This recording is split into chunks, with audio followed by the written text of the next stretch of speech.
Welcome to Story Haven. Please relax. Remember to like, subscribe, and enjoy. Moby Dick by Herman Melville, chapters 92 to 96. Chapter 92. Ambergris.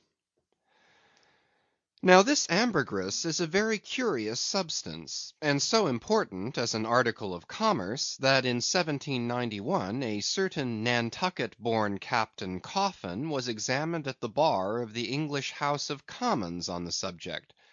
For at that time, and indeed until a comparatively late day, the precise origin of ambergris remained, like amber itself, a problem to the learned. Though the word ambergris is but a French compound for grey amber, yet the two substances are quite distinct.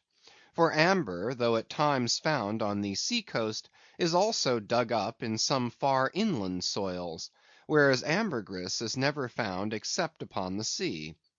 Besides, amber is a hard, transparent, brittle, odorless substance, used for mouthpieces to pipes, for beads and ornaments. But ambergris is soft, waxy, and so highly fragrant and spicy that it is largely used in perfumery, in pastilles, precious candles, hair powders, and pomatum. The Turks use it in cooking, and also carry it to Mecca for the same purpose that frankincense is carried to St. Peter's in Rome. Some wine merchants drop a few grains into claret to flavor it. Who would think then that such fine ladies and gentlemen should regale themselves with an essence found in the inglorious bowels of a sick whale? Yet so it is. By some, ambergris is supposed to be the cause, and by others the effect, of the dyspepsia in the whale. How to cure such a dyspepsia it were hard to say, unless by administering 3 or 4 boat-loads of Brandreth pills, and then running out of harm's way, as laborers do in blasting rocks. I have forgotten to say that there were found in this ambergris certain hard, round, bony plates, which at first Stubb thought might be sailors' trousers buttons, but afterwards it turned out that they were nothing more than pieces of small squid bones embalmed in that manner. Now, that the incorruption of this most fragrant ambergris should be found in the heart of such decay, is this nothing? Bethink thee of that saying of St. Paul in Corinthians, about corruption and incorruption, how that we are sown in dishonor, but raised in glory; and likewise call to mind that saying of Paracelsus about what it is that maketh the best musk. Also forget not the strange fact that of all things of ill savor, cologne water in its rudimental manufacturing stages is the worst. I should like to conclude the chapter with the above appeal, but cannot, owing to my anxiety to repel a charge often made against whalemen, and which, in the estimation of some already biased minds, might be considered as indirectly substantiated by what has been said of the Frenchman's 2 whales. Elsewhere in this volume the slanderous aspersion has been disproved, that the vocation of whaling is throughout a slatternly, untidy business. But there is another thing to rebut.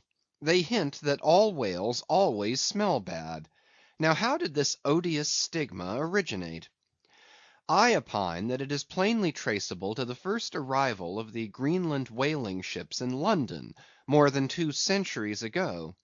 Because those whalemen did not then, and do not now, try out their oil at sea as the southern ships have always done, but cutting up the fresh blubber into small bits, thrust it through the bungholes of large casks, and carry it home in that manner. The shortness of the season in those icy seas, and the sudden and violent storms to which they are exposed, forbidding any other course. The consequence is, that upon breaking into the hold, and unloading one of these whale cemeteries in the Greenland dock, a savor is given forth somewhat similar to that arising from excavating an old city graveyard for the foundations of a lying-in hospital.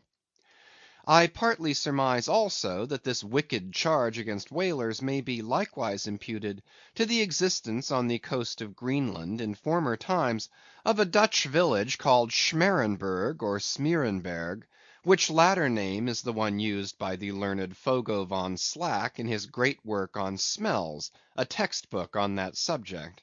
As its name imports, smere, fat, berg, to put up, this village was founded in order to afford a place for the blubber of the Dutch whale fleet to be tried out, without being taken home to Holland for that purpose.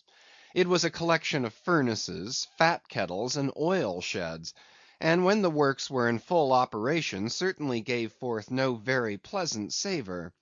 But all this is quite different with a South Sea sperm whaler, which in a voyage of 4 years perhaps, after completely filling her hold with oil, does not perhaps consume 50 days in the business of boiling out; and in the state that it is casked, the oil is nearly scentless.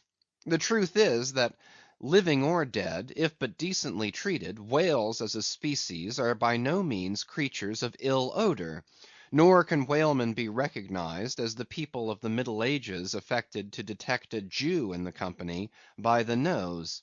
Nor indeed can the whale possibly be otherwise than fragrant, when as a general thing he enjoys such high health, taking abundance of exercise, always out of doors, though it is true seldom in the open air. I say that the motion of a sperm whale's flukes above water dispenses a perfume, as when a musk‐scented lady rustles her dress in a warm parlor. What then shall I liken the sperm whale to for fragrance, considering his magnitude? Must it not be to that famous elephant with jewelled tusks and redolent with myrrh, which was led out of an Indian town to do honor to Alexander the Great? CHAPTER 93.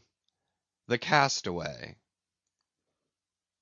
It was but some few days after encountering the Frenchman that a most significant event befell the most insignificant of the Pequod's crew, an event most lamentable, and which ended in providing the sometimes madly merry and predestinated craft with a living and ever accompanying prophecy of whatever shattered sequel might prove her own.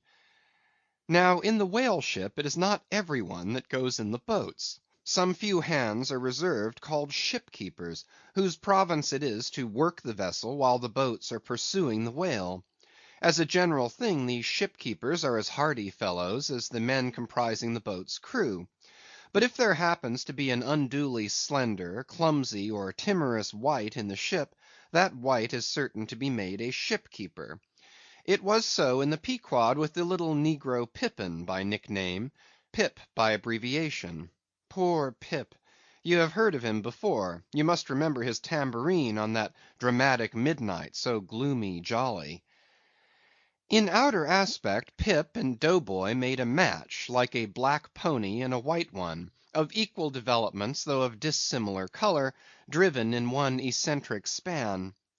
But while hapless Dough Boy was by nature dull and torpid in his intellects, Pip, though over tender hearted, was at bottom very bright, with that pleasant, genial, jolly brightness peculiar to his tribe; a tribe which ever enjoy all holidays and festivities with finer, freer relish than any other race. For blacks the year's calendar should show naught but 365 Fourth of Julys and New Year's days. Nor smile so, while I write that this little black was brilliant; for even blackness has its brilliancy; behold yon lustrous ebony, panelled in kings' cabinets. But Pip loved life, and all life's peaceable securities; so that the panic‐striking business in which he had somehow unaccountably become entrapped, had most sadly blurred his brightness; though, as ere long will be seen, what was thus temporarily subdued in him, in the end was destined to be luridly illuminated by strange wild fires, that fictitiously showed him off to 10 times the natural lustre with which in his native Tolland County in Connecticut he had once enlivened many a fiddler's frolic on the green, and at melodious eventide with his gay ha! ha! had turned the round horizon into one star‐belled tambourine. So, though in the clear air of day, suspended against a blue veined neck, the pure-watered diamond drop will healthful glow, yet when the cunning jeweler would show you the diamond in its most impressive lustre, he lays it against a gloomy ground, and then lights it up, not by the sun, but by some unnatural gases. Then come out those fiery effulgences, infernally superb; then the evil blazing diamond, once the divinest symbol of the crystal skies, looks like some crown jewel stolen from the king of hell. But let us to the story. It came to pass that in the ambergris affair Stubb's after oarsman chanced so to sprain his hand as for a time to become quite maimed, and temporarily Pip was put in his place. The first time Stubb lowered with him, Pip evinced much nervousness, but happily for that time escaped close contact with the whale, and therefore came off not altogether discreditably; though Stubb, observing him, took care afterwards to exhort him to cherish his courageousness to the utmost, for he might often find it needful. Now, upon the second lowering, the boat paddled upon the whale, and as the fish received the darted iron, it gave its customary rap, which happened in this instance to be right under poor Pip's seat. The involuntary consternation of the moment caused him to leap, paddle in hand, out of the boat, and in such a way that part of the slack whale line coming against his chest, he breasted it overboard with him, so as to become entangled in it, when at last plumping into the water. That instant the stricken whale started on a fierce run, the line swiftly straightened, and presto! poor Pip came all foaming up to the chocks of the boat, remorselessly dragged there by the line, which had taken several turns around his chest and neck. Tashtego stood in the bows. He was full of the fire of the hunt. He hated Pip for a poltroon.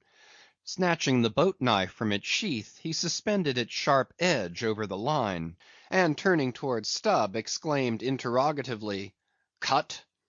Meantime, Pip's blue, choked face plainly looked, "Do, for God's sake!" All passed in a flash. In less than half a minute, this entire thing happened. "Damn him, cut!" roared Stubb, and so the whale was lost, and Pip was saved. So soon as he recovered himself, the poor little negro was assailed by yells and execrations from the crew. Tranquilly permitting these irregular cursings to evaporate, Stubb then in a plain, business-like, but still half humorous manner, cursed Pip officially, and that done, unofficially gave him much wholesome advice. The substance was, never jump from a boat, Pip, except—but all the rest was indefinite, as the soundest advice ever is.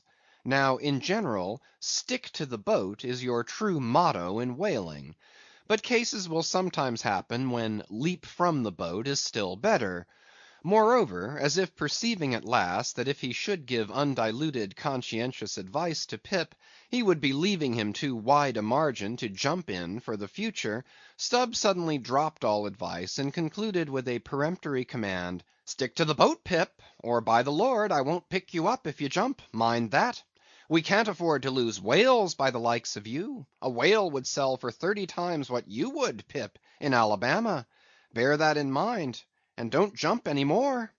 Hereby perhaps Stubb indirectly hinted that though man loved his fellow, yet man is a money‐making animal, which propensity too often interferes with his benevolence.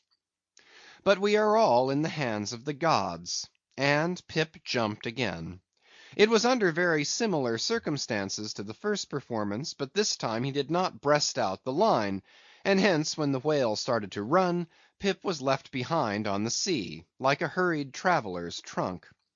Alas! Stubb was but too true to his word.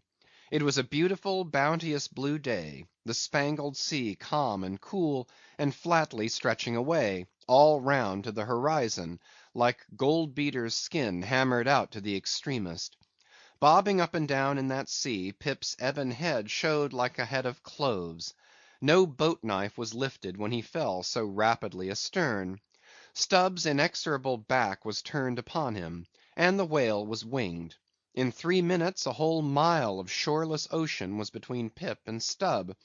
Out of the centre of the sea, poor Pip turned his crisp, curling, black head to the sun, Another lonely castaway, though the loftiest and the brightest. Now, in calm weather, to swim in the open ocean is as easy to the practised swimmer as to ride in a spring carriage ashore; but the awful lonesomeness is intolerable. The intense concentration of self in the middle of such a heartless immensity, my God, who can tell it? Mark how when sailors in a dead calm bathe in the open sea, mark how closely they hug their ship, and only coast along her sides. But had Stubb really abandoned the poor little negro to his fate?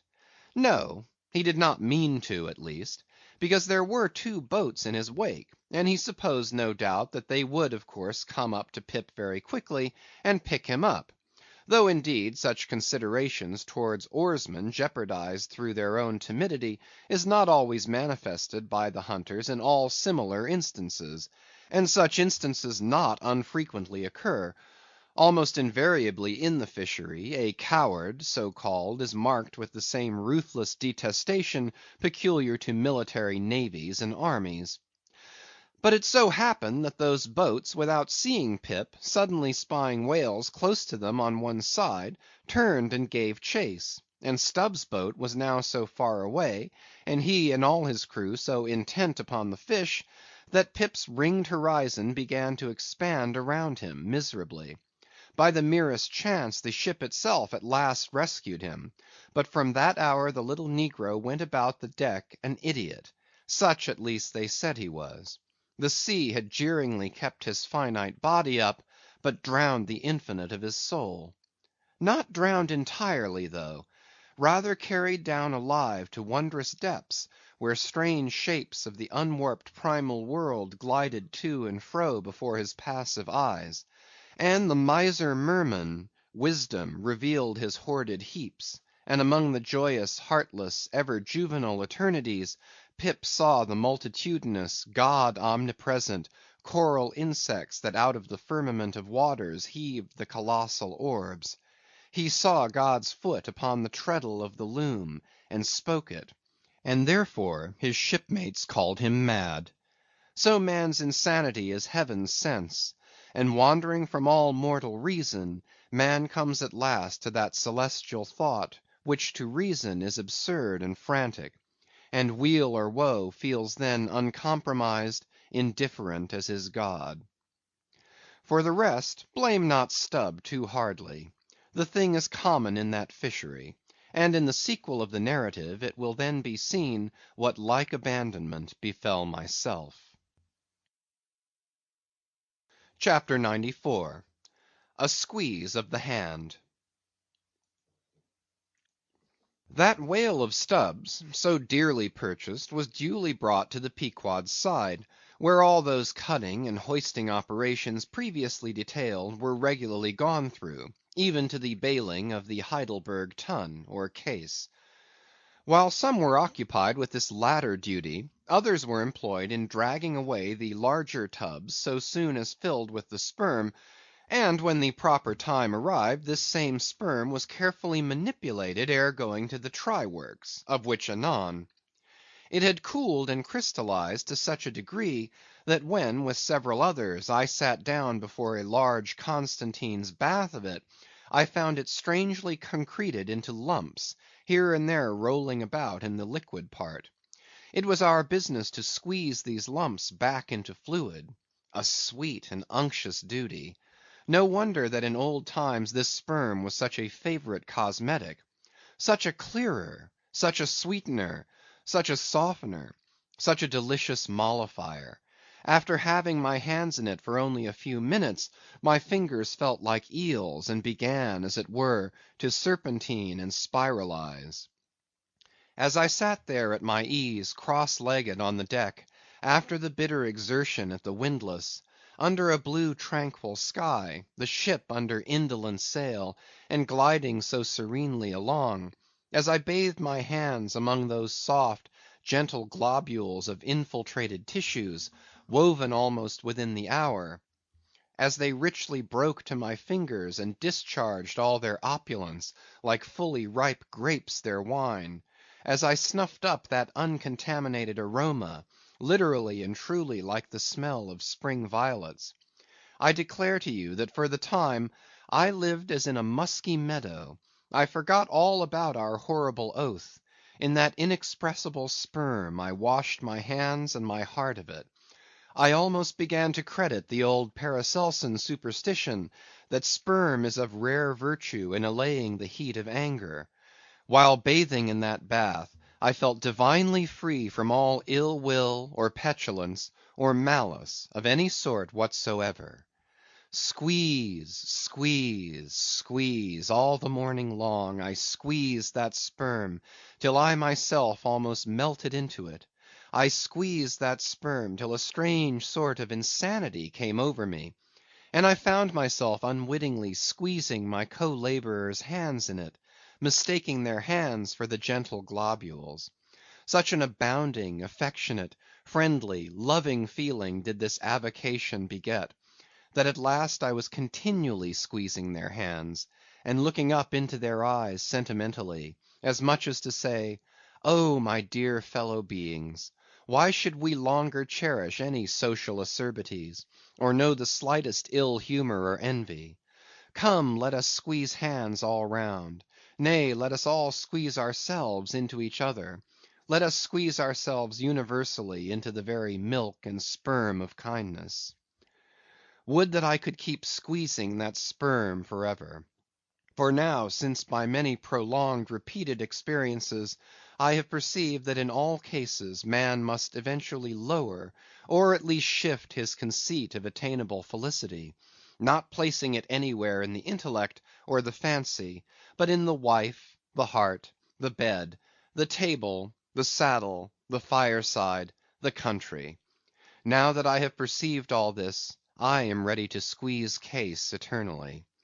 In thoughts of the visions of the night, I saw long rows of angels in paradise, each with his hands in a jar of spermaceti. Now, while discoursing on sperm, it behooves to speak of other things akin to it, in the business of preparing the sperm whale for the try works. First comes white horse, so called, which is obtained from the tapering part of the fish, and also from the thicker portions of his flukes. It is tough with congealed tendons, a wad of muscle, but still contains some oil. After being severed from the whale, the white horse is first cut into portable oblongs, ere going to the mincer. They look much like blocks of Berkshire marble. Plum pudding is the term bestowed upon certain fragmentary parts of the whale's flesh, here and there adhering to the blanket of blubber, and often participating to a considerable degree in its unctuousness. It is a most refreshing, convivial, beautiful object to behold. As its name imports, it is of an exceedingly rich mottled tint, with a bestreaked snowy and golden ground, dotted with spots of the deepest crimson and purple. It is plums of rubies in pictures of citron. Spite of reason, it is hard to keep yourself from eating it. I confess that once I stole behind the foremast to try it. It tasted something as I should conceive a royal cutlet from the thigh of Louis le Gros might have tasted, supposing him to have been killed the first day after the venison season, and that particular venison season contemporary with an unusually fine vintage of the vineyards of Champagne. There is another substance, and a very singular one, which turns up in the course of this business, but which I feel it to be very puzzling adequately to describe. It is called slobgollion, an appellation original with the whalemen, and even so is the nature of the substance. It is an ineffably oozy, stringy affair, most frequently found in the tubs of sperm, after a prolonged squeezing and subsequent decanting. I hold it to be the wondrously thin, ruptured membranes of the case, coalescing. Glurry, so called, is a term properly belonging to right whalemen, but sometimes incidentally used by the sperm fishermen. It designates the dark, glutinous substance which is scraped off the back of the Greenland or right whale, and much of which covers the decks of those inferior souls who hunt that ignoble leviathan. Nippers. Strictly this word is not indigenous to the whale's vocabulary, but as applied by whalemen it becomes so. A whaleman's nipper is the short firm strip of tendinous stuff cut from the tapering part of the leviathan's tail. It averages an inch in thickness, and for the rest is about the size of the iron part of a hoe. Edgewise moved along the oily deck, it operates like a leathern squilgee, and by nameless blandishments, as of magic, allures along with it all impurities. But to learn all about these recondite matters, your best way is at once to descend into the blubber room, and have a long talk with its inmates. This place has previously been mentioned as the receptacle for the blanket pieces when stripped and hoisted from the whale. When the proper time arrives for cutting up its contents, this apartment is a scene of terror to all tyros, especially by night. On one side, lit by a dull lantern, a space has been left clear for the workmen. They generally go in pairs, a pike and gaffman, and a spademan. The whaling pike is similar to a frigate's boarding weapon of the same name. The gaff is something like a boat hook. With his gaff, the gaffman hooks on to a sheet of blubber, and strives to hold it from slipping as the ship pitches and lurches about. Meanwhile, the spademan stands on the sheet itself, perpendicularly chopping it into the portable horse pieces. This spade is sharp as hone can make it. The spademan's feet are shoeless; the thing he stands on will sometimes irresistibly slide away from him like a sledge. If he cuts off one of his own toes, or one of his assistants', would you be very much astonished? Toes are scarce among veteran blubber room men. CHAPTER 95. The Cassock. Had you stepped on board the Pequod at a certain juncture of this post-mortemizing of the whale, and had you strolled forward nigh the windlass, pretty sure am I that you would have scanned with no small curiosity a very strange enigmatical object, which you would have seen there lying along lengthwise in the lee scuppers. Not the wondrous cistern in the whale's huge head, not the prodigy of his unhinged lower jaw, not the miracle of his symmetrical tail, none of these would so surprise you as half a glimpse of that unaccountable cone, longer than a Kentuckian is tall, nigh a foot in diameter at the base, and jet black as Yojo, the ebony idol of Queequeg. And an idol indeed it is, or rather in old times its likeness was. Such an idol as that found in the secret groves of Queen Maachah in Judea, and for worshipping which King Asa her son did depose her, and destroyed the idol, and burnt it for an abomination at the brook Kedron, as darkly set forth in the 15th chapter of the first book of Kings. Look at the sailor called the mincer who now comes along, and assisted by two allies, heavily backs the grandissimus, as mariners call it, and with bowed shoulders staggers off with it as if he were a grenadier carrying a dead comrade from the field. Extending it upon the forecastle deck, he now proceeds cylindrically to remove its dark pelt, as an African hunter the pelt of a boa. This done, he turns the pelt inside out, like a pantaloon leg, gives it a good stretching so as almost to double its diameter, and at last hangs it, well spread, to the rigging to dry. Ere long it is taken down, when removing some 3 feet of it towards the pointed extremity, and then cutting 2 slits for arm holes at the other end, he lengthwise slips himself bodily into it. The mincer now stands before you invested in the full canonicals of his calling. Immemorial to all his order, this investiture alone will adequately protect him while employed in the peculiar functions of his office. That office consists in mincing the horse pieces of blubber for the pots, an operation which is conducted at a curious wooden horse, planted endwise against the bulwarks, and with a capacious tub beneath it, into which the minced pieces drop, fast as the sheets from a rapt orator's desk. Arrayed in decent black, occupying a conspicuous pulpit, intent on Bible leaves, what a candidate for an archbishopric, what a lad for a pope, were this mincer! Footnote: Bible leaves! Bible leaves! This is the invariable cry from the mates to the mincer. It enjoins him to be careful and cut his work into as thin slices as possible, inasmuch as, by so doing, the business of boiling out the oil is much accelerated, and its quantity considerably increased, besides perhaps improving it in quality. CHAPTER 96. The Try Works.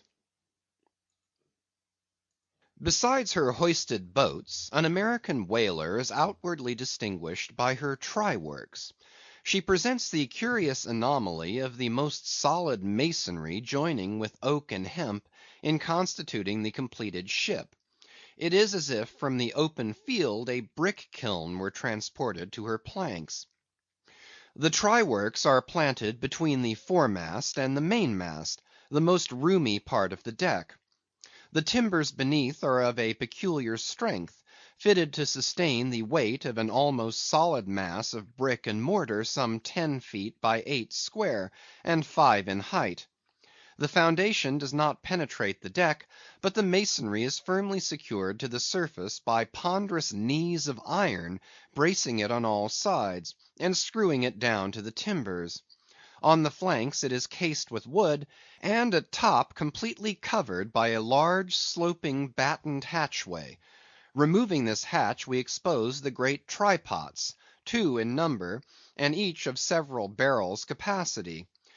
When not in use, they are kept remarkably clean. Sometimes they are polished with soapstone and sand, till they shine within like silver punch bowls. During the night watches, some cynical old sailors will crawl into them, and coil themselves away there for a nap. While employed in polishing them, one man in each pot, side by side, many confidential communications are carried on over the iron lips. It is a place also for profound mathematical meditation.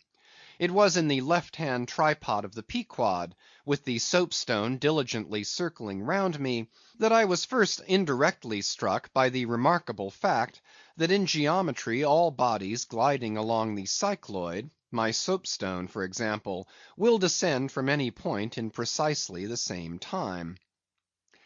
Removing the fireboard from the front of the try works, the bare masonry of that side is exposed, penetrated by the 2 iron mouths of the furnaces, directly underneath the pots. These mouths are fitted with heavy doors of iron. The intense heat of the fire is prevented from communicating itself to the deck by means of a shallow reservoir extending under the entire enclosed surface of the works. By a tunnel inserted at the rear, this reservoir is kept replenished with water as fast as it evaporates. There are no external chimneys, they open direct from the rear wall. And here let us go back for a moment. It was about 9 o'clock at night that the Pequod's try works were first started on this present voyage. It belonged to Stubb to oversee the business. All ready there? Off hatch then, and start her. You cook, fire the works. This was an easy thing, for the carpenter had been thrusting his shavings into the furnace throughout the passage. Here be it said, that in a whaling voyage the first fire in the try works has to be fed for a time with wood. After that no wood is used, except as a means of quick ignition to the staple fuel. In a word, after being tried out, the crisp shrivelled blubber, now called scraps or fritters, still contains considerable of its unctuous properties. These fritters feed the flames. Like a plethoric burning martyr or self-consuming misanthrope, once ignited, the whale supplies his own fuel and burns by his own body. Would that he consumed his own smoke! For his smoke is horrible to inhale, and inhale it you must; and not only that, but you must live in it for the time. It has an unspeakable, wild, Hindoo odor about it, such as may lurk in the vicinity of funeral pyres. It smells like the left wing of the Day of Judgment. It is an argument for the pit. By midnight the works were in full operation. We were clear from the carcass, sail had been made, the wind was freshening, the wild ocean darkness was intense. but that darkness was licked up by the fierce flames, which at intervals forked forth from the sooty flues, and illuminated every lofty rope in the rigging, as with the famed Greek fire. The burning ship drove on, as if remorselessly commissioned to some vengeful deed. So the pitch and sulphur freighted brigs of the bold Hydriote, Canaris, issuing from their midnight harbors, with broad sheets of flame for sails, bore down upon the Turkish frigates, and folded them in conflagrations. The hatch, removed from the top of the works, now afforded a wide hearth in front of them. Standing on this were the Tartarian shapes of the pagan harpooneers, always the whale ship's stokers. With huge pronged poles they pitched hissing masses of blubber into the scalding pots, or stirred up the fires beneath, till the snaky flames darted, curling, out of the doors to catch them by the feet. The smoke rolled away in sullen heaps. To every pitch of the ship there was a pitch of the boiling oil, which seemed all eagerness to leap into their faces. Opposite the mouth of the works, on the further side of the wide wooden hearth, was the windlass. This served for a sea sofa. Here lounged the watch, when not otherwise employed, looking into the red heat of the fire till their eyes felt scorched in their heads. Their tawny features, now all begrimed with smoke and sweat, their matted beards, and the contrasting barbaric brilliancy of their teeth, all these were strangely revealed in the capricious emblazonings of the works. As they narrated to each other their unholy adventures, their tales of terror told in words of mirth; as their uncivilized laughter forked upwards out of them, like the flames from the furnace; as to and fro in their front the harpooneers wildly gesticulated with their huge pronged forks and dippers; as the wind howled on, and the sea leaped, and the ship groaned and dived, and yet steadfastly shot her red hell further and further into the blackness of the sea and the night, and scornfully champed the white bone in her mouth, and viciously spat round her on all sides. Then the rushing Pequod, freighted with savages, and laden with fire, and burning a corpse, and plunging into that blackness of darkness, seemed the material counterpart of her monomaniac commander's soul. So seemed it to me, as I stood at her helm, and for long hours silently guided the way of this fire ship on the sea. Wrapped for that interval in darkness myself, I but the better saw the redness, the madness, the ghastliness of others. The continual sight of the fiend shapes before me, capering half in smoke and half in fire; these at last begat kindred visions in my soul, so soon as I began to yield to that unaccountable drowsiness, which ever would come over me at a midnight helm. But that night in particular, a strange, and ever since inexplicable, thing occurred to me. Starting from a brief standing sleep, I was horribly conscious of something fatally wrong. The jawbone tiller smote my side, which leaned against it; in my ears was the low hum of sails, just beginning to shake in the wind. I thought my eyes were open; I was half conscious of putting my fingers to the lids, and mechanically stretching them still further apart. But spite of all this, I could see no compass before me to steer by; though it seemed but a minute since I had been watching the card, by the steady binnacle lamp illuminating it. Nothing seemed before me but a jet gloom, now and then made ghastly by flashes of redness. Uppermost was the impression that whatever swift rushing thing I stood on, was not so much bound to any haven ahead, as rushing from all havens astern. A stark, bewildered feeling as of death came over me. Convulsively my hands grasped the tiller, but with the crazy conceit that the tiller was, somehow, in some enchanted way, inverted. My God, what is the matter with me? I thought. Lo, in my brief sleep I had turned myself about, and was fronting the ship's stern, with my back to her prow and the compass. In an instant I faced back, just in time to prevent the vessel from flying up into the wind, and very probably capsizing her. How glad and how grateful the relief from this unnatural hallucination of the night, and the fatal contingency of being brought by the lee. Look not too long in the face of fire, O man! Never dream with thy hand on the helm; turn not thy back to the compass; accept the first hint of the hitching tiller; believe not the artificial fire, when its redness makes all things look ghastly. To morrow, in the natural sun, the skies will be bright; those who glared like devils in the forking flames, the morn will show in far other, at least gentler relief. The glorious golden glad sun, the only true lamp; all others but liars. Nevertheless, the sun hides not Virginia's dismal swamp, nor Rome's accursed Campagna, nor wide Sahara, nor all the millions of miles of deserts and of griefs beneath the moon. The sun hides not the ocean, which is the dark side of this earth, and which is 2/3 of this earth. So, therefore, that mortal man who hath more of joy than sorrow in him, that mortal man cannot be true; not true or undeveloped. With books the same; the truest of all men was the man of sorrows, and the truest of all books is Solomon's, and Ecclesiastes is the fine hammered steel of woe. All is vanity, all. This wilful world hath not got hold of unchristian Solomon's wisdom yet. But he who dodges hospitals and jails, and walks fast crossing graveyards, and would rather talk of operas than hell; calls Cowper, Young, Pascal, Rousseau, poor devils all of sick men; and throughout a carefree lifetime swears by Rabelais as passing wise, and therefore jolly; not that man is fitted to sit down on tombstones, and break the green damp mould with unfathomably wondrous Solomon.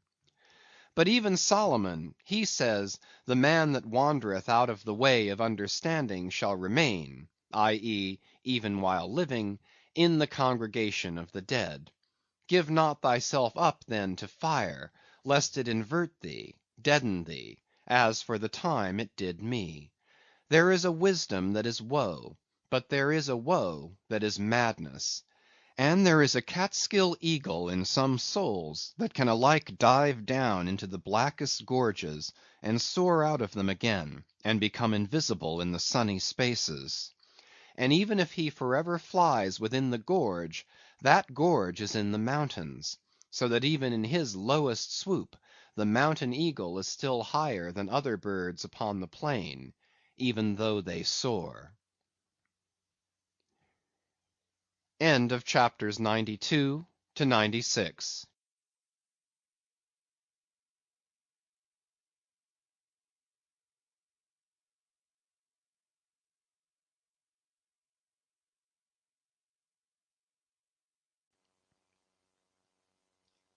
Moby Dick, by Herman Melville, chapters 97 to 100. CHAPTER 97. The Lamp. Had you descended from the Pequod's try works to the Pequod's forecastle, where the off duty watch were sleeping, for one single moment you would have almost thought you were standing in some illuminated shrine of canonized kings and counsellors. There they lay in their triangular oaken vaults, each mariner a chiselled muteness, a score of lamps flashing upon his hooded eyes. In merchantmen, oil for the sailor is more scarce than the milk of queens. To dress in the dark, to eat in the dark, and stumble in darkness to his pallet, this is his usual lot. But the whaleman, as he seeks the food of light, so he lives in light. He makes his berth an Aladdin's lamp, and lays him down to it, so that in the pitchiest night the ship's black hull still houses an illumination. See with what entire freedom the whaleman takes his handful of lamps, often but old bottles and vials though, to the copper cooler at the try works, and replenishes them there, as mugs of ale at a vat. He burns, too, the purest of oils, in its unmanufactured and therefore unvitiated state; a fluid unknown to solar, lunar, or astral contrivances ashore. It is as sweet as early grass butter in April. He goes and hunts for his oil, so as to be sure of its freshness and genuineness, even as the traveller on the prairie hunts up his own supper of game. CHAPTER 98. Stowing down and clearing up.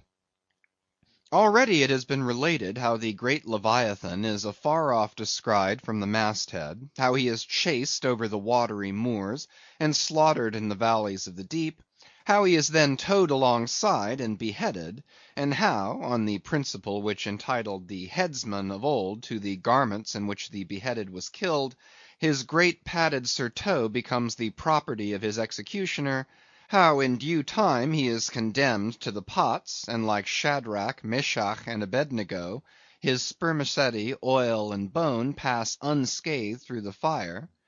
But now it remains to conclude the last chapter of this part of the description by rehearsing, singing if I may, the romantic proceeding of decanting off his oil into the casks and striking them down into the hold, where once again Leviathan returns to his native profundities, sliding along beneath the surface as before, but alas, never more to rise and blow.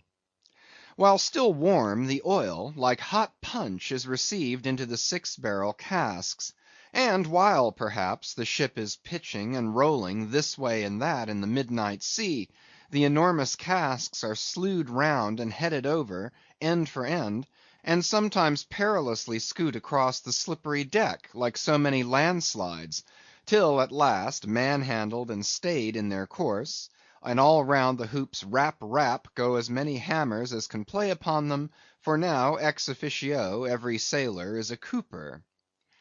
At length, when the last pint is casked, and all is cool, then the great hatchways are unsealed, the bowels of the ship are thrown open, and down go the casks to their final rest in the sea.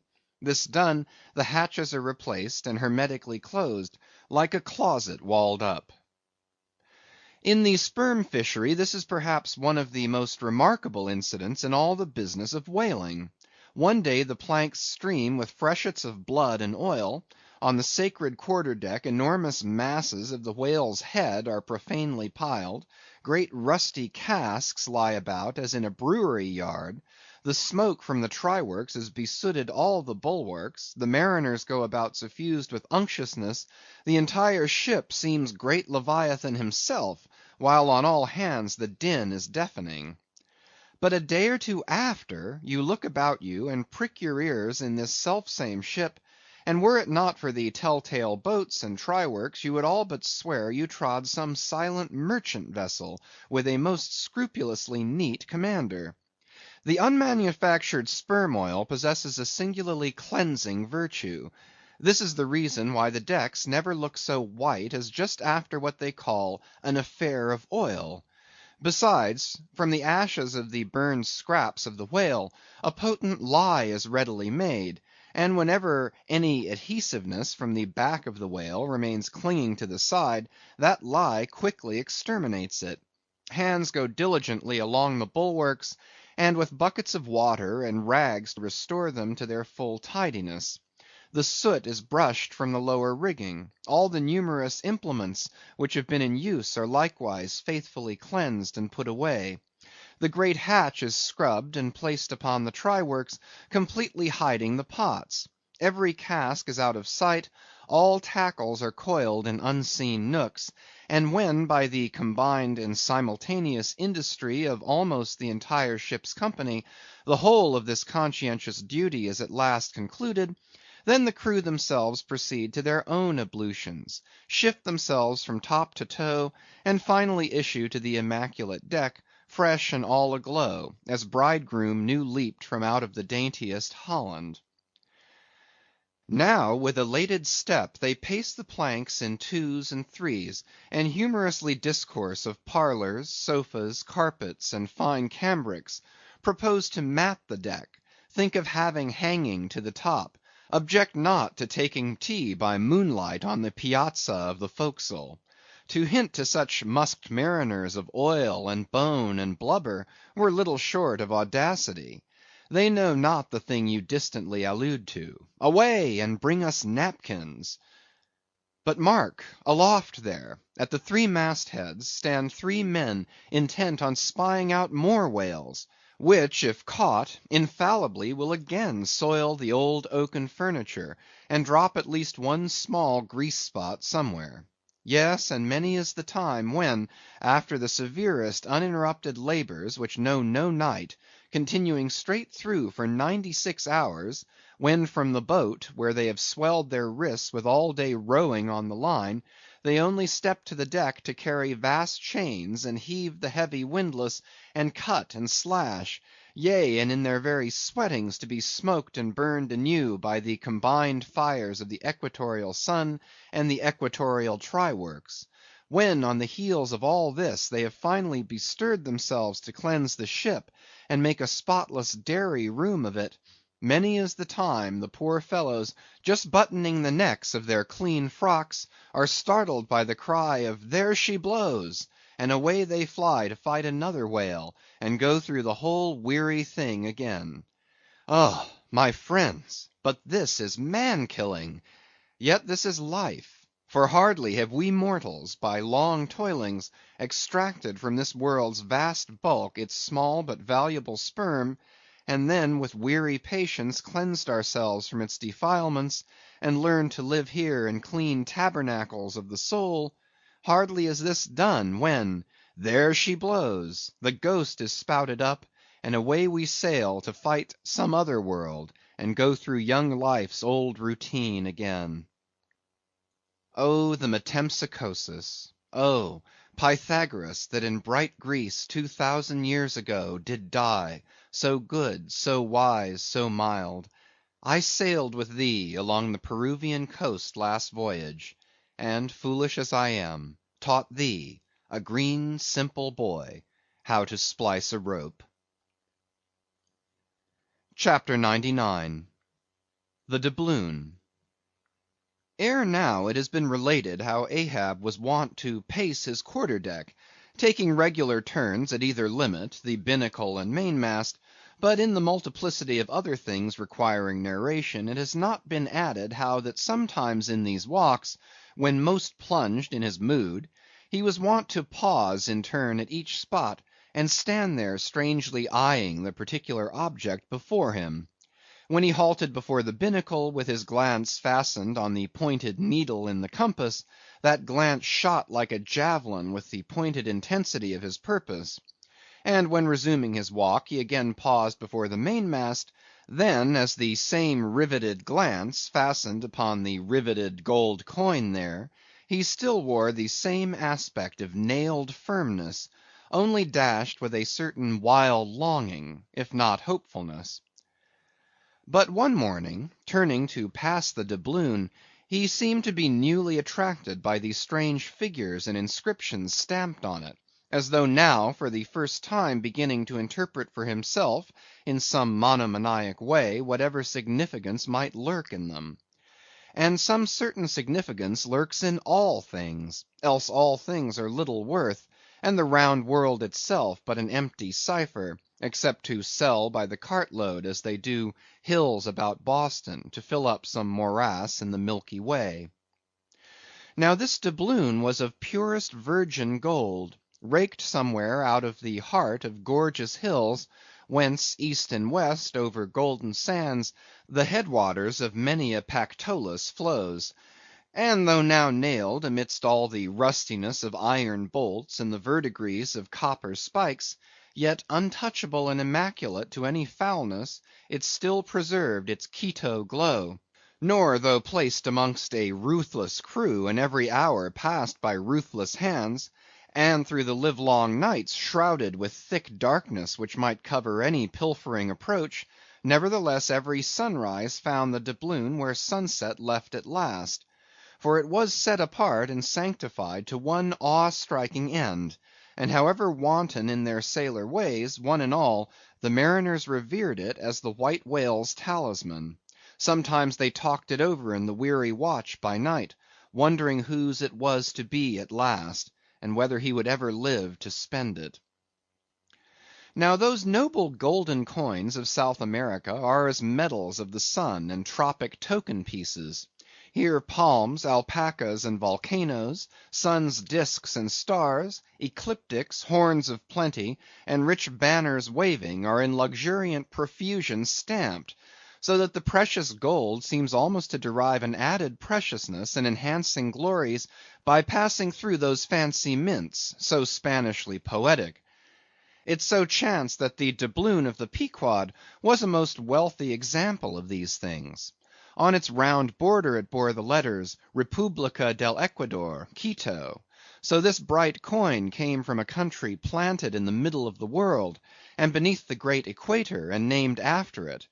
And it had been cast midway up the Andes, in the unwaning clime that knows no autumn. Zoned by those letters, you saw the likeness of 3 Andes summits, from one aflame, a tower on another, on the third a crowing cock, while arching over all was a segment of the partitioned zodiac, the signs all marked with their usual cabalistics, and the keystone sun entering the equinoctial point at Libra. Before this equatorial coin, Ahab, not unobserved by others, was now pausing. There's something ever egotistical in mountain tops and towers, and all other grand and lofty things. Look here, 3 peaks as proud as Lucifer. The firm tower, that is Ahab. The volcano, that is Ahab. The courageous, the undaunted, and victorious fowl, that too is Ahab. All are Ahab. And this round gold is but the image of the rounder globe, which, like the magician's glass, to each and every man in turn but mirrors back his own mysterious self. Great pains, small gains for those who ask the world to solve them. It cannot solve itself. Methinks now this coined sun wears a ruddy face. But see, aye, he enters the sign of storms, the equinox. And but 6 months before he wheeled out of a former equinox at Aries. From storm to storm. So be it then. Born in throes, it is fit that man should live in pains and die in pangs. So be it then. Here's stout stuff for woe to work on. So be it then. No fairy fingers can have pressed the gold, but the devil's claws must have left their mouldings there since yesterday, murmured Starbuck to himself, leaning against the bulwarks. The old man seems to read Belshazzar's awful writing. I have never marked the coin inspectingly. He goes below. Let me read. A dark valley between 3 mighty, heaven-abiding peaks, that almost seem the Trinity in some faint earthly symbol. So in this vale of death God girds us round, and over all our gloom the sun of righteousness still shines a beacon and a hope. If we bend down our eyes, the dark veil shows her mouldy soil, but if we lift them, the bright sun meets our glance half-way to cheer. Yet oh, the great sun is no fixture. And if, at midnight, we would fain snatch some sweet solace from him, we gaze for him in vain. This coin speaks wisely, mildly, truly, but still sadly to me. I will quit it, lest truth shake me falsely.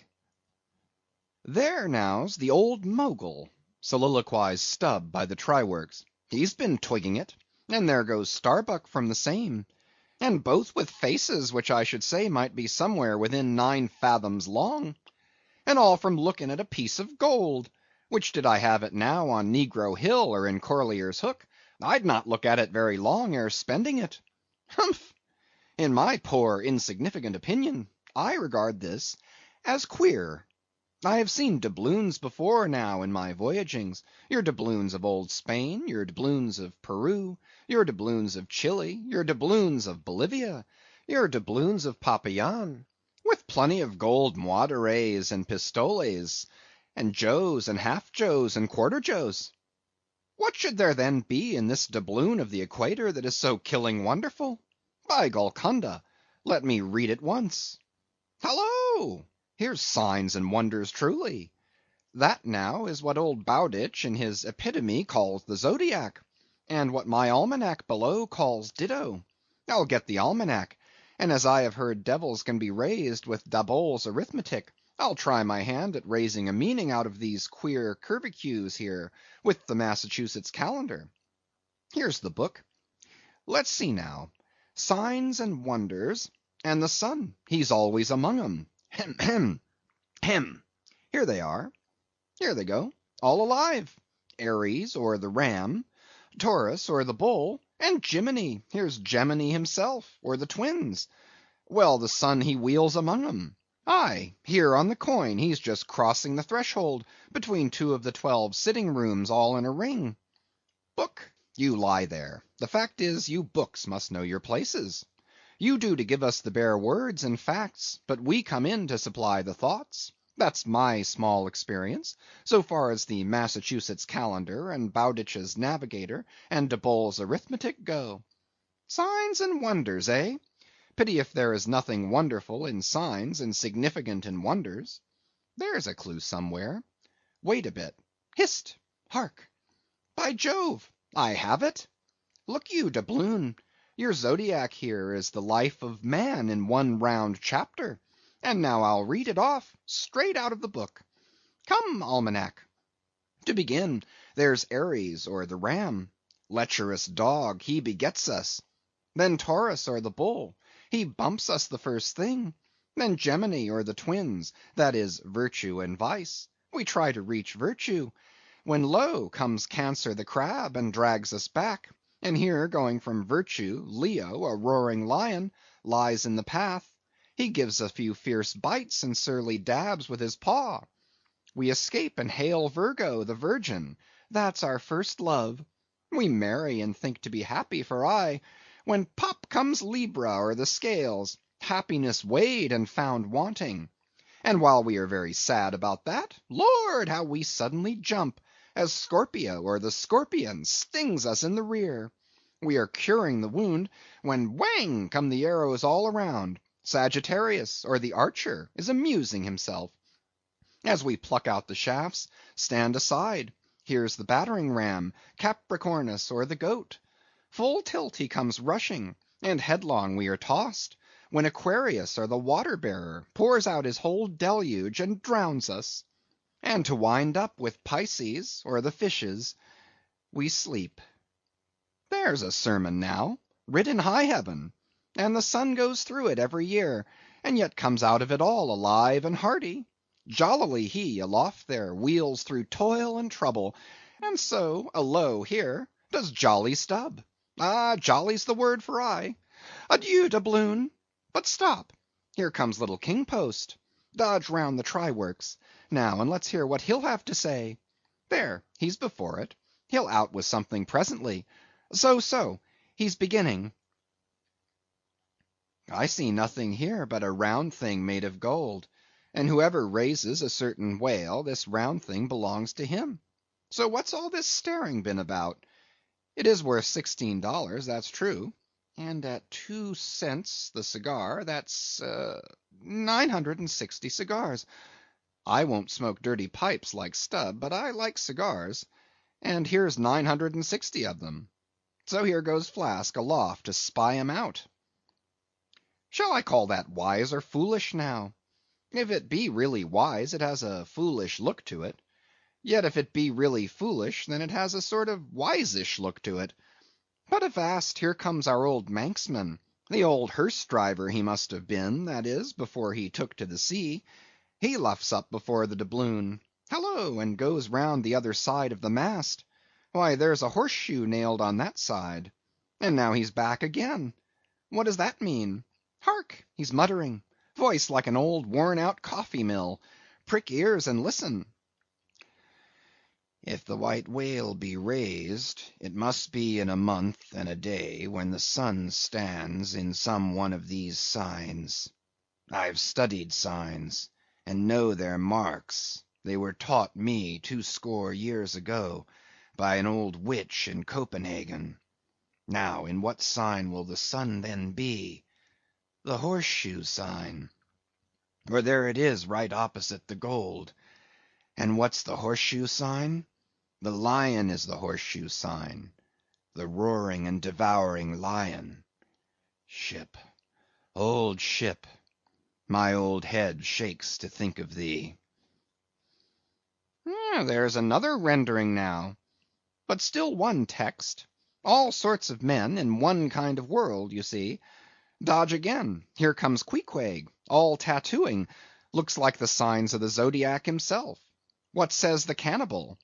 As I live, he's comparing notes. Looking at his thigh bone, thinks the sun is in the thigh, or in the calf, or in the bowels, I suppose, as the old women talk surgeon's astronomy in the back country.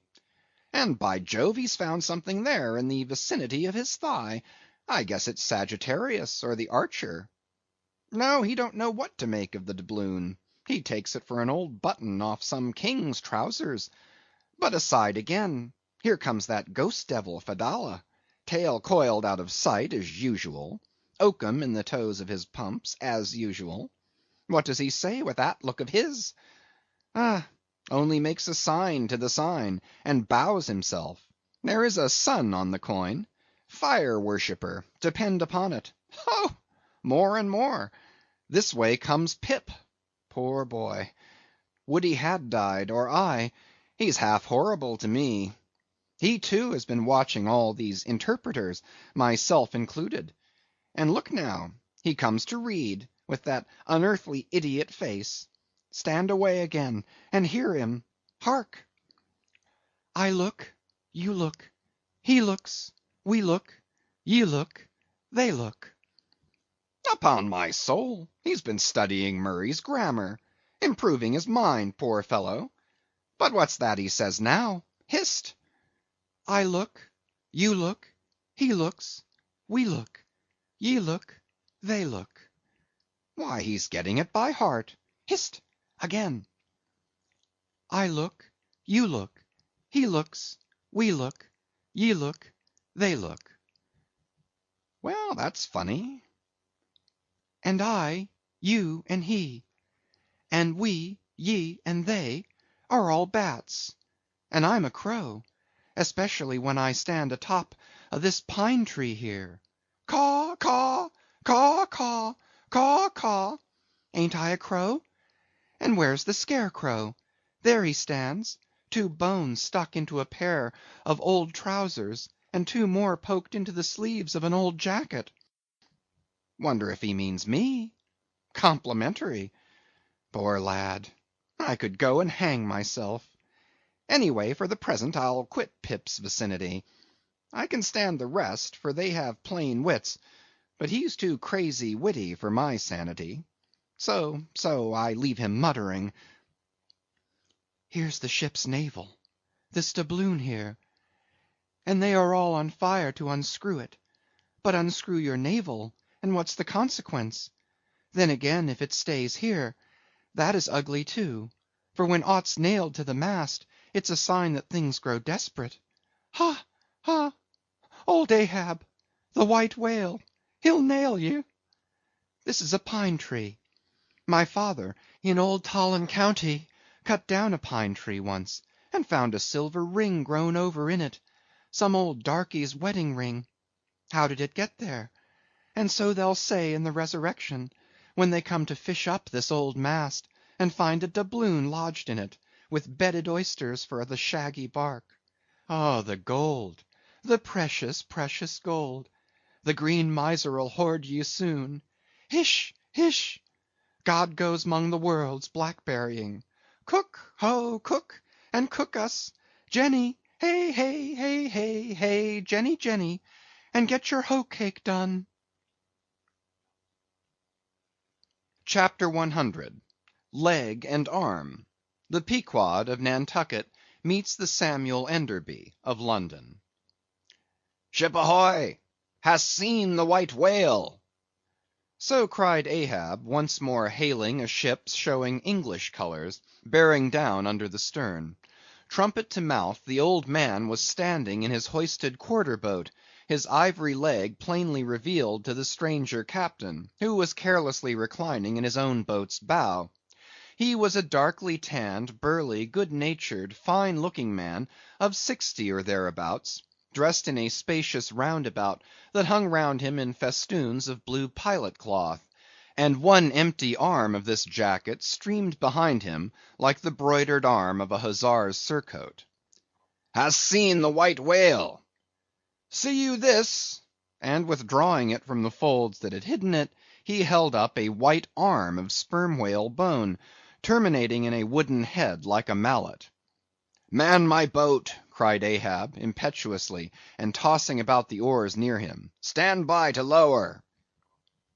In less than a minute, without quitting his little craft, he and his crew were dropped to the water, and were soon alongside of the stranger. But here a curious difficulty presented itself.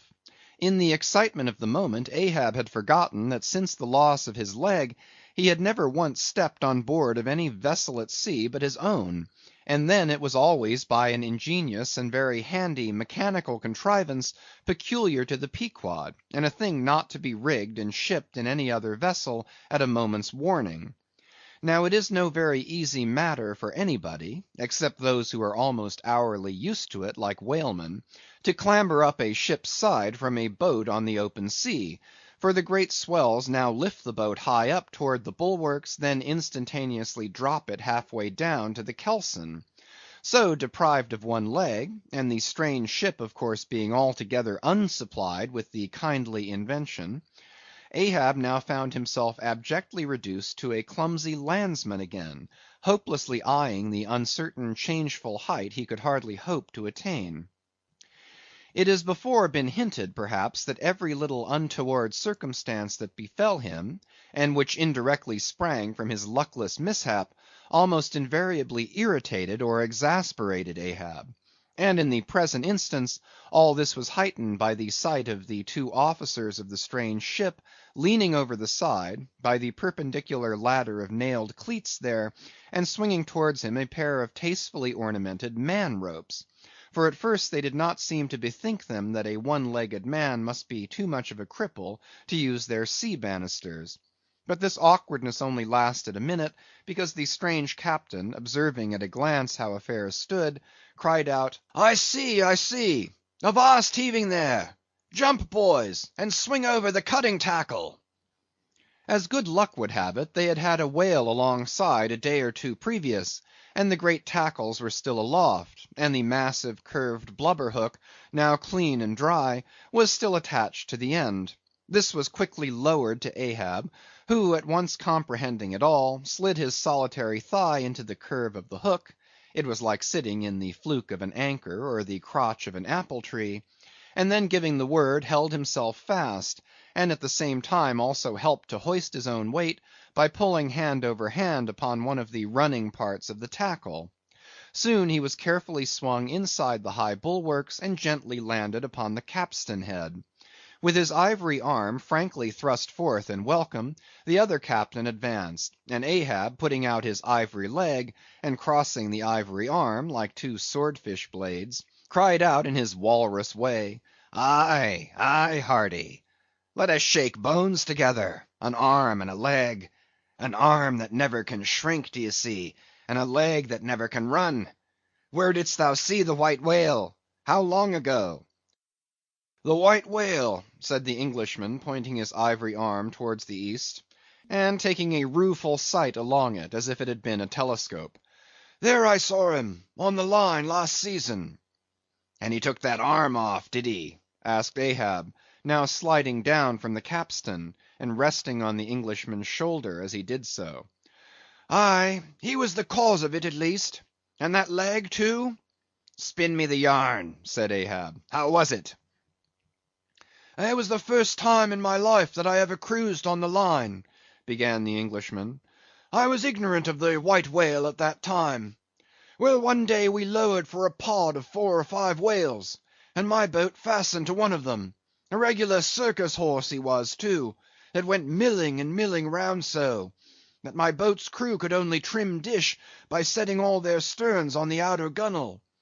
Presently up breaches from the bottom of the sea a bouncing great whale, with a milky white head and hump, all crow's feet and wrinkles. 'It was he!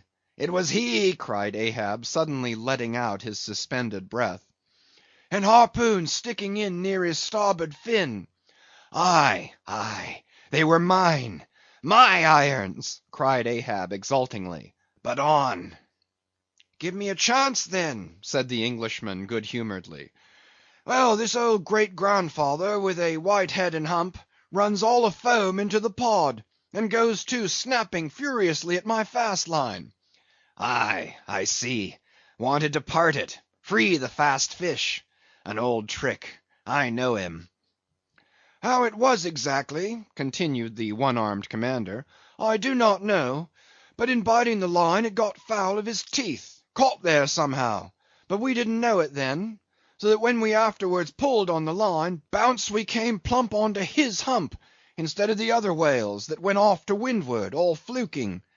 Seeing how matters stood, and what a noble great whale it was, the noblest and biggest I ever saw, sir, in my life, I resolved to capture him, in spite of the boiling rage he seemed to be in, and thinking the haphazard line would get loose, or the tooth it was tangled to might draw, for I have a devil of a boat's crew for a pull on a whale line.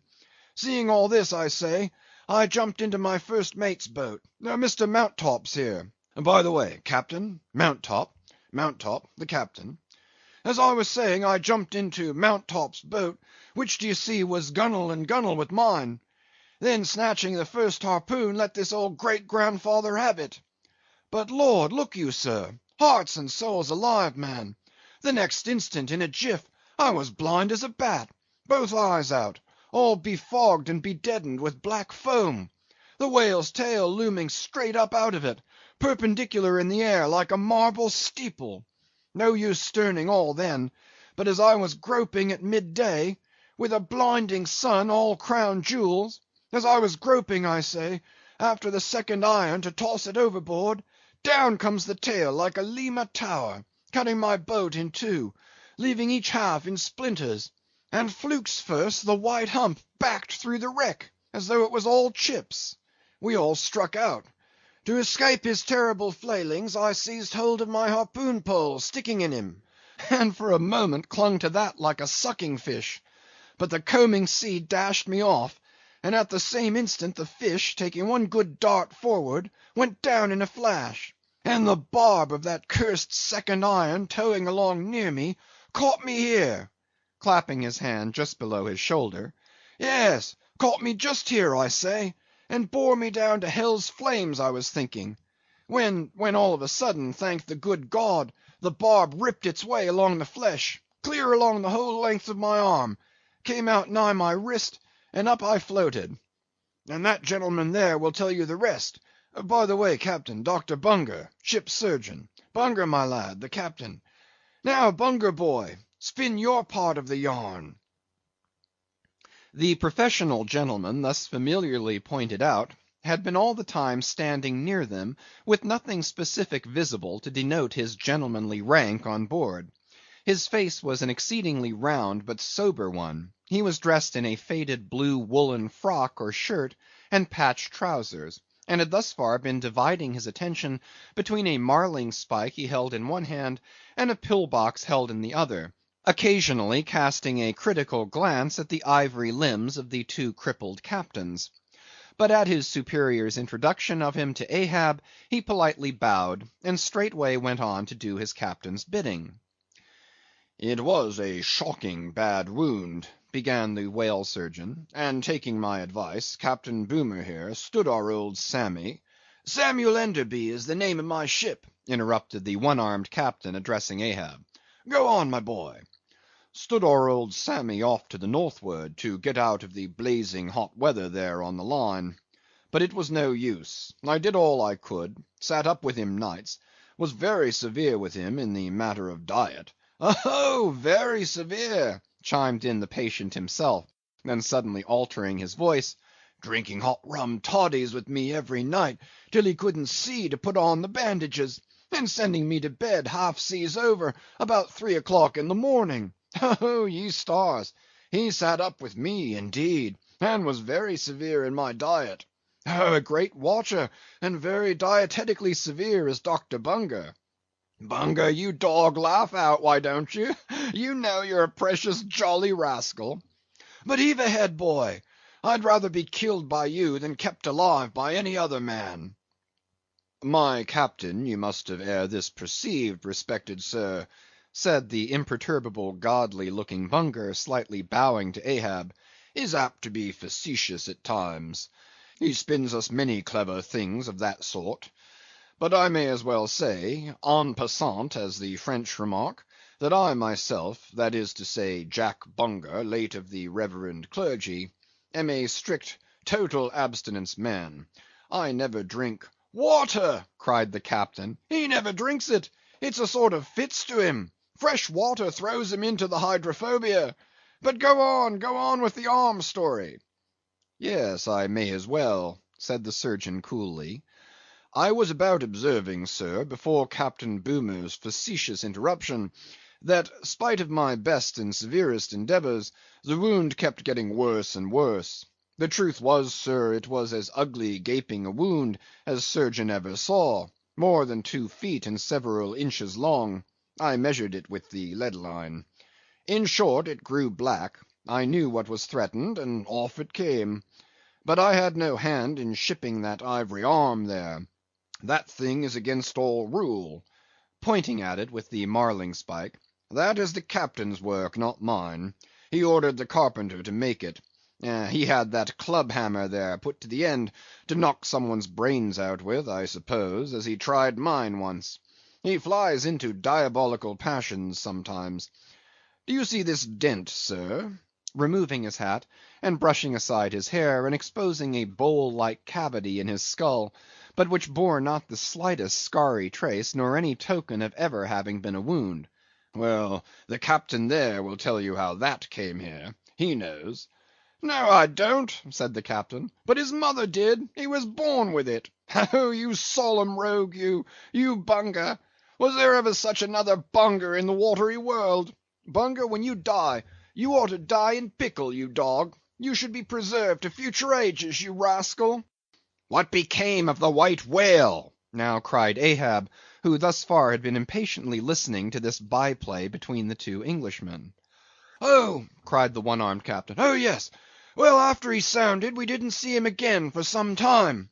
In fact, as I before hinted, I didn't then know what whale it was that had served me such a trick, till some time afterwards, when coming back to the line, we heard about Moby Dick, as some call him, and then I knew it was he. Didst thou cross his wake again? Twice. But could not fasten? Didn't want to try to. Ain't one limb enough? What should I do without this other arm? And I'm thinking Moby Dick doesn't bite so much as he swallows. Well then, interrupted Bunger, give him your left arm for bait to get the right. Do you know, gentlemen, very gravely and mathematically bowing to each captain in succession, do you know, gentlemen, that the digestive organs of the whale are so inscrutably constructed by divine providence, that it is quite impossible for him to completely digest even a man's arm? And he knows it too. So that what you take for the white whale's malice is only his awkwardness. For he never means to swallow a single limb, he only thinks to terrify by feints.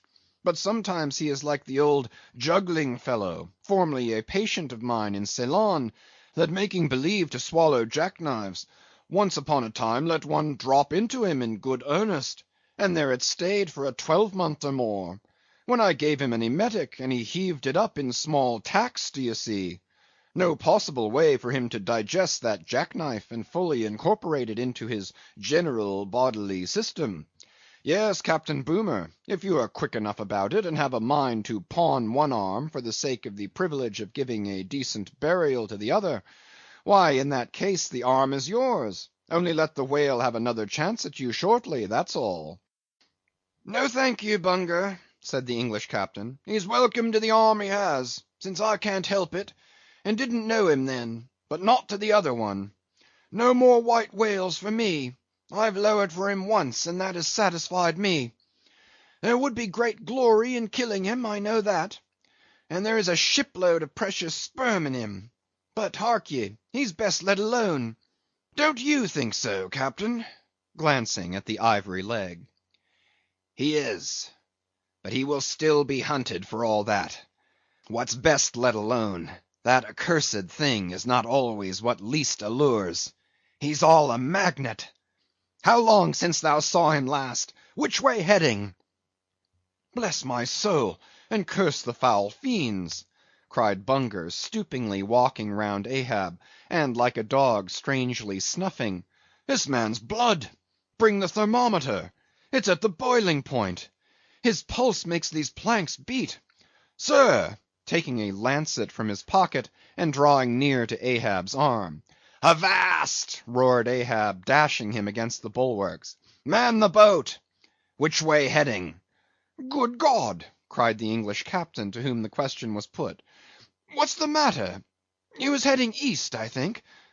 Is your captain crazy? whispering Fedallah. But Fedallah, putting a finger on his lips, slid over the bulwark to take the boat's steering oar, and Ahab, swinging the cutting tackle towards him, commanded the ship's sailors to stand by to lower. In a moment he was standing in the boat's stern, and the Manilla men were springing to their oars.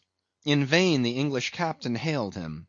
With back to the stranger ship, and face set like a flint to his own, Ahab stood upright till alongside of the Pequod. End of chapters 97 to 100.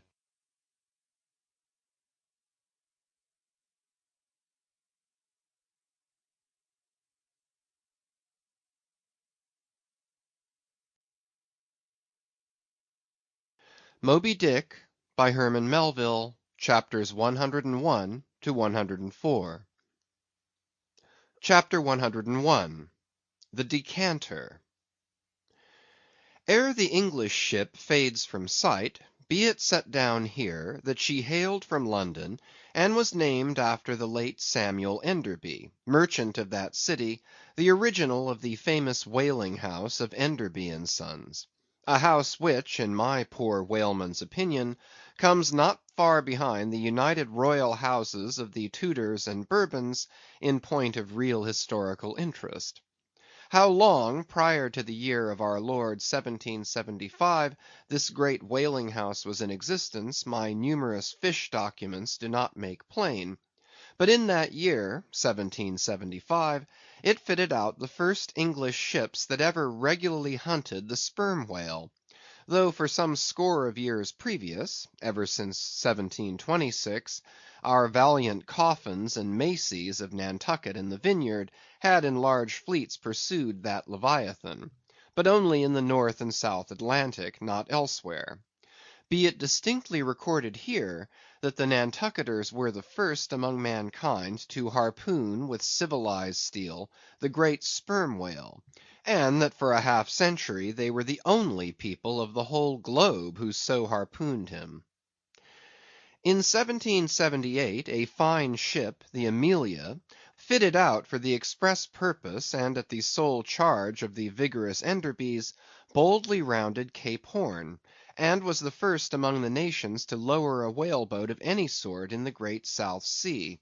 The voyage was a skilful and lucky one, and returning to her berth with her hold full of the precious sperm, the Amelia's example was soon followed by other ships, English and American, and thus the vast sperm whale grounds of the Pacific were thrown open. But not content with this good deed, the indefatigable house again bestirred itself. Samuel and all his sons (how many their mother only knows), and under their immediate auspices, and partly, I think, at their expense, the British government was induced to send the sloop of war Rattler on a whaling voyage of discovery into the South Seas. Commanded by a naval post captain, the Rattler made a rattling voyage of it, and did some service; how much does not appear. But this is not all. In 1819 the same house fitted out a discovery whale ship of their own, to go on a tasting cruise to the remote waters of Japan. That ship, well called the Siren, made a noble experimental cruise, and it was thus that the great Japanese whaling ground first became generally known.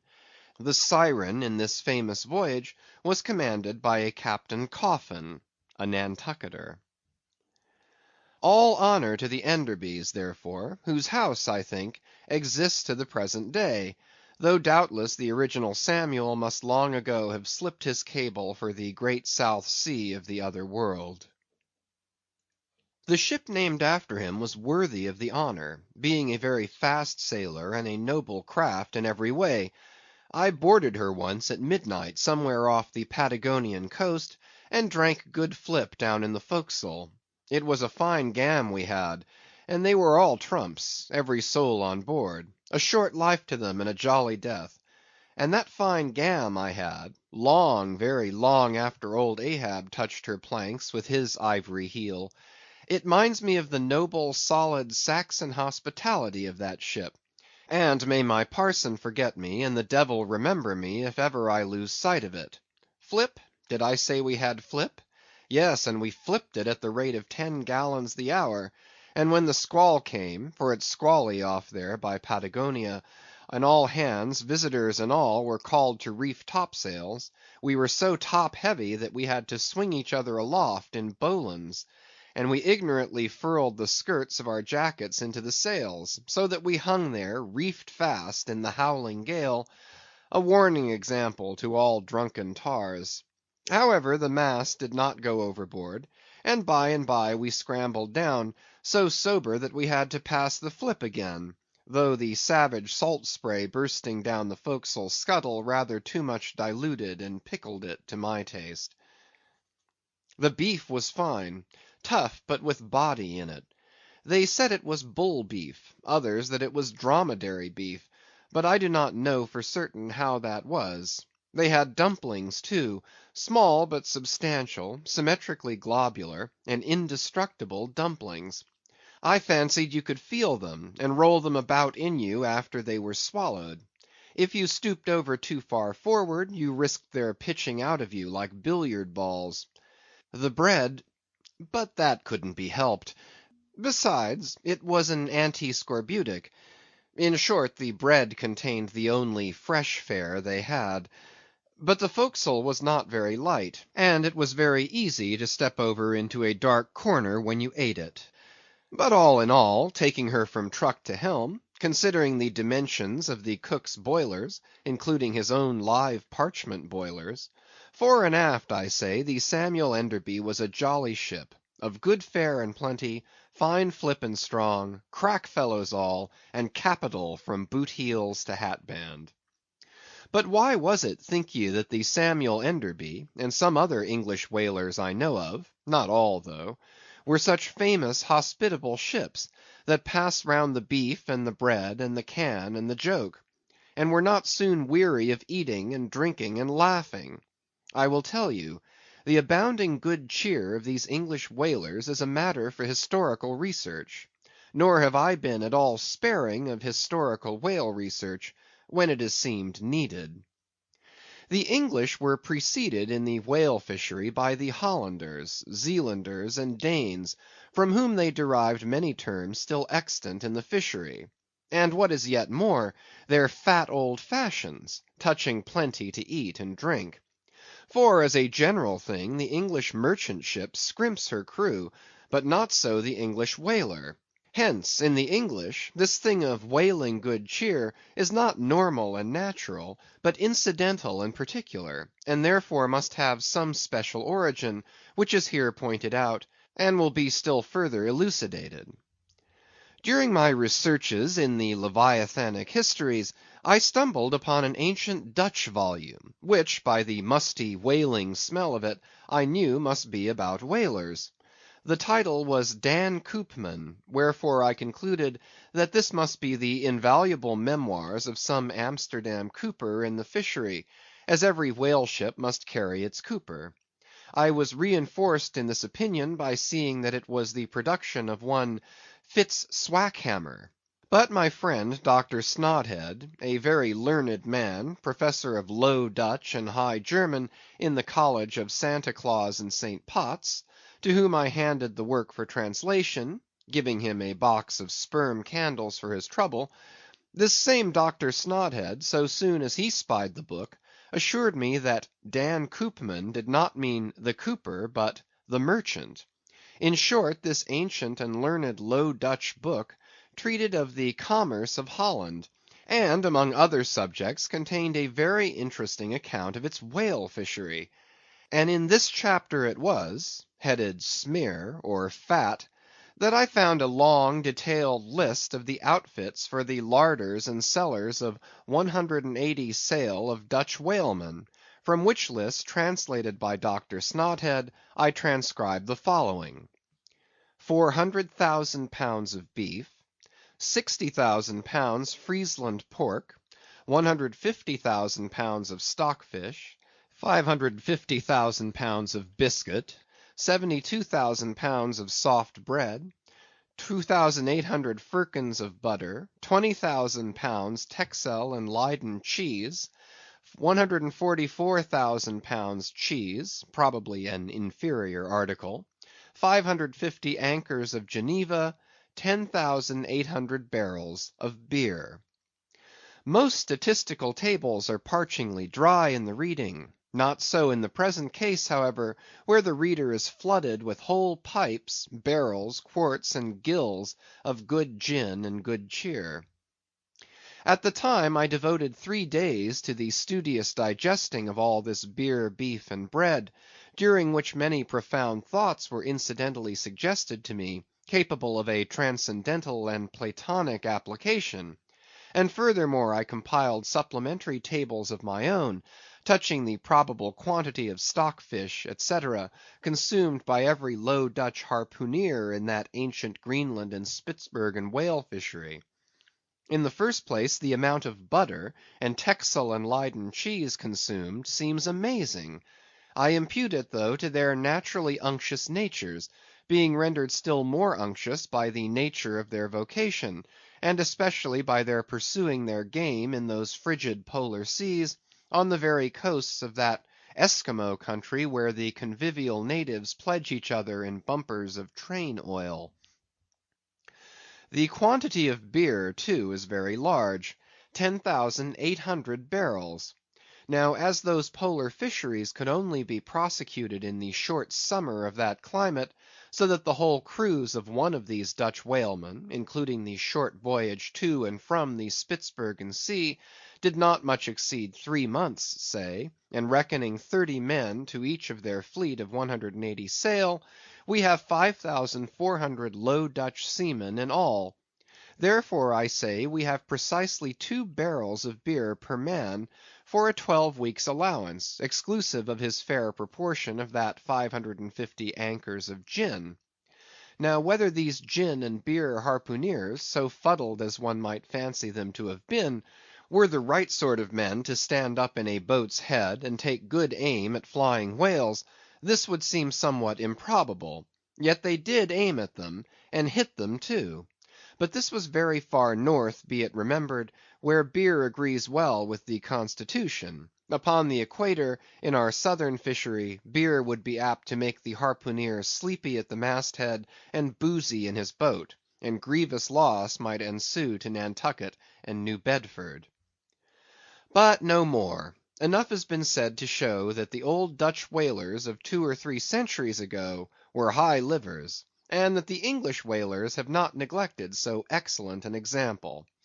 For, say they, when cruising in an empty ship, if you can get nothing better out of the world, get a good dinner out of it at least. And this empties the decanter. Chapter 102. A Bower in the Arsacides. Hitherto, in descriptively treating of the sperm whale, I have chiefly dwelt upon the marvels of his outer aspect, or separately and in detail upon some few interior structural features. But to a large and thorough sweeping comprehension of him, it behooves me now to unbutton him still further, and untagging the points of his hose, unbuckling his garters, and casting loose the hooks and eyes of the joints of his innermost bones, set him before you in his ultimatum, that is to say, in his unconditional skeleton. But how now, Ishmael? How is it that you, a mere oarsman in the fishery, pretend to know aught about the subterranean parts of the whale?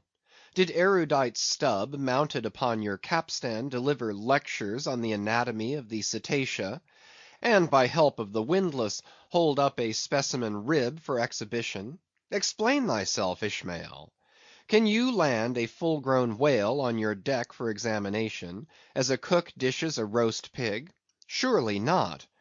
A veritable witness have you hitherto been, Ishmael, but have a care how you seize the privilege of Jonah alone, the privilege of discoursing upon the joists and beams, the rafters, ridgepoles, sleepers, and underpinnings, making up the framework of the Leviathan, and belike of the tallow vats, dairy rooms, butteries, and cheeseries in his bowels. I confess that since Jonah, few whalemen have penetrated very far beneath the skin of the adult whale. Nevertheless, I have been blessed with an opportunity to dissect him in miniature.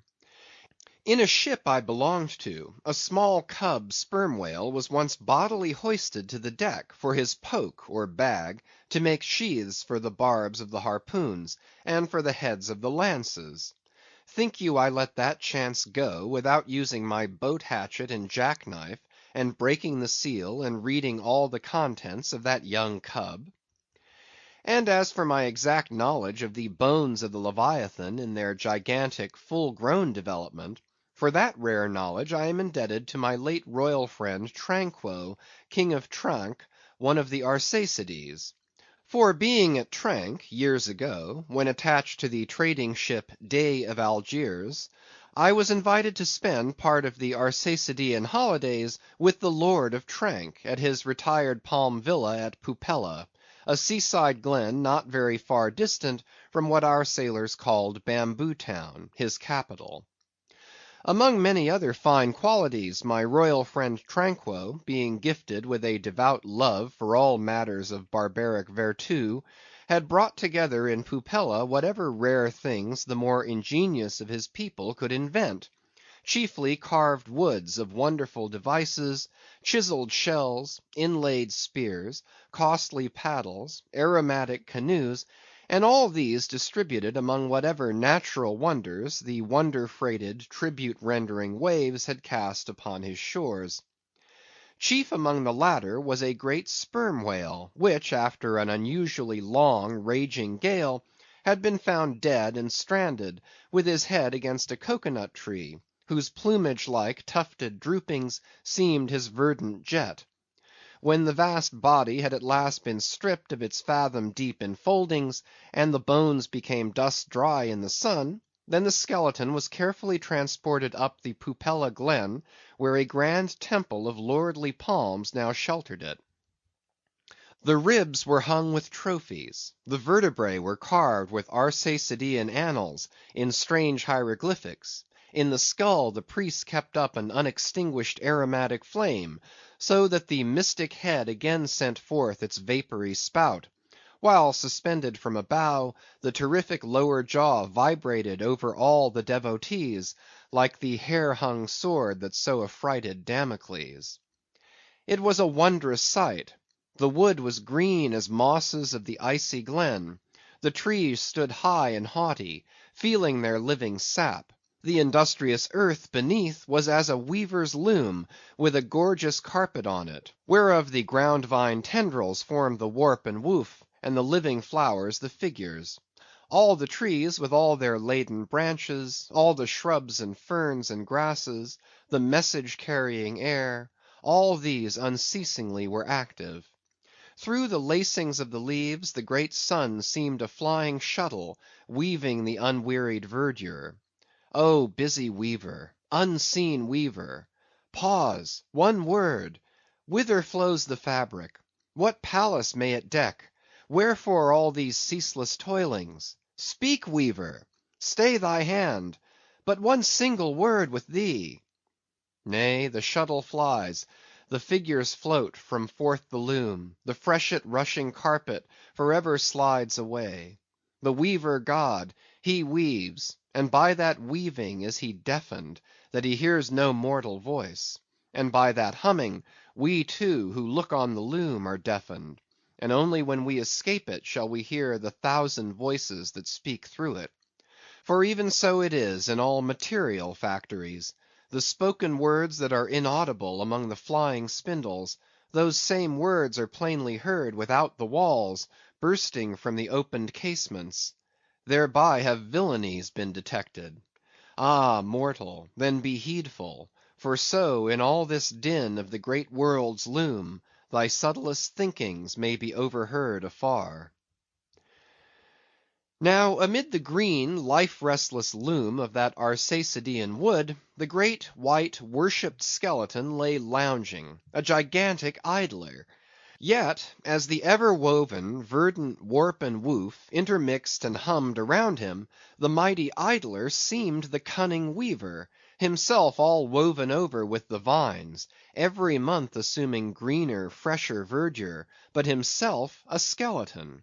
Life folded death, death trellised life, the grim god wived with youthful life, and begat him curly-headed glories. Now when with the royal Tranquo I visited this wondrous whale, and saw the skull an altar, and the artificial smoke ascending from where the real jet had issued, I marvelled that the king should regard a chapel as an object of vertu. He laughed. But more I marvelled that the priest should swear that smoky jet of his was genuine.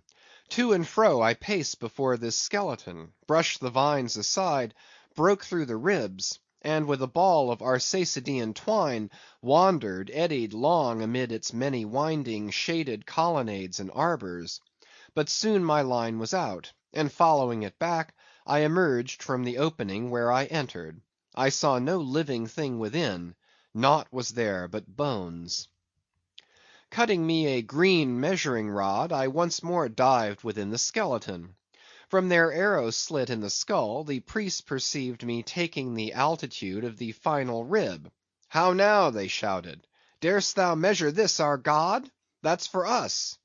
"Aye, priests. Well, how long do ye make him, then?"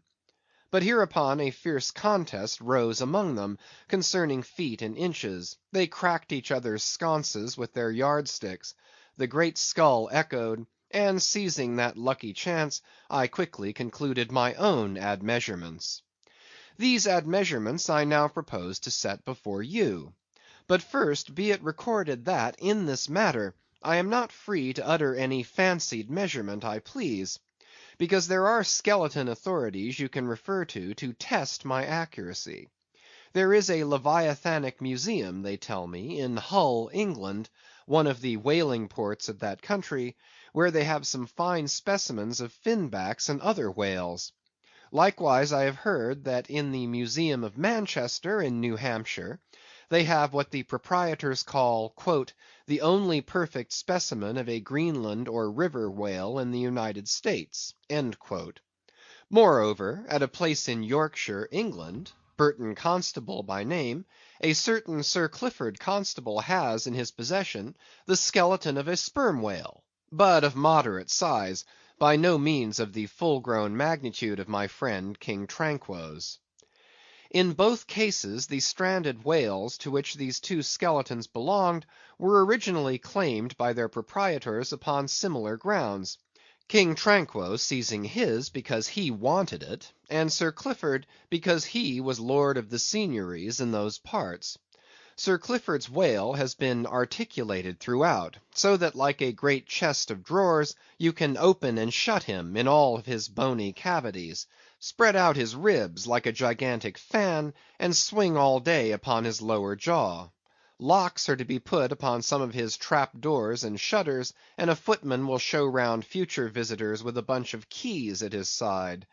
Sir Clifford thinks of charging twopence for a peep at the whispering gallery in the spinal column, 3d. to hear the echo of the hollow of his cerebellum, and 6d. for the unrivalled view from his forehead. The skeleton dimensions I shall now proceed to set down are copied verbatim from my right arm, where I had them tattooed, as in my wild wanderings at that period there was no other secure way of preserving such valuable statistics. But as I was crowded for space, and wished the other parts of my body to remain a blank page for a poem I was then composing, at least what untattooed parts might remain, I did not trouble myself with the odd inches, nor indeed should inches at all enter into a congenial admeasurement of the whale. CHAPTER 103. Measurement of the Whale's Skeleton. In the first place, I wish to lay before you a particular plain statement touching the living bulk of this Leviathan, whose skeleton we are briefly to exhibit. Such a statement may prove useful here. According to a careful calculation I have made, and which I partly base upon Captain Scoresby's estimate of 70 tons for the largest size Greenland whale of 60 feet in length, according to my careful calculation, I say, a sperm whale of the largest magnitude, between 85 and 90 feet in length, and something less than 40 feet in its fullest circumference, such a whale will weigh at least 90 tons, so that reckoning 13 men to a ton, he would considerably outweigh the combined population of a whole village of 1,100 inhabitants. Think you not, then, that brains like yoked cattle should be put to this Leviathan, to make him at all budge to any landsman's imagination? Having already in various ways put before you his skull, spout hole, jaw, teeth, tail, forehead, fins, and divers other parts, I shall now simply point out what is most interesting in the general bulk of his unobstructed bones. But as the colossal skull embraces so very large a proportion of the entire extent of the skeleton, as it is by far the most complicated part, and as nothing is to be repeated concerning it in this chapter, you must not fail to carry it in your mind, or under your arm, as we proceed, otherwise you will not gain a complete notion of the general structure we are about to view. In length, the sperm whale's skeleton at Tranque measured 72 feet, so that when fully invested and extended in life, he must have been 90 feet long; for in the whale the skeleton loses about 1/5 in length compared with the living body. Of this 72 feet, his skull and jaw comprised some 20 feet, leaving some 50 feet of plain backbone. Attached to this backbone, for something less than 1/3 of its length, was the mighty circular basket of ribs which once enclosed his vitals. To me this vast ivory-ribbed chest, with the long unrelieved spine extending far away from it in a straight line, not a little resembled the hull of a great ship new laid upon the stocks, when only some 20 of her naked bow ribs are inserted, and the keel is otherwise, for the time, but a long disconnected timber. The ribs were 10 on a side. The first, to begin from the neck, was nearly 6 feet long; the second, third, and fourth were each successively longer, till you came to the climax of the fifth, or one of the middle ribs, which measured 8 feet and some inches. From that part the remaining ribs diminished, till the 10th and last only spanned 5 feet and some inches. In general thickness they all bore a seemly correspondence to their length. The middle ribs were the most arched. In some of the Arsacides they are used for beams, whereon to lay footpath bridges over small streams. In considering these ribs, I could not but be struck anew with the circumstance, so variously repeated in this book, that the skeleton of the whale is by no means the mould of his invested form. The largest of the Tranque ribs, one of the middle ones, occupied that part of the fish which, in life, is greatest in depth. Now the greatest depth of the invested body of this particular whale must have been at least 16 feet, whereas the corresponding rib measured but little more than 8 feet; so that this rib only conveyed half of the true notion of the living magnitude of that part. Besides, for some way, where I now saw but a naked spine, all that had been once wrapped round with tons of added bulk in flesh, muscle, blood, and bowels. Still more, for the ample fins, I here saw but a few disordered joints, and in place of the weighty and majestic, but boneless flukes, an utter blank. How vain and foolish, then, thought I, for timid untravelled man to try to comprehend aright this wondrous whale by merely poring over his dead attenuated skeleton, stretched in this peaceful wood.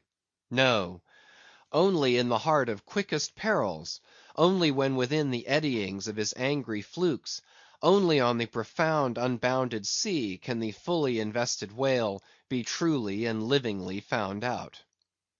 But the spine, for that the best way we can consider it is, with a crane to pile its bones high up on end. No speedy enterprise; but now it's done, it looks much like Pompey's Pillar. There are 40 and odd vertebrae in all, which in the skeleton are not locked together. They mostly lie like the great knobbed blocks on a Gothic spire, forming solid courses of heavy masonry. The largest, a middle one, is in width something less than 3 feet, and in depth more than 4. The smallest, where the spine tapers away into the tail, is only 2 inches in width, and looks something like a white billiard ball. I was told that there were still smaller ones, but that they had been lost by some little cannibal urchins, the priest's children, who had stolen them to play marbles with. Thus we see how that the spine of even the hugest of living things tapers off at last into simple child's play. CHAPTER 104. The Fossil Whale. From his mighty bulk the whale affords a most congenial theme whereon to enlarge, amplify, and generally expatiate. Would you, you could not compress him. By good rights he should only be treated of in imperial folio. Not to tell over again his furlongs from spiracle to tail, and the yards he measures about the waist, only think of the gigantic involutions of his intestines, where they lie in him like great cables and hawsers coiled away in the subterranean orlop deck of a line of battle ship. Since I have undertaken to manhandle this Leviathan, it behooves me to approve myself omnisciently exhaustive in the enterprise, not overlooking the minutest seminal germs of his blood, and spinning him out to the uttermost coil of his bowels. Having already described him in most of his present habitatory and anatomical peculiarities, it now remains to magnify him in an archaeological, fossiliferous, and antediluvian point of view. Applied to any other creature than the Leviathan, to an ant or a flea, such portly terms might justly be deemed unwarrantably grandiloquent. But when Leviathan is the text, the case is altered.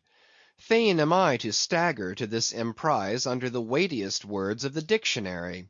And here be it said, that whenever it has been convenient to consult one in the course of these dissertations, I have invariably used a huge quarto edition of Johnson, expressly purchased for that purpose, because that famous lexicographer's uncommon personal bulk more than fitted him to compile a lexicon to be used by a whale author like me.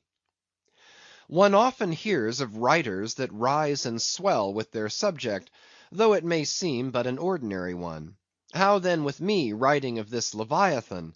Unconsciously my chirography expands into placard capitals. Give me a condor's quill; give me Vesuvius's crater for an inkstand. Friends, hold my arms. For in the mere act of penning my thoughts of this Leviathan, they weary me, and make me faint with their outreaching comprehensiveness of sweep, as if to include the whole circle of the sciences, and all the generations of whales, and men, and mastodons, past, present, and to come, with all the revolving panoramas of empire on earth, and throughout the whole universe, not excluding its suburbs. Such and so magnifying is the virtue of a large and liberal theme. We expand to its bulk. To produce a mighty book, you must choose a mighty theme. No great and enduring volume can ever be written on the flea, though many there be who have tried it. Ere entering upon the subject of fossil whales, I present my credentials as a geologist, by stating that in my miscellaneous time I have been a stone mason, and also a great digger of ditches, canals, and wells, wine vaults, and cellars, and cisterns of all sorts. Likewise, by way of preliminary, I desire to remind the reader, that while in the earlier geological strata there are found fossils of monsters now almost completely extinct, the subsequent relics discovered in what are called the tertiary formations seem the connecting, or at any rate intercepted links, between the ante-chronicle creatures and those whose remote posterity are said to have entered the ark. All the fossil whales hitherto discovered belong to the tertiary period, which is the last preceding the superficial formations. And though none of them precisely answer to any known species of the present time, they are yet sufficiently akin to them in general respects to justify their taking rank as cetacean fossils. Detached broken fossils of pre-Adamite whales, fragments of their bones and skeletons, have within 30 years past at various intervals been found at the base of the Alps, in Lombardy, in France, in England, in Scotland, and in the states of Louisiana, Mississippi, and Alabama.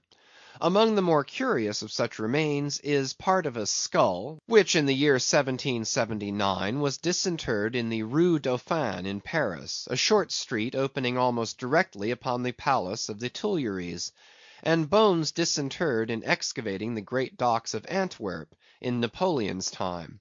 Cuvier pronounced these fragments to have belonged to some utterly unknown leviathanic species. But by far the most wonderful of all cetacean relics was the almost complete vast skeleton of an extinct monster, found in the year 1842 on the plantation of Judge Creagh in Alabama.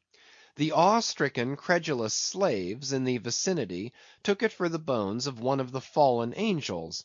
The Alabama doctors declared it a huge reptile, and bestowed upon it the name of Basilosaurus. But some specimen bones of it being taken across the sea to Owen, the English anatomist, it turned out that this alleged reptile was a whale, though of a departed species. A significant illustration of the fact, again and again repeated in this book, that the skeleton of the whale furnishes but little clue to the shape of his fully invested body. So Owen rechristened the monster Zeuglodon, and in his paper read before the London Geological Society, pronounced it in substance one of the most extraordinary creatures which the mutations of the globe have blotted out of existence. When I stand among these mighty leviathan skeletons, skulls, tusks, jaws, ribs, and vertebrae, all characterized by partial resemblances to the existing breeds of sea monsters, but at the same time bearing, on the other hand, similar affinities to the annihilated ante-chronicle leviathans, their incalculable seniors, I am, by a flood, borne back to that wondrous period, ere time itself can be said to have begun; for time began with man. Here Saturn's grey chaos rolls over me, and I obtain dim, shuddering glimpses into those polar eternities, when wedged bastions of ice pressed hard upon what are now the tropics, and in all the 25,000 miles of this world's circumference, not an inhabitable hand's breadth of land was visible. Then the whole world was the whale's, and, king of creation, he left his wake along the present lines of the Andes and the Himalayas. Who can show a pedigree like Leviathan? Ahab's harpoon had shed older blood than the Pharaoh's. Methuselah seems a schoolboy. I look round to shake hands with Shem. I am horror struck at this ante-Mosaic, unsourced existence of the unspeakable terrors of the whale, which, having been before all time, must needs exist after all humane ages are over. But not alone has this Leviathan left his pre-Adamite traces in the stereotype plates of nature, and in limestone and marl bequeathed his ancient bust; but upon Egyptian tablets, whose antiquity seems to claim for them an almost fossiliferous character, we find the unmistakable print of his fin. In an apartment of the great temple of Dendera, some 50 years ago, there was discovered upon the granite ceiling a sculptured and painted planisphere abounding in centaurs, griffins, and dolphins, similar to the grotesque figures on the celestial globe of the moderns.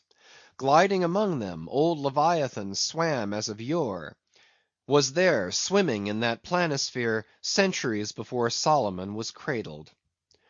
Nor must there be omitted another strange attestation of the antiquity of the whale, in his own osseous post-diluvian reality, as set down by the venerable John Leo, the old Barbary traveller. "Not far from the sea side they have a temple, the rafters and beams of which are made of whale bones; for whales of a monstrous size are oftentimes cast up dead upon that shore. The common people imagine that by a secret power bestowed by God upon the temple, no whale can pass it without immediate death. But the truth of the matter is, that on either side of the temple there are rocks that shoot 2 miles into the sea, and wound the whales when they light upon 'em. They keep a whale's rib of an incredible length for a miracle, which lying upon the ground with its convex part uppermost, makes an arch, the head of which cannot be reached by a man upon a camel's back. This rib, says John Leo, is said to have lain there 100 years before I saw it. Their historians affirm that a prophet who prophesied of Mahomet came from this temple, and some do not stand to assert that the prophet Jonas was cast forth by the whale at the base of the temple." In this Afric temple of the whale I leave you, reader; and if you be a Nantucketer and a whaleman, you will silently worship there. End of chapters 101 to 104.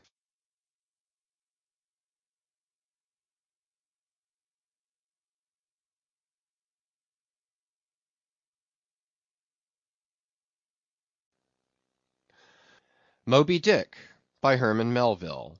Chapters 105 to 108. CHAPTER 105.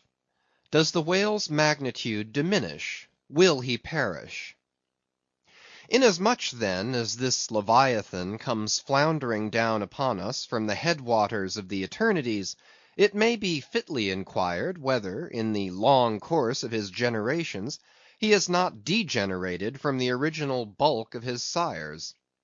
But upon investigation we find that not only are the whales of the present day superior in magnitude to those whose fossil remains are found in the tertiary system, embracing a distinct geological period prior to man, but of the whales found in that tertiary system, those belonging to its latter formations exceed in size those of its earlier ones. Of all the pre-Adamite whales yet exhumed, by far the largest is the Alabama one mentioned in the last chapter, and that was less than 70 feet in length in the skeleton; whereas we have already seen that the tape measure gives 72 feet for the skeleton of a large-sized modern whale. And I have heard, on whalemen's authority, that sperm whales have been captured near 100 feet long at the time of capture. But may it not be that while the whales of the present hour are an advance in magnitude upon those of all previous geological periods, may it not be that since Adam's time they have degenerated? Assuredly we must conclude so, if we are to credit the accounts of such gentlemen as Pliny and the ancient naturalists generally.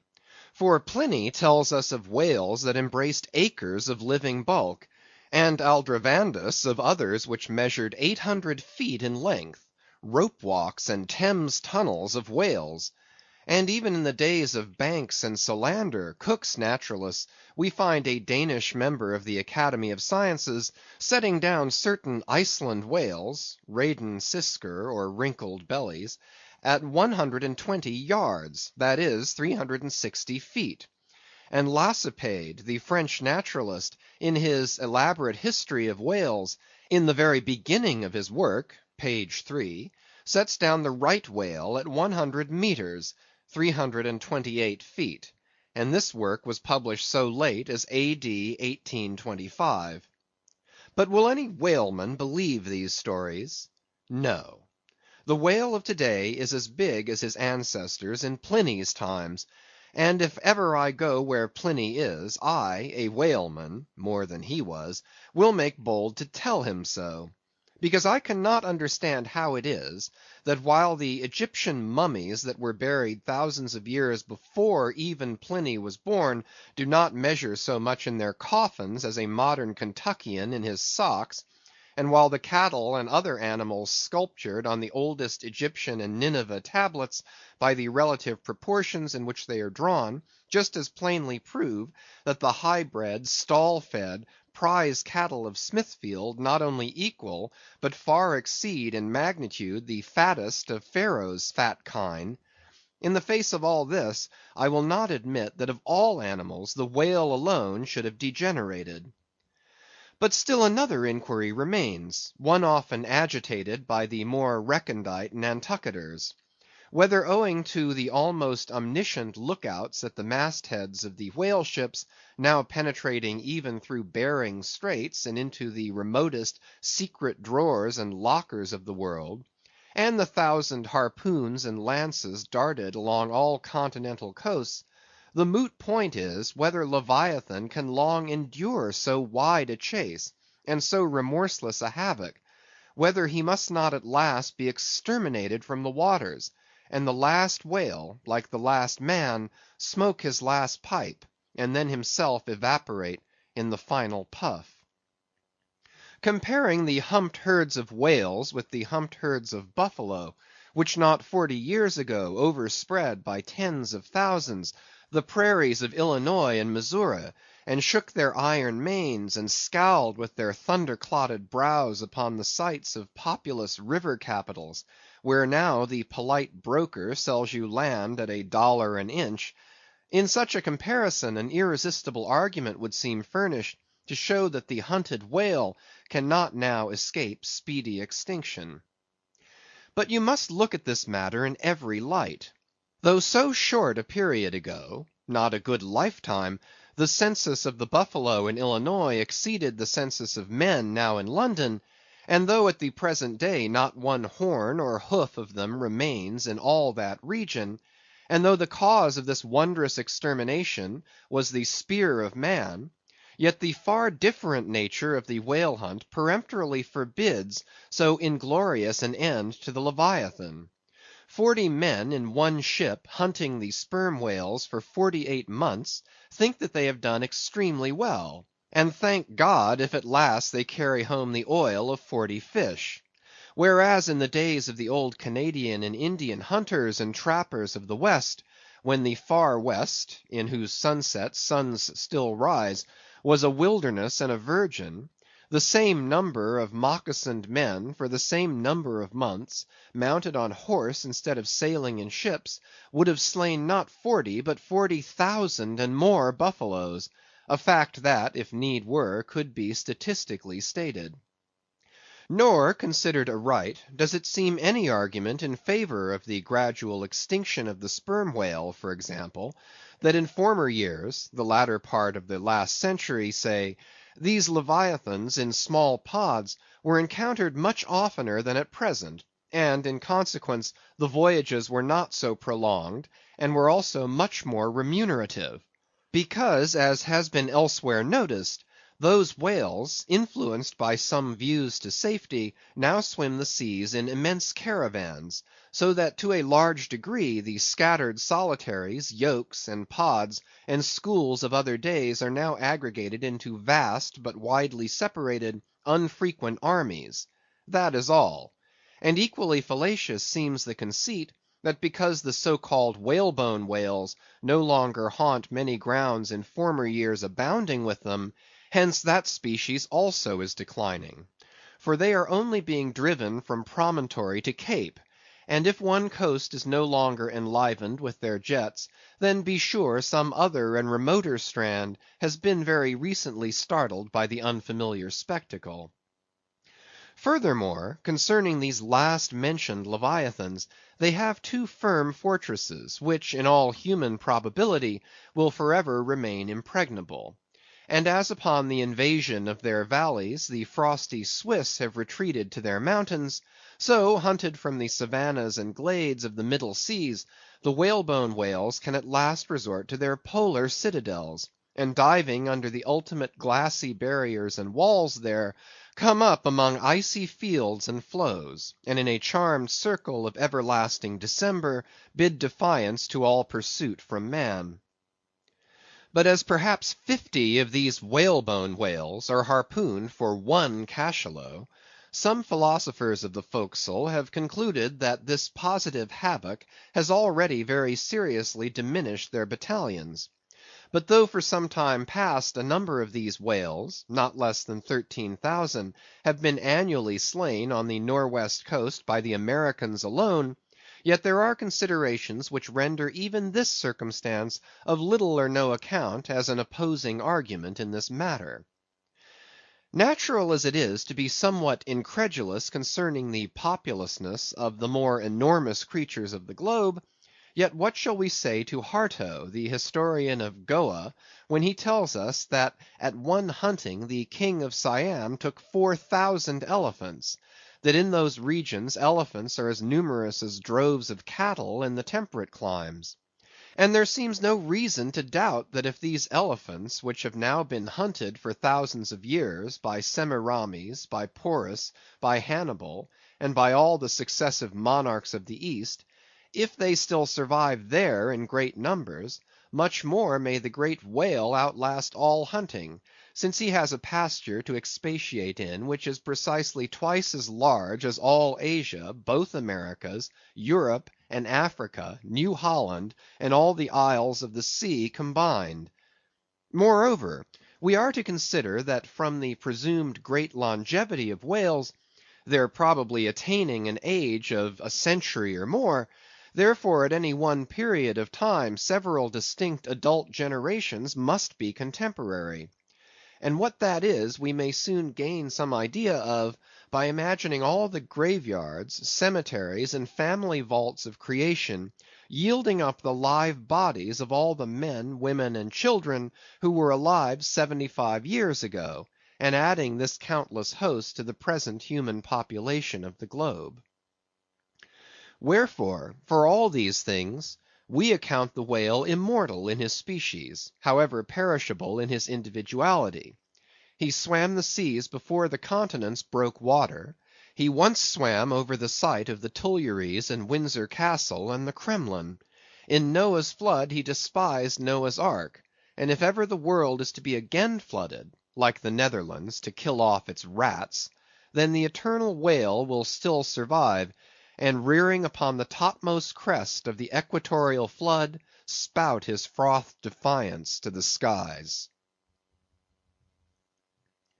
Chapter 106. Ahab's Leg.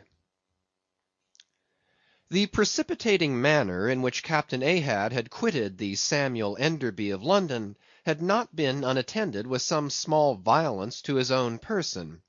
He had lighted with such energy upon the thwart of his boat, that his ivory leg had received a half splintering shock; and when, after gaining his own deck, and his own pivot hole there, he so vehemently wheeled round with an urgent command to the steersman, it was, as ever, something about his not steering inflexibly enough; then the already shaken ivory received such an additional twist and wrench, that though it still remained entire and to all appearances lusty, yet Ahab did not deem it entirely trustworthy. And indeed it seemed small matter for wonder, that for all his pervading mad recklessness, Ahab did at times give careful heed to the condition of that dead bone upon which he partly stood. For it had not been very long prior to the Pequod's sailing from Nantucket, that he had been found one night lying prone upon the ground, and insensible, by some unknown and seemingly inexplicable, unimaginable casualty, his ivory limb having been so violently displaced that it had stakewise smitten and all but pierced his groin; nor was it without extreme difficulty that the agonizing wound was entirely cured. Nor at the time had it failed to enter his monomaniac mind, that all the anguish of that then present suffering was but the direct issue of a former woe; and he too plainly seemed to see, that as the most poisonous reptile of the marsh perpetuates his kind as inevitably as the sweetest songster of the grove, so equally, with every felicity, all miserable events do naturally beget their like. Yea, more than equally, thought Ahab, since both the ancestry and posterity of grief go further than the ancestry and posterity of joy. For, not to hint of this, that it is an inference from certain canonic teachings, that while some natural enjoyments here shall have no children born to them for the other world, but, on the contrary, shall be followed by the joy childlessness of all hell's despair, whereas some guilty mortal miseries shall still fertilely beget to themselves an eternally progressive progeny of griefs beyond the grave; not at all to hint of this, there still seems an inequality in the deeper analysis of the thing. For, thought Ahab, while even the highest earthly felicities have a certain unsignifying pettiness lurking in them, but at bottom all heart woes, a mystic significance, and in some men an archangelic grandeur, so do their diligent tracings out not belie the obvious deduction.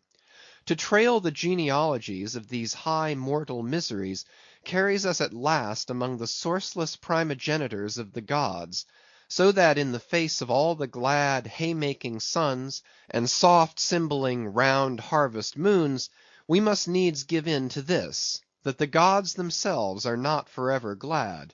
The ineffaceable sad birthmark in the brow of man is but the stamp of sorrow in the signers. Unwittingly here a secret has been divulged, which perhaps might more properly, in set way, have been disclosed before. With many other particulars concerning Ahab, always had it remained a mystery to some why it was that for a certain period, both before and after the sailing of the Pequod, he had hidden himself away with such Grand Lama-like exclusiveness, and for that one interval sought speechless refuge, as it were, among the marble senate of the dead. Captain Peleg's bruited reason for this thing appeared by no means adequate; though, indeed, as touching all Ahab's deeper part, every revelation partook more of significant darkness than of explanatory light. But in the end it all came out; this one matter did, at least. That direful mishap was at the bottom of his temporary recluseness; and not only this, but to that ever contracting, dropping circle ashore, who for any reason possessed the privilege of a less banned approach to him; to that timid circle the above hinted casualty, remaining as it did moodily unaccounted for by Ahab, invested itself with terrors not entirely underived from the land of spirits and of whales. So that, through their zeal for him, they had all conspired, so far as in them lay, to muffle up the knowledge of this thing from others; and hence it was that not till a considerable interval had elapsed, did it transpire upon the Pequod's decks. But be all this as it may, let the unseen ambiguous synod in the air, or the vindictive princes and potentates of fire, have to do or not with earthly Ahab, yet in this present matter of his leg, he took plain practical procedures. He called the carpenter. And when that functionary appeared before him, he bade him without delay set about making a new leg, and directed the mates to see him supplied with all the studs and joists of jaw ivory (sperm whale) which had thus far been accumulated on the voyage, in order that a careful selection of the stoutest, clearest grained stuff might be secured. This done, the carpenter received orders to have the leg completed that night, and to provide all the fittings for it, independent of those pertaining to the distrusted one in use. Moreover, the ship's forge was ordered to be hoisted out of its temporary idleness in the hold; and to accelerate the affair, the blacksmith was commanded to proceed at once to the forging of whatever iron contrivances might be needed. CHAPTER 107. The Carpenter. Seat thyself sultanically among the moons of Saturn, and take high abstracted man alone, and he seems a wonder, a grandeur, and a woe. But from the same point take mankind in mass, and for the most part they seem a mob of unnecessary duplicates, both contemporary and hereditary. But most humble though he was, and far from furnishing an example of the high humane abstraction, the Pequod's carpenter was no duplicate. Hence he now comes in person on this stage. Like all sea-going ship carpenters, and more especially those belonging to whaling vessels, he was to a certain off-handed practical extent alike experienced in numerous trades and callings collateral to his own, the carpenter's pursuit being the ancient and outbranching trunk of all those numerous handicrafts which more or less have to do with wood as an auxiliary material. But besides the application to him of the generic remark above, this carpenter of the Pequod was singularly efficient in those thousand nameless mechanical emergencies continually recurring in a large ship, upon a 3 or 4 years' voyage, in uncivilized and far distant seas. For not to speak of his readiness in ordinary duties, repairing stove boats, sprung spars, reforming the shape of clumsy bladed oars, inserting bull's eyes in the deck, or new tree nails in the side planks, and other miscellaneous matters more directly pertaining to his special business, he was moreover unhesitatingly expert in all manner of conflicting aptitudes, both useful and capricious. The one grand stage where he enacted all his various parts, so manifold, was his vice bench; a long, rude, ponderous table, furnished with several vices, of different sizes, and both of iron and of wood. At all times, except when whales were alongside, this bench was securely lashed athwartships against the rear of the try works. A belaying pin is found too large to be easily inserted into its hole; the carpenter claps it into one of his ever ready vices, and straightway files it smaller. A lost land bird of strange plumage strays on board, and is made a captive. Out of clean shaved rods of right whalebone, and cross beams of sperm whale ivory, the carpenter makes a pagoda looking cage for it. An oarsman sprains his wrist; the carpenter concocts a soothing lotion. Stubb longed for vermilion stars to be painted upon the blade of his every oar. Screwing each oar in his big vice of wood, the carpenter symmetrically supplies the constellation. A sailor takes a fancy to wear shark bone ear rings; the carpenter drills his ears. Another has a toothache; the carpenter out pincers, and clapping one hand upon his bench, bids him be seated there. But the poor fellow unmanageably winces under the unconcluded operation. Whirling round the handle of his wooden vice, the carpenter signs him to clap his jaw in that, if he would have him draw the tooth.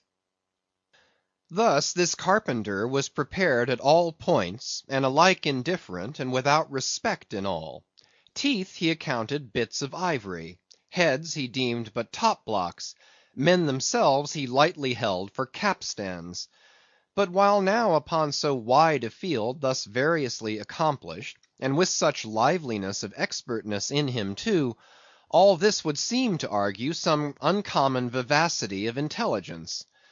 But not precisely so; for nothing was this man more remarkable than for a certain impersonal stolidity, as it were. Impersonal, I say, for it so shaded off into the surrounding infinite of things, that it seemed one with the general stolidity discernible in the whole visible world, which while pauselessly active in uncounted modes, still eternally holds its peace, and ignores you, though you dig foundations for cathedrals.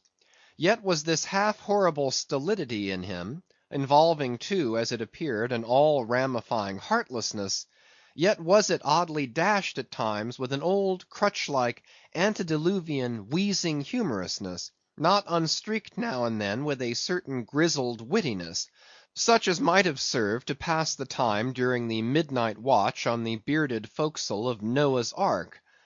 Was it that this old carpenter had been a lifelong wanderer, whose much rolling to and fro not only had gathered no moss, but what is more, had rubbed off whatever small outward clingings might have originally pertained to him? He was a stripped abstract, an unfractioned integral, uncompromised as a new-born babe, living without premeditated reference to this world or the next. You might almost say that this strange uncompromisedness in him involved a sort of unintelligence, For in his numerous trades he did not seem to work so much by reason or by instinct, or simply because he had been tutored to it, or by any intermixture of all these, even or uneven, but merely by a kind of deaf and dumb, spontaneous, literal process.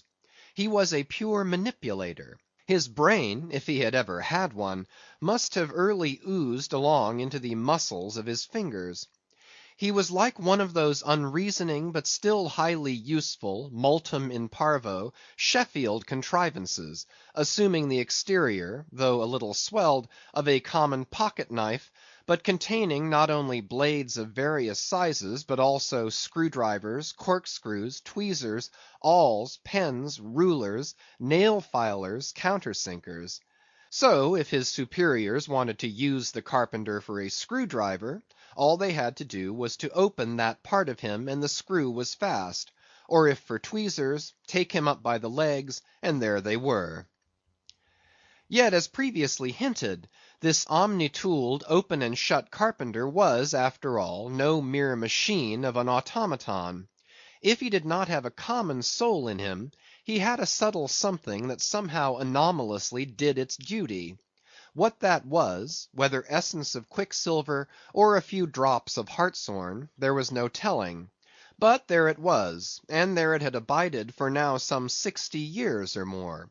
And this it was, this same unaccountable, cunning, life principle in him, this it was that kept him a great part of the time soliloquizing, but only like an unreasoning wheel, which also hummingly soliloquizes.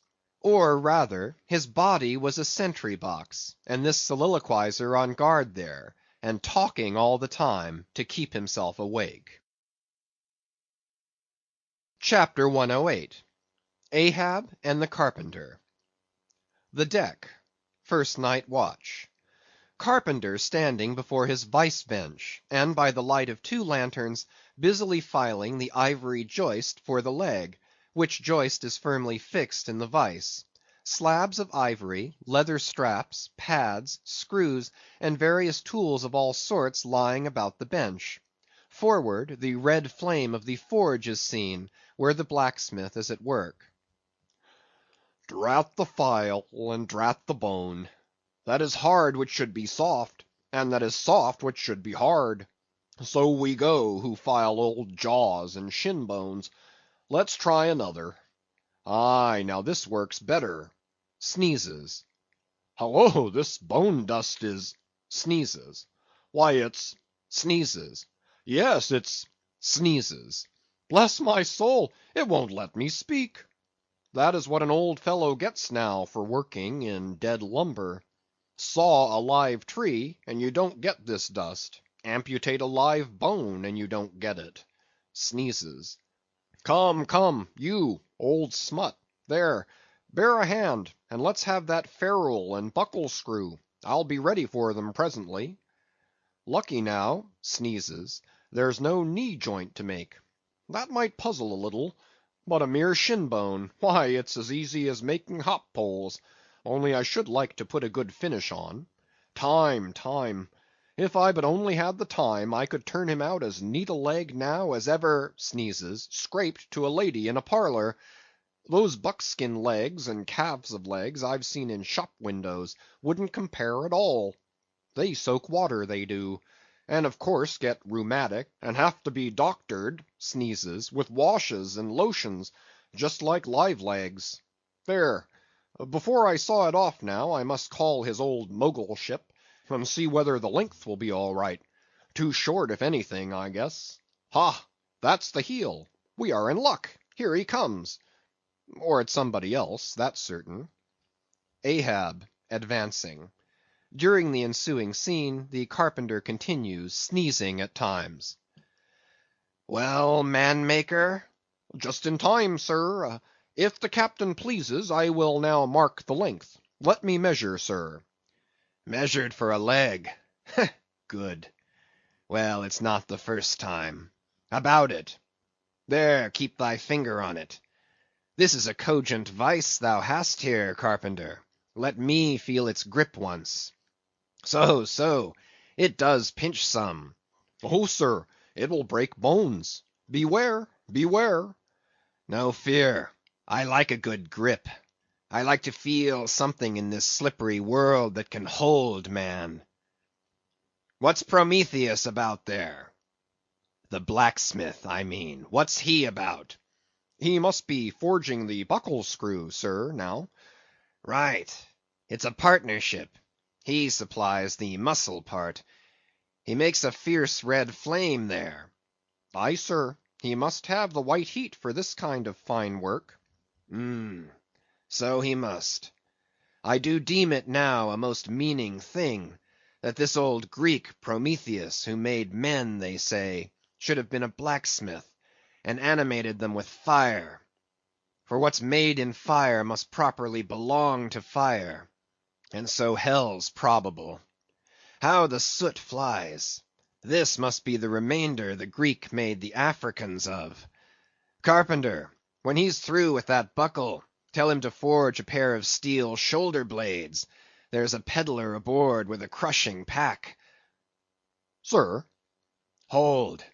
While Prometheus is about it, I'll order a complete man after a desirable pattern. Imprimis, 50 feet high in his socks. Then chest modeled after the Thames Tunnel. Then legs with roots to 'em to stay in one place.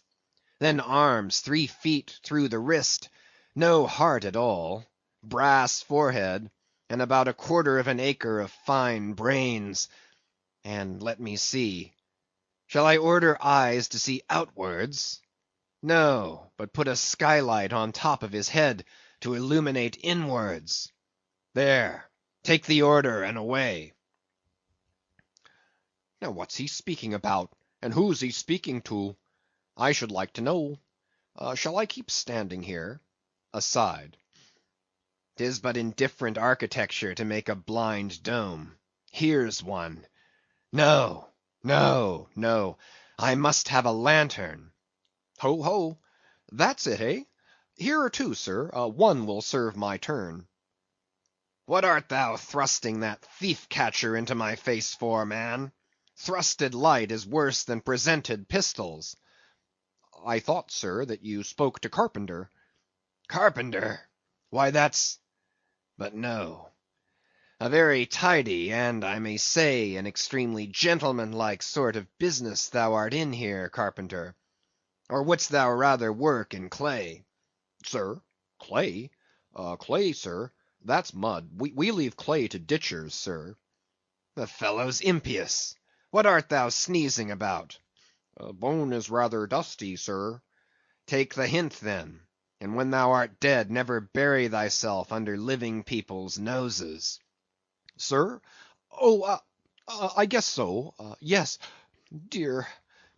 Look ye, Carpenter, I dare say thou callest thyself a right good workmanlike workman, eh? Well then, will it speak thoroughly well for thy work, if when I come to mount this leg thou makest, I shall nevertheless feel another leg in the same identical place with it? That is, Carpenter, my old lost leg, the flesh and blood one, I mean.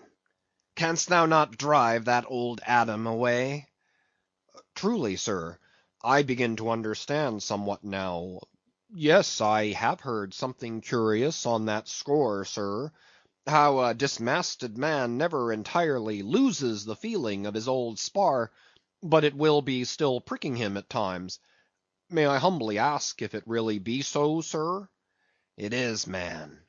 Look, put thy live leg here in the place where mine once was.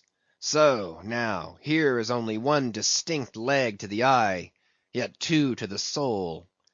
Where thou feelest tingling life, there, exactly there, there to a hair, do I. Is it a riddle? I should humbly call it a poser, sir. Hiss, then. How dost thou know that some entire, living, thinking thing may not be invisibly and uninterpenetratingly standing precisely where thou now standest? Aye, and standing there in thy spite.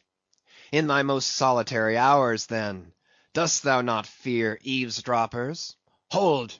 Don't speak.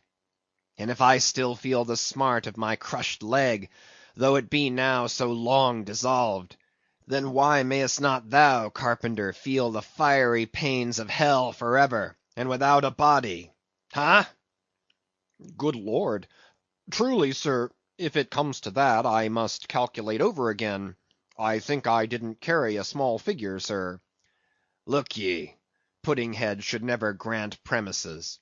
How long before the leg is done? Perhaps an hour, sir. Bungle away at it then, and bring it to me. Turns to go. Oh, life! Here I am, proud as a Greek god, and yet standing debtor to this blockhead for a bone to stand on. Cursed be that mortal inter-indebtedness, which will not do away with ledgers. I would be free as air, and I'm down in the whole world's books. I am so rich I could have given bid for bid with the wealthiest Praetorians at the auction of the Roman Empire, which was the world's, and yet I owe for the flesh in the tongue I brag with. By heavens, I'll get a crucible, and into it, and dissolve myself down to one small compendious vertebra. So. Carpenter, resuming his work. Well, well, well. Stubb knows him best of all, and Stubb always says he's queer. Says nothing but that one sufficient little word. Queer. He's queer, says Stubb. He's queer, queer, queer, and keeps dinning it into Mr. Starbuck all the time.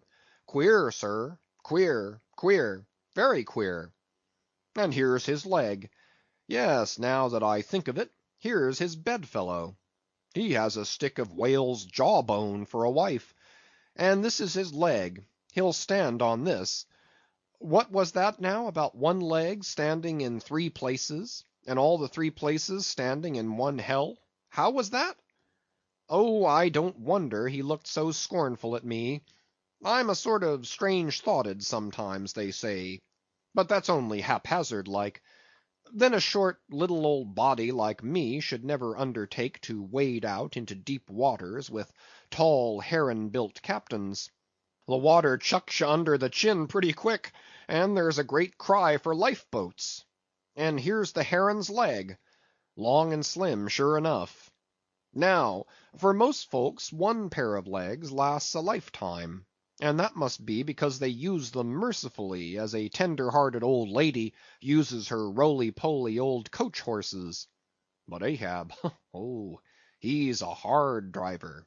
Look, driven one leg to death, and spavined the other for life, and now wears out bone legs by the cord. Hallo there, you smut! Bear a hand there with those screws, and let's finish it before the resurrection fellow comes a-calling with his horn for all legs, true or false, as brewery men go round collecting old beer barrels, to fill 'em up again. What a leg this is! It looks like a real live leg, filed down to nothing but the core. He'll be standing on this to-morrow. He'll be taking altitudes on it. Hallo! I almost forgot the little oval slate, smoothed ivory, where he figures up the latitude. So, so. Chisel, file, and sandpaper now. End of chapters 105 to 108.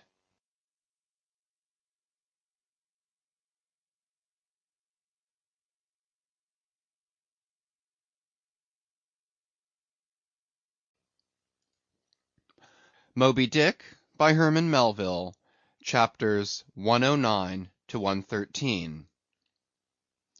Chapter 109. Ahab and Starbuck in the cabin. According to usage, they were pumping the ship the next morning, and lo, no inconsiderable oil came up with the water. The casks below must have sprung a bad leak. Much concern was shown, and Starbuck went down into the cabin to report this unfavorable affair. Footnote: in sperm whalemen with any considerable quantity of oil on board, it is a regular semi-weekly duty to conduct a hose into the hold and drench the casks with sea water, which afterwards at varying intervals is removed by the ship's pumps. Hereby the casks are sought to be kept damply tight, while by the changed character of the withdrawn water, the mariners readily detect any serious leakage in the precious cargo. End of footnote. Now, from the south and west, the Pequod was drawing nigh to Formosa and the Bashee Isles, between which lies one of the tropical outlets from the China waters into the Pacific.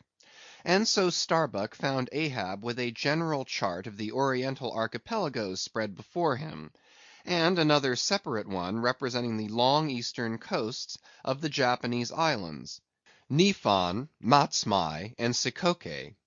With his snow-white new ivory leg braced against the screwed leg of his table, and with a long pruning hook of a jackknife in his hand, the wondrous old man, with his back to the gangway door, was wrinkling his brow and tracing his old courses again.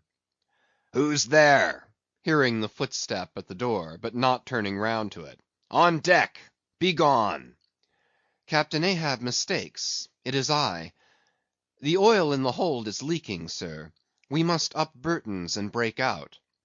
Up Burton's and break out? Now that we are nearing Japan? Heave to here for a week to tinker a parcel of old hoops? Either do that, sir, or waste in one day more oil than we may make good in a year. What we come 20,000 miles to get is worth saving, sir.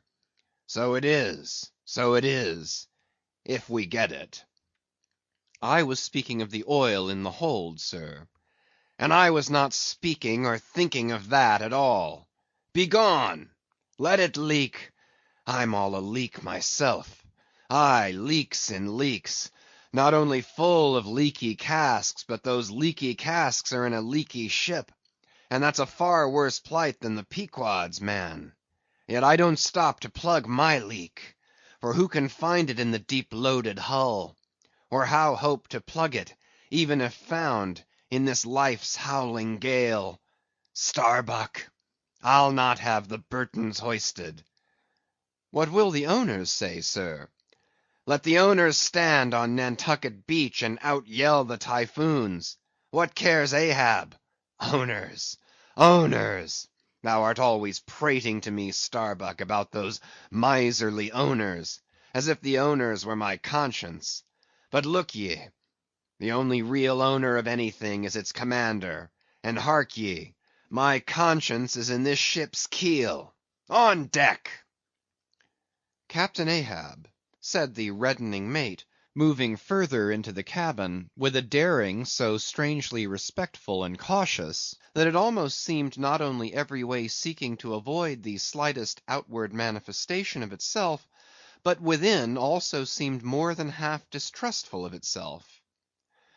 "A better man than I might well pass over in thee, what he would quickly enough resent in a younger man; aye, and in a happier, Captain Ahab." "Devils! Dost thou then so much as dare to critically think of me? On deck!" "Nay, sir, not yet. I do entreat, and I do dare, sir, to be forbearing. Shall we not understand each other better than hitherto, Captain Ahab?" Ahab seized a loaded musket from the rack, forming part of most South Seamen's cabin furniture, and pointing it towards Starbuck, exclaimed, "There is one God that is Lord over the earth, and one Captain that is Lord over the Pequod. On deck!" For an instant, in the flashing eyes of the mate, and his fiery cheeks, you would have almost thought that he had really received the blaze of the levelled tube. But mastering his emotion, he half calmly rose, and as he quitted the cabin, paused for an instant, and said, "Thou hast outraged, not insulted me, sir. But for that, I ask thee not to beware of Starbuck; thou wouldst but laugh. But let Ahab beware of Ahab. Beware of thyself, old man." "He waxes brave, but nevertheless obeys. Most careful bravery that," murmured Ahab, as Starbuck disappeared. "What's that he said? Ahab beware of Ahab. There's something there." Then, unconsciously using the musket for a staff, with an iron brow he paced to and fro in the little cabin; but presently the thick pleats of his forehead relaxed, and returning the gun to the rack, he went on deck. "Thou art but too good a fellow, Starbuck," he said lowly to the mate. Then raising his voice to the crew, "Furl the t'gallant sails, and close reef the topsails, fore and aft. Back the main yard. Up Burtons, and break out in the main hold." It were perhaps vain to surmise exactly why it was, that as respecting Starbuck, Ahab thus acted. It may have been a flash of honesty in him, or mere prudential policy, which, under the circumstance, imperiously forbade the slightest symptom of open disaffection, however transient, in the important chief officer of his ship. However it was, his orders were executed, and the Burtons were hoisted. CHAPTER 110. Queequeg in his Coffin. Upon searching, it was found that the casks last struck into the hold were perfectly sound, and that the leak must be further off. So, it being calm weather, they broke out deeper and deeper, disturbing the slumbers of the huge ground tier butts, and from that black midnight sending those gigantic moles into the daylight above. So deep did they go, and so ancient and corroded and weedy the aspect of the lowermost puncheons, that you almost looked next for some mouldy corner-stone cask containing coins of Captain Noah, with copies of the posted placards vainly warning the infatuated old world from the flood. Tierce after tierce, too, of water, and bread, and beef, and shooks of staves, and iron bundles of hoops, were hoisted out, till at last the piled decks were hard to get about, and the hollow hull echoed under foot, as if you were treading over empty catacombs, and reeled and rolled in the sea like an air-freighted demijohn. Top-heavy was the ship as a dinnerless student with all Aristotle in his head. Well was it that the typhoons did not visit them then. Now at this time it was that my poor pagan companion and fast bosom friend Queequeg was seized with a fever, which brought him nigh to his endless end. Be it said, that in this vocation of whaling, sinecures are unknown. Dignity and danger go hand in hand. Till you get to be captain, the higher you rise, the harder you toil. So with poor Queequeg, who, as harpooneer, must not only face all the rage of the living whale, but, as we have elsewhere seen, mount his dead back in a rolling sea, and finally descend into the gloom of the hold, and bitterly sweating all day in that subterraneous confinement, resolutely manhandle the clumsiest casks, and see to their stowage. To be short, among whalemen, the harpooneers are the holders, so called. Poor Queequeg! When the ship was about half disemboweled, you should have stooped over the hatchway, and peered down upon him there, where, stripped to his woolen drawers, the tattooed savage was crawling about amid that dampness and slime, like a green spotted lizard at the bottom of a well. And a well or an ice-house it somehow proved to him, poor pagan, where, strange to say, for all the heat of his sweatings, he caught a terrible chill which lapsed into a fever, and at last, after some days' suffering, laid him in his hammock, close to the very sill of the door of death. How he wasted and wasted away in those few long lingering days, till there seemed but little left of him but his frame and tattooing. But as all else in him thinned, and his cheekbones grew sharper, his eyes nevertheless seemed growing fuller and fuller. They became of a strange softness of lustre, and mildly but deeply looked out at you there from his sickness, a wondrous testimony to that immortal health in him which could not die or be weakened. And like circles on the water, which, as they grow fainter, expand, so his eyes seemed rounding and rounding like the rings of eternity. An awe that cannot be named would steal over you, as you sat by the side of this waning savage, and saw as strange things in his face as any beheld who were bystanders when Zoroaster died. For whatever is truly wondrous and fearful in man, never yet was put into words or books. And the drawing near of death, which alike levels all, alike impresses all with a last revelation, which only an author from the dead could adequately tell. So that, let us say it again, no dying Chaldee or Greek had higher and holier thoughts than those whose mysterious shades you saw creeping over the face of poor Queequeg, as he quietly lay in his swaying hammock, and the rolling sea seemed gently rocking him to his final rest, and the ocean's invisible flood tide lifted him higher and higher towards his destined heaven.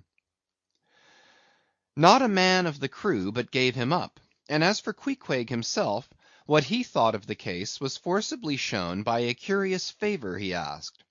He called one to him in the grey morning watch when the day was just breaking, and taking his hand, said that while in Nantucket he had chanced to see certain little canoes of dark wood, like the rich war wood of his native isle, and upon inquiry he had learned that all whalemen who died in Nantucket were laid in those same dark canoes, and that the fancy of being so laid had much pleased him, for it was not unlike the custom of his own race, who, after embalming a dead warrior, stretched him out in his canoe, and so left him to be floated away to the starry archipelagoes.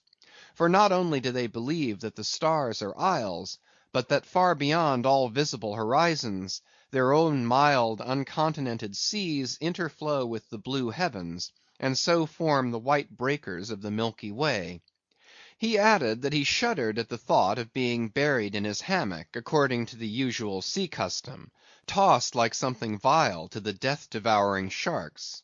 No, he desired a canoe like those of Nantucket, all the more congenial to him, being a whaleman, that like a whale‐boat these coffin canoes were without a keel, though that involved but uncertain steering and much leeway adown the dim ages. Now when this strange circumstance was made known aft, the carpenter was at once commanded to do Queequeg's bidding, whatever it might include. There was some heathenish, coffin‐coloured old lumber aboard, which upon a long previous voyage had been cut from the aboriginal groves of the Lackaday Islands, and from these dark planks the coffin was recommended to be made. No sooner was the carpenter apprised of the order, than taking his rule he forthwith, with all the indifferent promptitude of his character, proceeded into the forecastle and took Queequeg's measure with great accuracy, regularly chalking Queequeg's person as he shifted the rule. "Ah, poor fellow! he'll have to die now," ejaculated the Long Island sailor. Going to his vice bench, the carpenter, for convenience sake and general reference, now transferringly measured on it the exact length the coffin was to be, and then made the transfer permanent by cutting 2 notches at its extremities. This done, he marshalled the planks and his tools, and to work. When the last nail was driven, and the lid duly planed and fitted, he lightly shouldered the coffin and went forward with it, inquiring whether they were ready for it yet in that direction.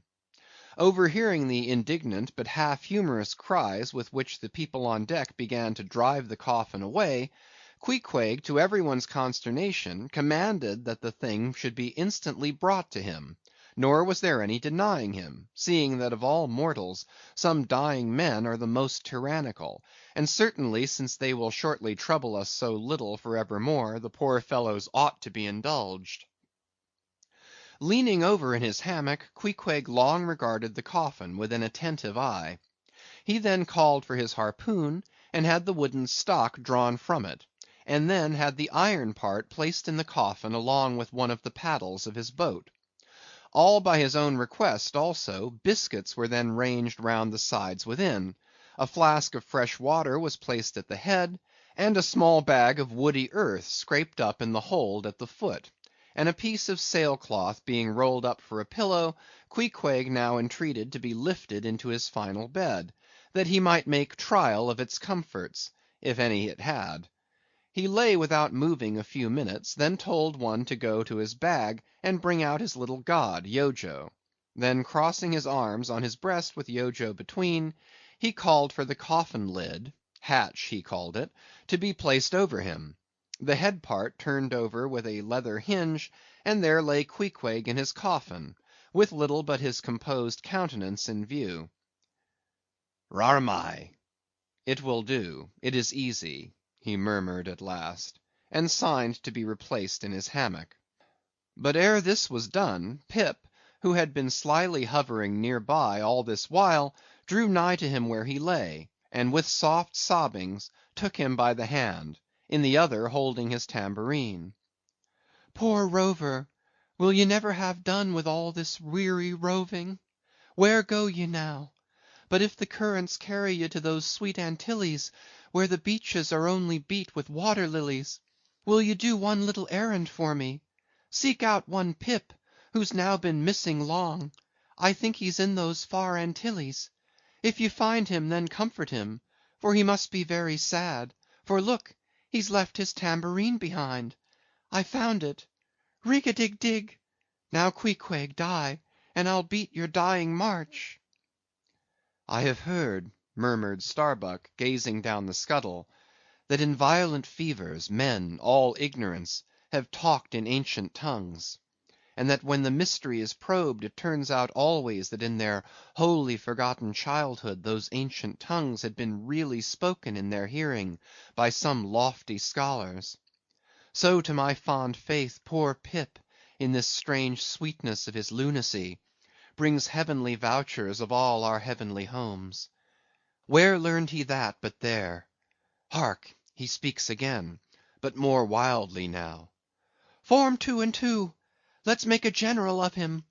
Ho! where's his harpoon? Lay it across here. Rig-a-dig-dig! Huzza! Oh, for a gamecock now to sit upon his head and crow. Queequeg dies game, mind ye that, Queequeg dies game. Take ye good heed of that. Queequeg dies game, I say, game, game, game. But base little Pip, he died a coward, died all a shiver. Out upon Pip! Hark ye, if ye find Pip, tell all the Antilles he's a runaway, a coward, a coward, a coward. Tell them he jumped from a whale boat. I'd never beat my tambourine over base Pip, and hail him general, if he were once more dying here. No, no, shame upon all cowards, shame upon them. Let him go drown like Pip that jumped from a whale boat. Shame, shame." During all this, Queequeg lay with closed eyes, as if in a dream. Pip was led away, and the sick man was replaced in his hammock. But now that he had apparently made every preparation for death, now that his coffin was proved a good fit, Queequeg suddenly rallied. Soon there seemed no need of the carpenter's box; and thereupon, when some expressed their delighted surprise, he, in substance, said that the cause of his sudden convalescence was this: at a critical moment he had just recalled a little duty ashore, which he was leaving undone, and therefore had changed his mind about dying. He could not die yet, he averred. They asked him then whether to live or die was a matter of his own sovereign will and pleasure. He answered, certainly. In a word, it was Queequeg's conceit, that if a man made up his mind to live, mere sickness could not kill him. Nothing but a whale, or a gale, or some violent, ungovernable, unintelligent destroyer of that sort. Now, there is this noteworthy difference between savage and civilized, that while a sick civilized man may be 6 months convalescing, generally speaking, a sick savage is almost half well again in a day. So in good time my Queequeg gained strength, and at length, after sitting on the windlass for a few indolent days, but eating with a vigorous appetite, he suddenly leaped to his feet, threw out his arms and legs, gave himself a good stretching, yawned a little bit, and then springing into the head of his hoisted boat, and poising a harpoon, pronounced himself fit for a fight. With a wild whimsiness he now used his coffin for a sea chest, and emptying into it his canvas bag of clothes, set them in order there. Many spare hours he spent in carving the lid with all manner of grotesque figures and drawings, and it seemed that hereby he was striving, in his rude way, to copy parts of the twisted tattooing on his body. and this tattooing had been the work of a departed prophet and seer on his island, who by those hieroglyphic marks had written out on his body a complete theory of the heavens and the earth, and a mystical treatise on the art of attaining truth; so that Queequeg in his own proper person was a riddle to unfold, a wondrous work in one volume, but whose mysteries not even himself could read, though his own live heart beat against them. And these mysteries were therefore destined in the end to moulder away with the living parchment whereon they were inscribed, and so be unsolved to the last. And this thought it must have been which suggested to Ahab that wild exclamation of his, when one morning turning away from surveying poor Queequeg, Oh, devilish tantalization of the gods! CHAPTER 111. The Pacific. When gliding by the Bashee Isles, we emerged at last upon the great South Sea. Were it not for other things, I could have greeted my dear Pacific with uncounted thanks; for now the long supplication of my youth was answered; that serene ocean rolled eastwards from me 1,000 leagues of blue. There is, one knows not what sweet mystery about this sea, whose gentle, awful stirrings seem to speak of some hidden soul beneath, like those fabled undulations of the Ephesian sod over the buried evangelist St. John. And meet it is, that over these sea pastures, wide rolling watery prairies and potters' fields of all 4 continents, the waves should rise and fall, and ebb and flow unceasingly; for here millions of mixed shades and shadows, drowned dreams, somnambulisms, reveries, all that we call lives and souls, lie dreaming, dreaming still, tossing like slumberers in their beds, the ever rolling waves but made so by their restlessness. To any meditative Magian rover, this serene Pacific, once beheld, must ever after be the sea of his adoption. It rolls the midmost waters of the world, the Indian Ocean and Atlantic being but its arms. The same waves wash the moles of the new built Californian towns, but yesterday planted by the recentest race of men, and lave the faded but still gorgeous skirts of Asiatic lands older than Abraham; while all between float milky ways of coral isles, and low-lying, endless, unknown archipelagos, and impenetrable Japans. Thus this mysterious, divine Pacific zones the world's whole bulk about, makes all coasts one bay to it, seems the tide-beating heart of earth. Lifted by those eternal swells, you needs must own the seductive god, bowing your head to Pan. But few thoughts of Pan stirred Ahab's brain, as, standing like an iron statue at his accustomed place beside the mizzen rigging, with one nostril he unthinkingly snuffed the sugary musk from the Bashee Isles, in whose sweet woods mild lovers must be walking, and with the other consciously inhaled the salt breath of the new-found sea; that sea in which the hated white whale must even then be swimming. Launched at length upon these almost final waters, and gliding towards the Japanese cruising ground, the old man's purpose intensified itself. His firm lips met like the lips of a vice; the delta of his forehead's veins swelled like overladen brooks; in his very sleep his ringing cry ran through the vaulted hull, "Stern all! The white whale spouts thick blood!" CHAPTER 112. The Blacksmith. Availing himself of the mild summer cool weather that now reigned in these latitudes, and in preparation for the peculiarly active pursuit shortly to be anticipated, Perth, the begrimed, blistered old blacksmith, had not removed his portable forge to the hold again, after concluding his contributory work for Ahab's leg, but still retained it on deck, fast lashed to ring bolts by the foremast, being now almost incessantly invoked by the headsmen and harpooneers and bowsmen to do some little job for them, altering or repairing or new shaping their various weapons and boat furniture. Often he would be surrounded by an eager circle, all waiting to be served, holding boat spades, pike heads, harpoons, and lances, and jealously watching his every sooty movement as he toiled. Nevertheless, this old man's was a patient hammer wielded by a patient arm. No murmur, no impatience, no petulance did come from him. Silent, slow, and solemn, bowing over still further his chronically broken back, he toiled away, as if toil were life itself, and the heavy beating of his hammer the heavy beating of his heart. And so it was. Most miserable. A peculiar walk in this old man, a certain slight but painful appearing yawing in his gait, had at an early period of the voyage excited the curiosity of the mariners; and to the importunity of their persisted questionings he had finally given in. So it came to pass that every one now knew the shameful story of his wretched fate.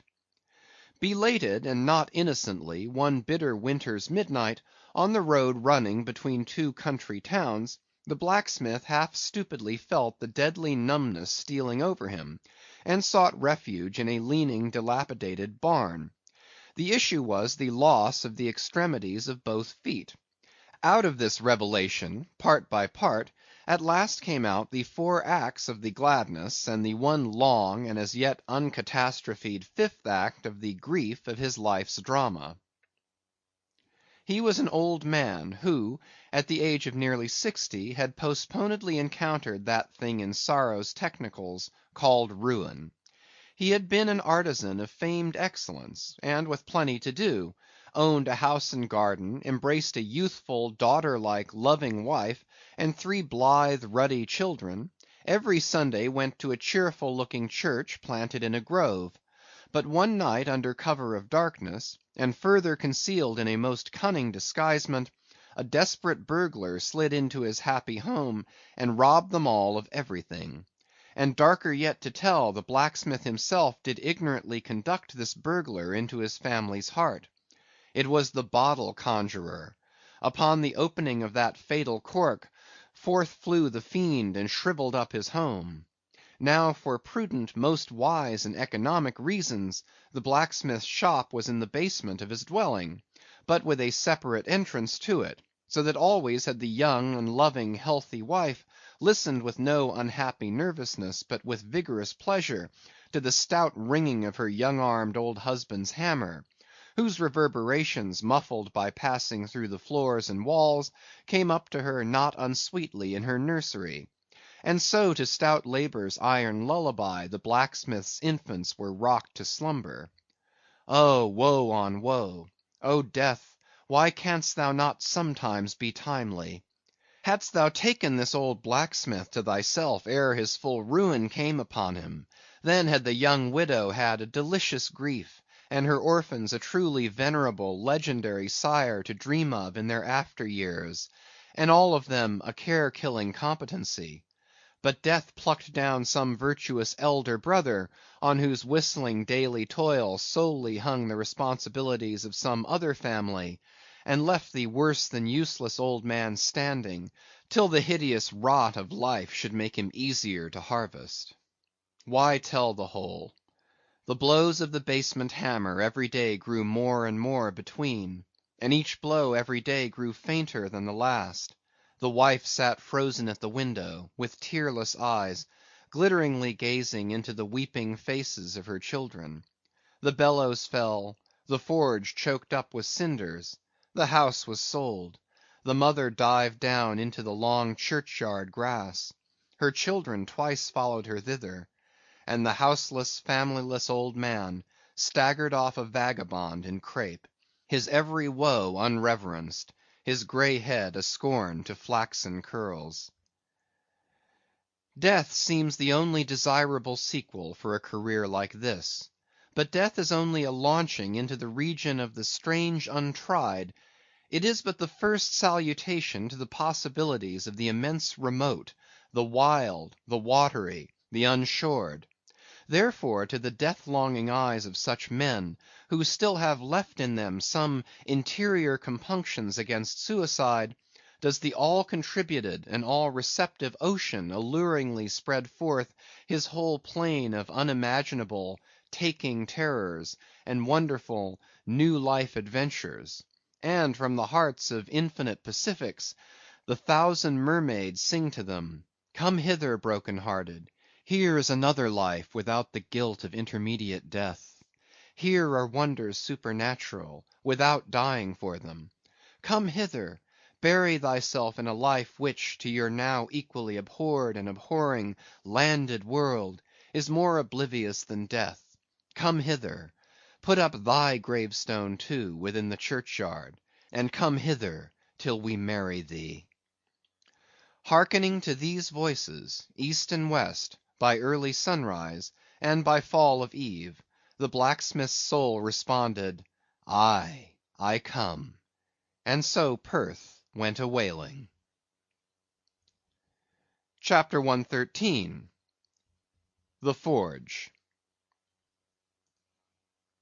With matted beard, and swathed in a bristling shark-skin apron, about mid-day, Perth was standing between his forge and anvil, the latter placed upon an ironwood log, with one hand holding a pike-head in the coals, and with the other at his forge's lungs, when Captain Ahab came along, carrying in his hand a small rusty-looking leathern bag.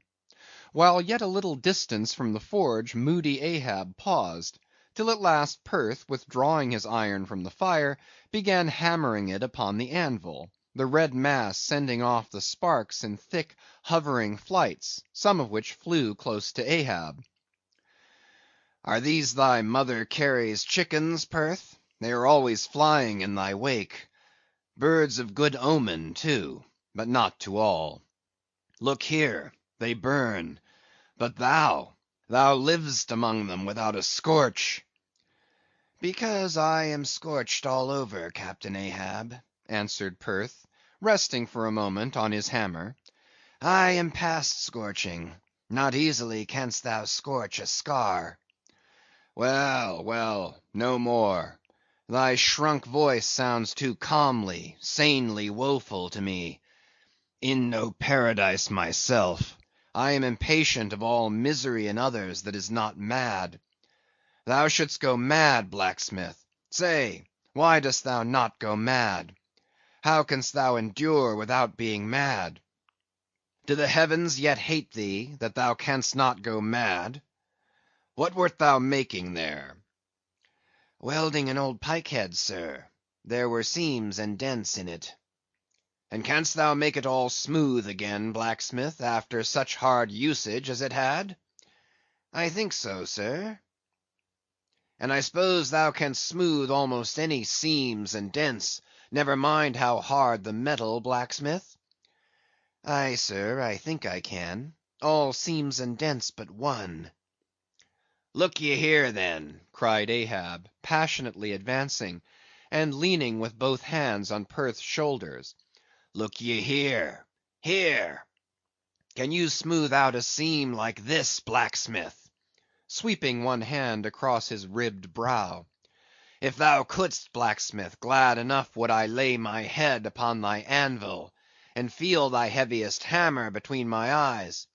Answer, canst thou smooth this seam? Oh, that is the one, sir. Said I not all seams and dents but one? Aye, blacksmith, it is the one. Aye, man, it is unsmoothable. For though thou only seest it here in my flesh, it is worked down into the bone of my skull.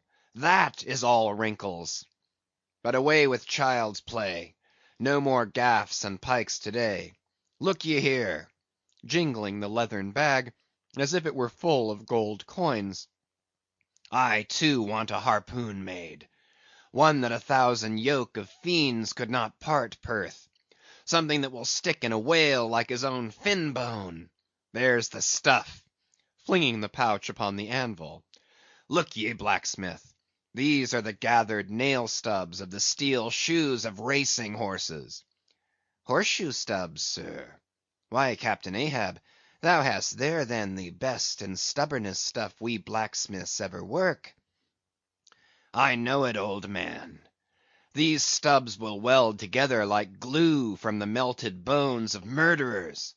Quick, forge me the harpoon, and forge me first 12 rods for its shank. Then wind and twist and hammer these 12 together, like the yarns and strands of a tow line. Quick! I'll blow the fire. When at last the 12 rods were made, Ahab tried them one, by spiraling them with his own hand round a long, heavy iron bolt. A flaw, rejecting the last one.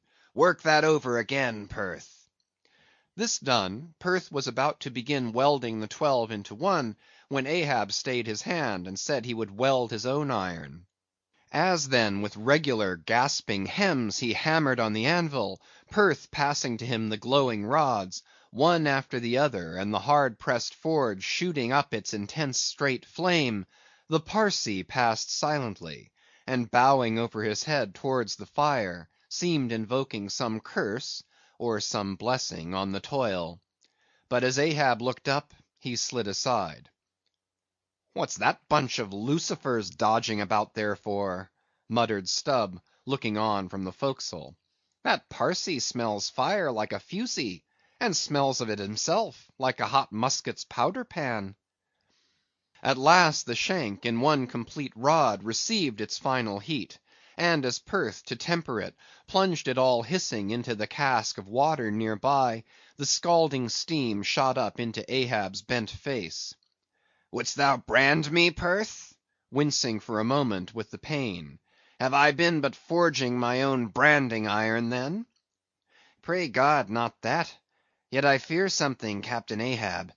Is not this harpoon for the white whale?" "For the white fiend. But now for the barbs. Thou must make them thyself, man.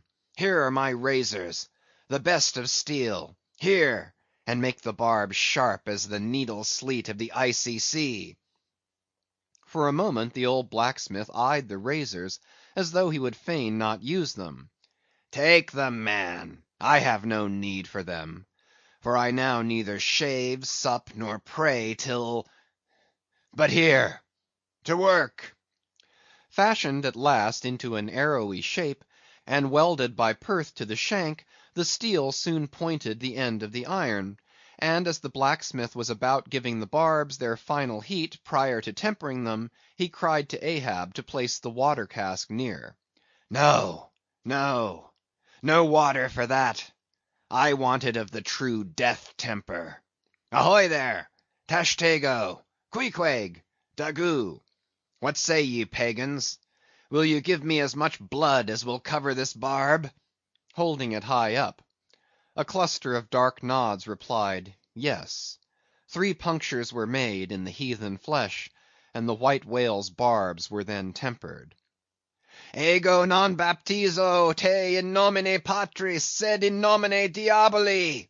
deliriously howled Ahab, as the malignant iron scorchingly devoured the baptismal blood. Now, mustering the spare poles from below, and selecting one of hickory, with the bark still investing it, Ahab fitted the end to the socket of the iron. A coil of new tow line was then unwound, and some fathoms of it taken to the windlass, and stretched to a great tension. Pressing his foot upon it till the rope hummed like a harp string, then eagerly bending over it, and seeing no strandings, Ahab exclaimed, "Good! And now for the seizings." At one extremity the rope was unstranded, and the separate spread yarns were all braided and woven round the socket of the harpoon. The pole was then driven hard up into the socket. From the lower end, the rope was traced half way along the pole's length, and firmly secured so, with intertwistings of twine. This done, pole, iron, and rope, like the 3 Fates, remained inseparable, and Ahab moodily stalked away with the weapon. The sound of his ivory leg, and the sound of the hickory pole, both hollowly ringing along every plank. But ere he entered his cabin, light, unnatural, half bantering, yet most piteous sound was heard. Oh, Pip! thy wretched laugh, thy idle but unresting eye, all thy strange mummeries not unmeaningly blended with the black tragedy of the melancholy ship, and mocked it. End of chapters 109 to 113.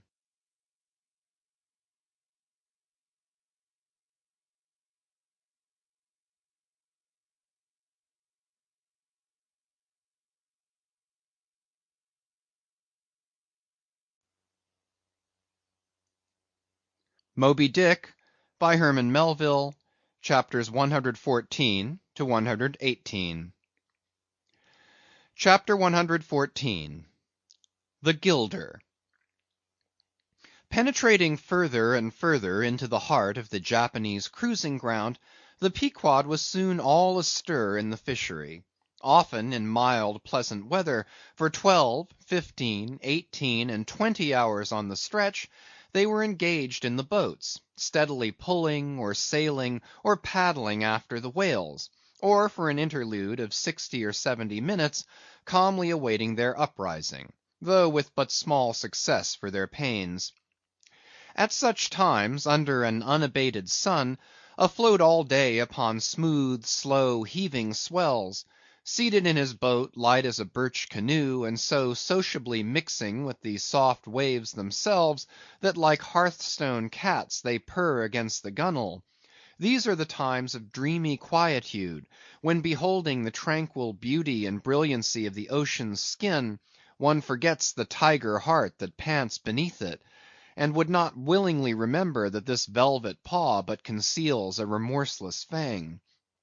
These are the times when in his whale boat the rover softly feels a certain filial, confident, land-like feeling towards the sea, that he regards it as so much flowery earth, and the distant ship revealing only the tops of her masts, seems struggling forward, not through high rolling waves, but through the tall grass of a rolling prairie, as when the Western emigrants' horses only show their erected ears, while their hidden bodies widely wade through the amazing verdure. The long drawn virgin vales, the mild blue hillsides, as over these there steals the hush, the hum, you almost swear that play-wearied children lie sleeping in these solitudes in some glad May time, when the flowers of the woods are plucked. And all this mixes with your most mystic mood, so that fact and fancy, half-way meeting, interpenetrate and form one seamless whole. Nor did such soothing scenes, however temporary, fail of at least as temporary an effect on Ahab. But if these secret golden keys did seem to open in him his own secret golden treasuries, yet did his breath upon them prove but tarnishing. O grassy glades! O ever vernal endless landscapes in the soul! In ye, though long parched by the dead drought of the earthly life, in ye men yet may roll, like young horses in new morning clover, and for some few fleeting moments feel the cool dew of the life immortal on them. Would to God these blessed calms would last! But the mingling threads of life are woven by warp and woof; calms crossed by storms, a storm for every calm. There is no steady, unretracing progress in this life. We do not advance through fixed gradations, and at the last one pause. Through infancy's unconscious spell, boyhood's thoughtless faith, adolescence's doubt, the common doom, then skepticism, then disbelief, resting at last in manhood's pondering repose of if. But once gone through, we trace the round again, and are infants, boys, and men, and ifs eternally. Where lies the final harbor, whence we unmoor no more? In what rapt ether sails the world, of which the weariest will never weary? Where is the foundling's father hidden? Our souls are like those orphans whose unwedded mothers die in bearing them. The secret of our paternity lies in their grave, and we must there to learn it. And that same day, too, gazing far down from his boat's side into that same golden sea, Starbuck lowly murmured, "Loveliness unfathomable, as ever lover saw in his young bride's eye. Tell me not of thy teeth-tiered sharks, and thy kidnapping cannibal ways. Let faith oust fact, let fancy oust memory. I look deep down, and do believe." And Stubb, fish-like, with sparkling scales, leaped up in that same golden light. I am Stubb, and Stubb has his history. But here Stubb takes oaths that he has always been jolly. Chapter 115. The Pequod Meets the Bachelor. And jolly enough were the sights and sounds that came bearing down before the wind some few weeks after Ahab's harpoon had been welded. It was a Nantucket ship, the Bachelor, which had just wedged in her last cask of oil, and bolted down her bursting hatches, and now in glad holiday apparel was joyously, though somewhat vaingloriously, sailing round among the widely separated ships on the ground, previous to pointing her prow for home. The three men at her masthead wore long streamers of narrow red bunting at their hats. From the stern a whaleboat was suspended, bottom down, and hanging captive from the bowsprit was seen the long lower jaw of the last whale they had slain. Signals, ensigns, and jacks of all colors were flying from her rigging, on every side. Sideways lashed in each of her three basketed tops were two barrels of sperm, above which, in her topmast cross trees, you saw slender breakers of the same precious fluid, and nailed to her main truck was a brazen lamp. As was afterwards learned, the Bachelor had met with the most surprising success, all the more wonderful, for that while cruising in the same seas, numerous other vessels had gone entire months without securing a single fish. Not only had barrels of beef and bread been given away to make room for the far more valuable sperm, but additional supplemental casks had been bartered for from the ships she had met, and these were stowed along the deck, and in the captain's and officers' state rooms. Even the cabin table itself had been knocked into kindling wood, and the cabin mess dined off the broad head of an oil butt, lashed down to the floor for a centerpiece. In the forecastle the sailors had actually caulked and pitched their chests, and filled them. It was humorously added that the cook had clapped a head on his largest boiler and filled it, that the steward had plugged his spare coffee pot and filled it, that the harpooneers had headed the sockets of their iron and filled them, that indeed everything was filled with sperm, except the captain's pantaloons pockets, and those he reserved to thrust his hands into in self-complacent testimony of his entire satisfaction. As this glad ship of good luck bore down upon the moody Pequod, the barbarian sound of enormous drums came from her forecastle, and drawing still nearer, a crowd of her men were seen standing round her huge trypots, which, covered with the parchment-like poke or stomach skin of the black fish, gave forth a loud roar to every stroke of the clenched hands of the crew. On the quarter-deck the mates and harpooneers were dancing with the olive-hued girls who had eloped with them from the Polynesian Isles, while suspended in an ornamented boat, firmly secured aloft between the foremast and the mainmast, three Long Island negroes with glittering fiddle bows of whale ivory were presiding over the hilarious jig. Meanwhile, others of the ship's company were tumultuously busy at the masonry of the try-works, from which the huge pots had been removed. You would have almost thought they were pulling down the cursed Bastille, such wild cries they raised, as the now useless brick and mortar were being hurled into the sea. Lord and master over all this scene, the captain stood erect on the ship's elevated quarter-deck, so that the whole rejoicing drama was full before him, and seemed merely contrived for his own individual diversion. And Ahab, he too was standing on his quarter-deck, shaggy and black, with a stubborn gloom, and as the two ships crossed each other's wakes, one all jubilations for things past, the other all forebodings as to things to come, their two captains in themselves impersonated the whole striking contrast of the scene. "Come aboard! Come aboard!" cried the gay Bachelor's commander, lifting a glass and a bottle in the air. "Hast seen the white whale?" gritted Ahab in reply. "No, only heard of him; but don't believe in him at all," said the other good-humoredly. "Come aboard." "Thou art too damned jolly. Sail on. Hast lost any men?" "Not enough to speak of. 2 islanders, that's all. But come aboard, old hearty, come along. I'll soon take that black from your brow. Come along, will ye? Merry's the play. A full ship and homeward bound. How wondrous familiar is a fool, muttered Ahab, and then aloud, Thou art a full ship and homeward bound, thou sayest. Well, then, call me an empty ship and outward bound. So go thy ways, and I will mine. Forward there! Set all sail, and keep her to the wind. And thus, while the one ship went cheerily before the breeze, the other stubbornly fought against it; and so the two vessels parted, the crew of the Pequod looking with grave, lingering glances toward the receding Bachelor; but the Bachelor's men never heeding their gaze for the lively revelry they were in.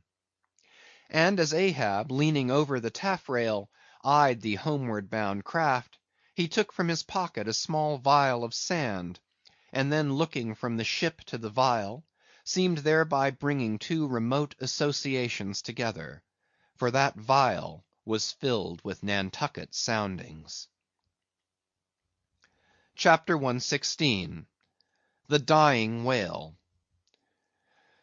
Not seldom in this life, when, on the right side, Fortune's favourites sail close by us, we, though all adroop before, catch somewhat of the rushing breeze, and joyfully feel our bagging sails fill out.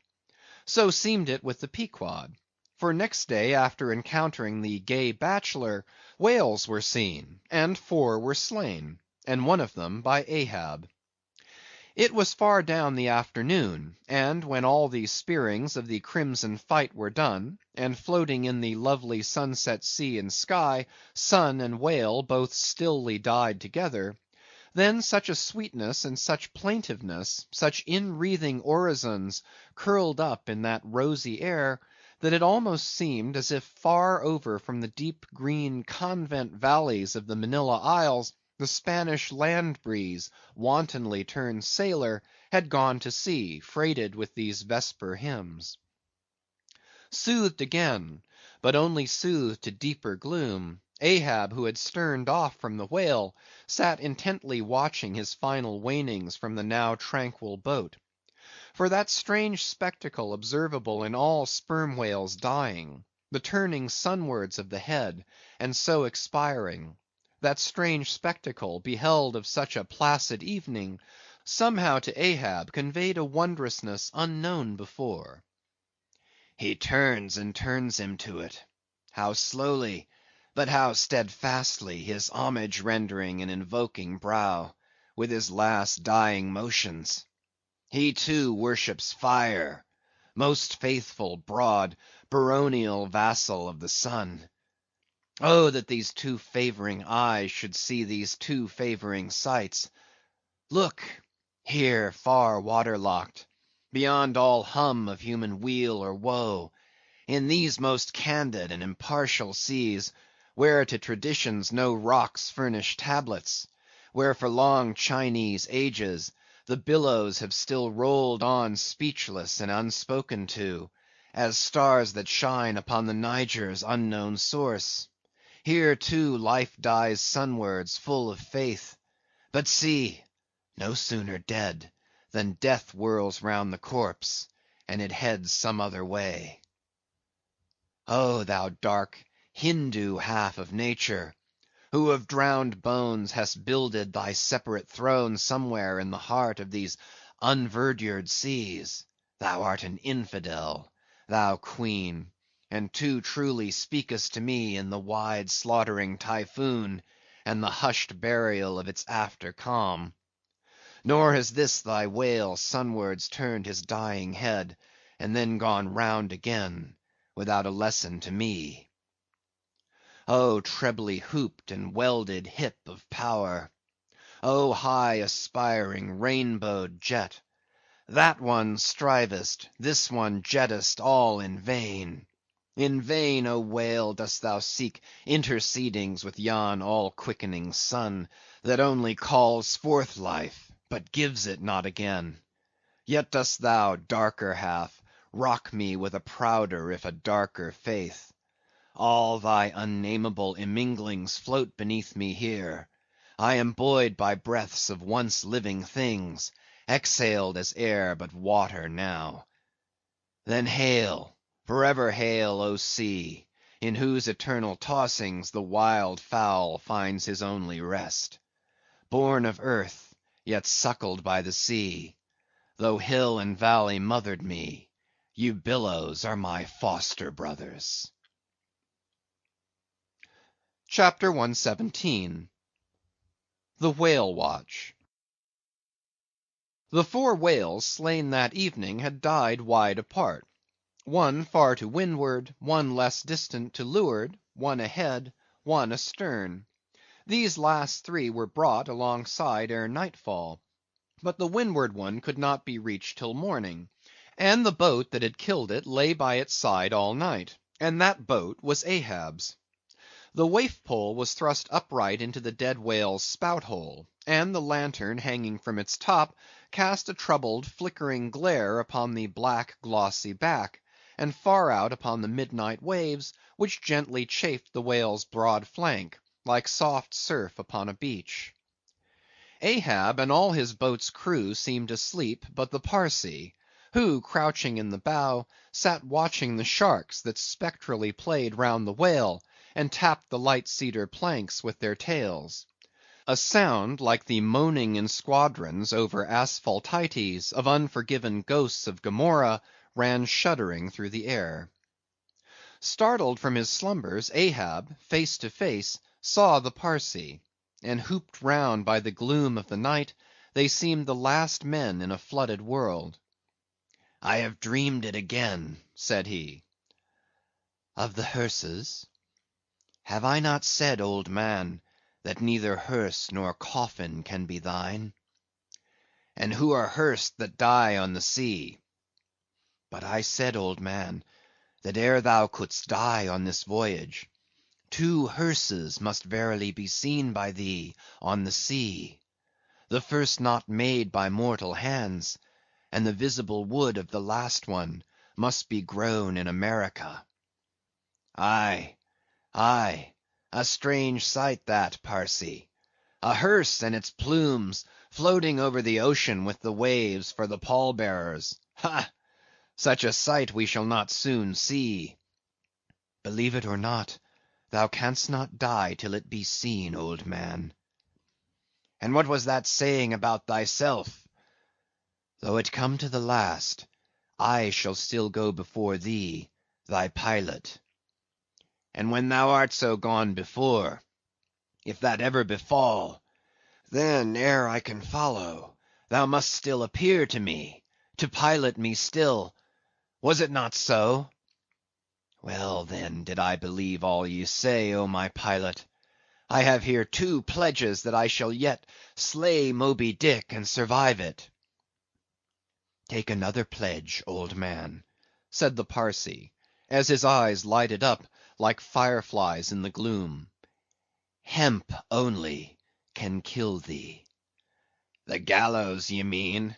I am immortal, then, on land and on sea, cried Ahab with a laugh of derision. Immortal on land and on sea. Both were silent again, as one man. The grey dawn came on, and the slumbering crew arose from the boat's bottom, and ere noon the dead whale was brought to the ship. Chapter 118. The Quadrant. The season for the line at length drew near, and every day when Ahab, coming from his cabin, cast his eyes aloft, the vigilant helmsman would ostentatiously handle his spokes, and the eager mariners quickly run to the braces, and would stand there with all their eyes centrally fixed on the nailed doubloon, impatient for the order to point the ship's prow for the equator. In good time the order came. It was hard upon high noon, and Ahab, seated in the bows of his high-hoisted boat, was about taking his wonted daily observation of the sun to determine his latitude. Now in that Japanese sea the days in summer are as freshets of effulgences. That unblinkingly vivid Japanese sun seems the blazing focus of the glassy ocean's immeasurable burning glass. The sky looks lacquered; clouds there are none; The horizon floats, and this nakedness of unrelieved radiance is as the insufferable splendors of God's throne. Well that Ahab's quadrant was furnished with colored glasses, through which to take sight of that solar fire. So, swinging his seated form to the roll of the ship, and with his astrological looking instrument placed to his eye, he remained in that posture for some moments, to catch the precise instant when the sun should gain its precise meridian. Meantime, while his whole attention was absorbed, the Parsee was kneeling beneath him on that ship's deck, and with face thrown up like Ahab's, was eyeing the same sun with him; only the lids of his eyes half hooded their orbs, and his wild face was subdued to an earthly passionlessness. At length the desired observation was taken, and with his pencil upon his ivory leg, Ahab soon calculated what his latitude must be at that precise instant.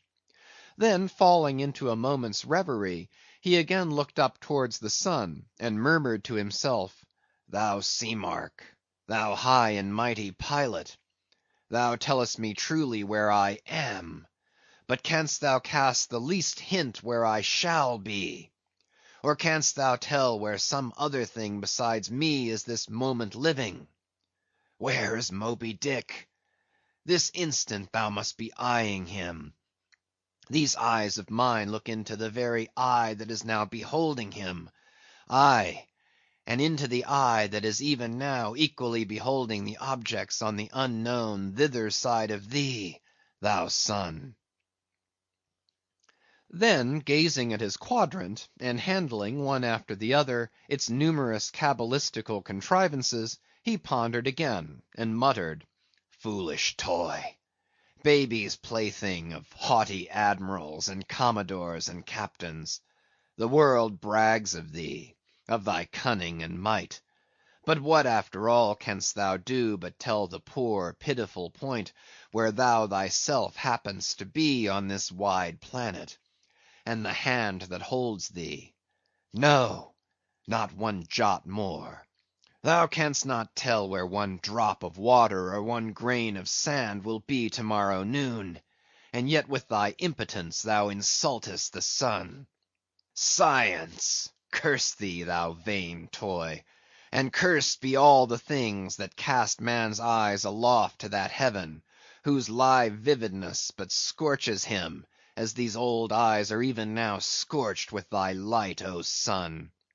Level by nature to this earth's horizon are the glances of man's eyes, not shot from the crown of his head, as if God had meant him to gaze on his firmament. Curse thee, thou quadrant!" dashing it to the deck. "No longer will I guide my earthly way by thee. The level ship's compass, and the level dead reckoning, by log and by line, these shall conduct me, and show me my place on the sea. Aye," lighting from the boat to the deck, "thus I trample on thee, thou paltry thing, that feebly pointest on high; thus I split and destroy thee." As the frantic old man thus spoke, and thus trampled with his live and dead feet, a sneering triumph that seemed meant for Ahab, and a fatalistic despair that seemed meant for himself, these passed over the mute, motionless Parsee's face. Unobserved, he rose and glided away, while, awestruck by the aspect of their commander, the seamen clustered together on the forecastle, till Ahab, troubledly pacing the deck, shouted out, "To the braces! Up helm! Square in!" In an instant the yards swung round, and as the ship half wheeled upon her heel, her three firm-seated, graceful masts, erectly poised upon her long, ribbed hull, seemed as the three Horatii pirouetting on one sufficient steed. Standing between the knightheads, Starbuck watched the Pequod's tumultuous way, and Ahab's also, as he went lurching along the deck. "I have sat before dense coal fire and watched it all aglow, full of its tormented, flaming life, and I have seen it wane at last, down, down to dumbest dust. Old man of oceans! of all this fiery life of thine, what will at length remain but one little heap of ashes. "Aye," cried Stubb, "but sea coal ashes. Mind ye that, Mr. Starbuck, sea coal, not your common charcoal. Well, well, I heard Ahab mutter, here some one thrusts these cards into these old hands of mine, swears I must play them and no others. And damn me, Ahab, but thou actest right. Live in the game, and die in it." End of chapters 114 to 118.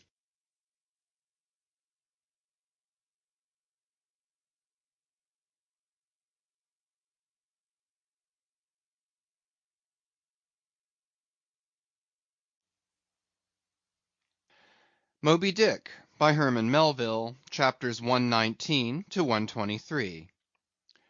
Chapter 119. The Candles. Warmest climes but nurse the cruelest fangs. The tiger of Bengal crouches in spiced groves of ceaseless verdure.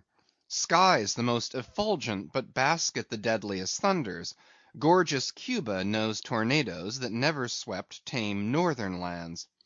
So, too, is it, that in these resplendent Japanese seas, the mariner encounters the direst of all storms, the Typhoon.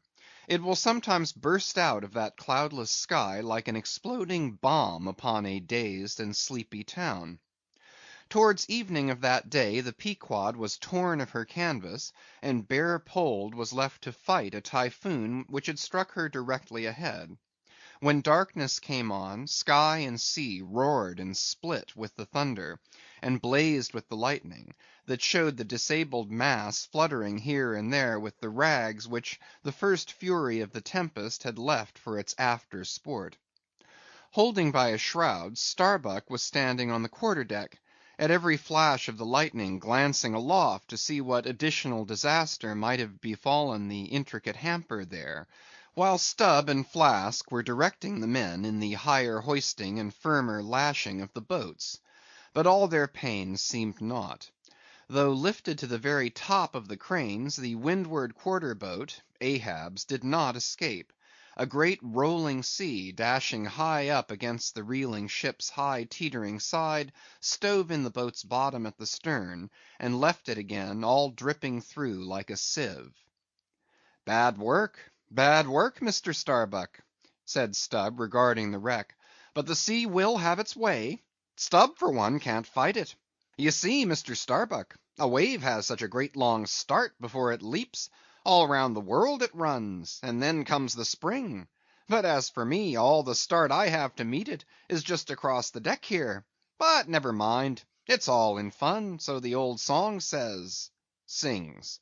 "Oh, jolly is the gale, and a joker is the whale, a flourishing his tail. Such a funny, sporty, gamey, jesty, jokey, hokey pokey lad is the ocean, oh! The scud all a-flying, that's his flip only foamin', when he stirs in the spicing. Such a funny, sporty, gamey, jesty, jokey, hokey pokey lad is the ocean, oh! Thunder splits the ship, but he only smacks his lips, a-tasting of this flip. Such a funny, sporty, gamey, jesty, jokey, hokey pokey lad is the ocean, oh!" "Avast, Stubb!" cried Starbuck. "Let the Typhoon sing, and strike his harp here in our rigging. But if thou art a brave man, thou wilt hold thy peace." "But I'm not a brave man; never said I was a brave man. I am a coward, and I sing to keep up my spirits. And I'll tell you what it is, Mr. Starbuck, there's no way to stop my singing in this world but to cut my throat. And when that's done, 10 to 1 I sing ye the doxology for a wind up. Madman! Look through my eyes if thou hast none of thine own. What? How can you see better of a dark night than anybody else? Never mind how foolish. Here!" cried Starbuck, seizing Stubb by the shoulder, and pointing his hand towards the weather bow. "Mark'st thou not that the gale comes from the eastward? The very course Ahab is to run from Moby Dick? The very course he swung to this day noon. Now mark his boat there; where is that stove? In the stern sheets, man, where he is wont to stand. His standpoint is stove, man. Now jump overboard, and sing away if thou must." I don't half understand ye. What's in the wind? Yes, yes, round the Cape of Good Hope is the shortest way to Nantucket, soliloquized Starbuck suddenly, heedless of Stubb's question. The gale that now hammers at us to stave us, we can turn it into a fair wind that will drive us towards home. Yonder to windward is all blackness of doom, but to leeward, homeward, I see it lightens up there, but not with the lightning. At that moment, in one of the intervals of profound darkness, following the flashes, a voice was heard at his side, and almost at the same instant a volley of thunder peals rolled overhead. "Who's there?" Old Thunder, said Ahab, groping his way along the bulwarks to his pivot hole, but suddenly finding his path made plain to him by elbowed lances of fire.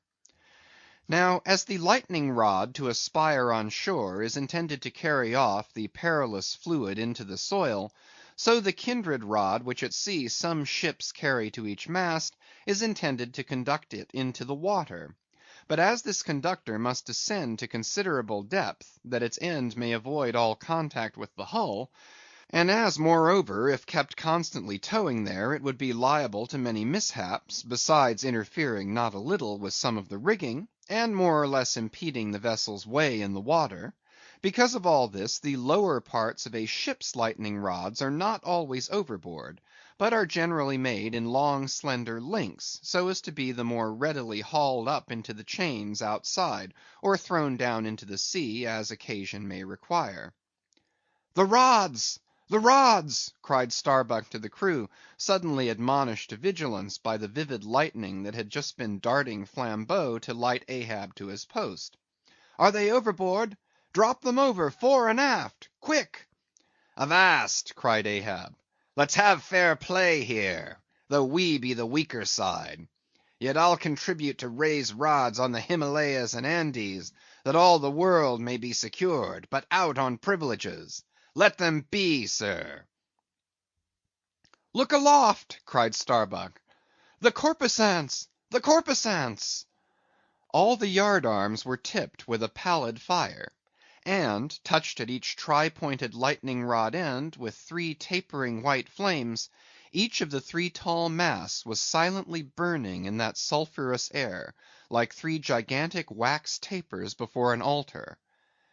"Blast the boat! let it go!" cried Stubb at this instant, as a swashing sea heaved up under his own little craft, so that its gunwale violently jammed his hand, as he was passing a lashing. "Blast it!" But slipping backwards on the deck, his uplifted eyes caught the flames, and immediately shifting his tone, he cried, "The corpusants, have mercy on us all!" To sailors, oaths are household words. They will swear in the trance of the calm, and in the teeth of the tempest. They will imprecate curses from the topsail yard arms when most they teeter over to a seething sea. But in all my voyagings, seldom have I heard a common oath when God's burning finger has been laid upon the ship; when his mene mene tekel upharsin has been woven into the shrouds and the cordage.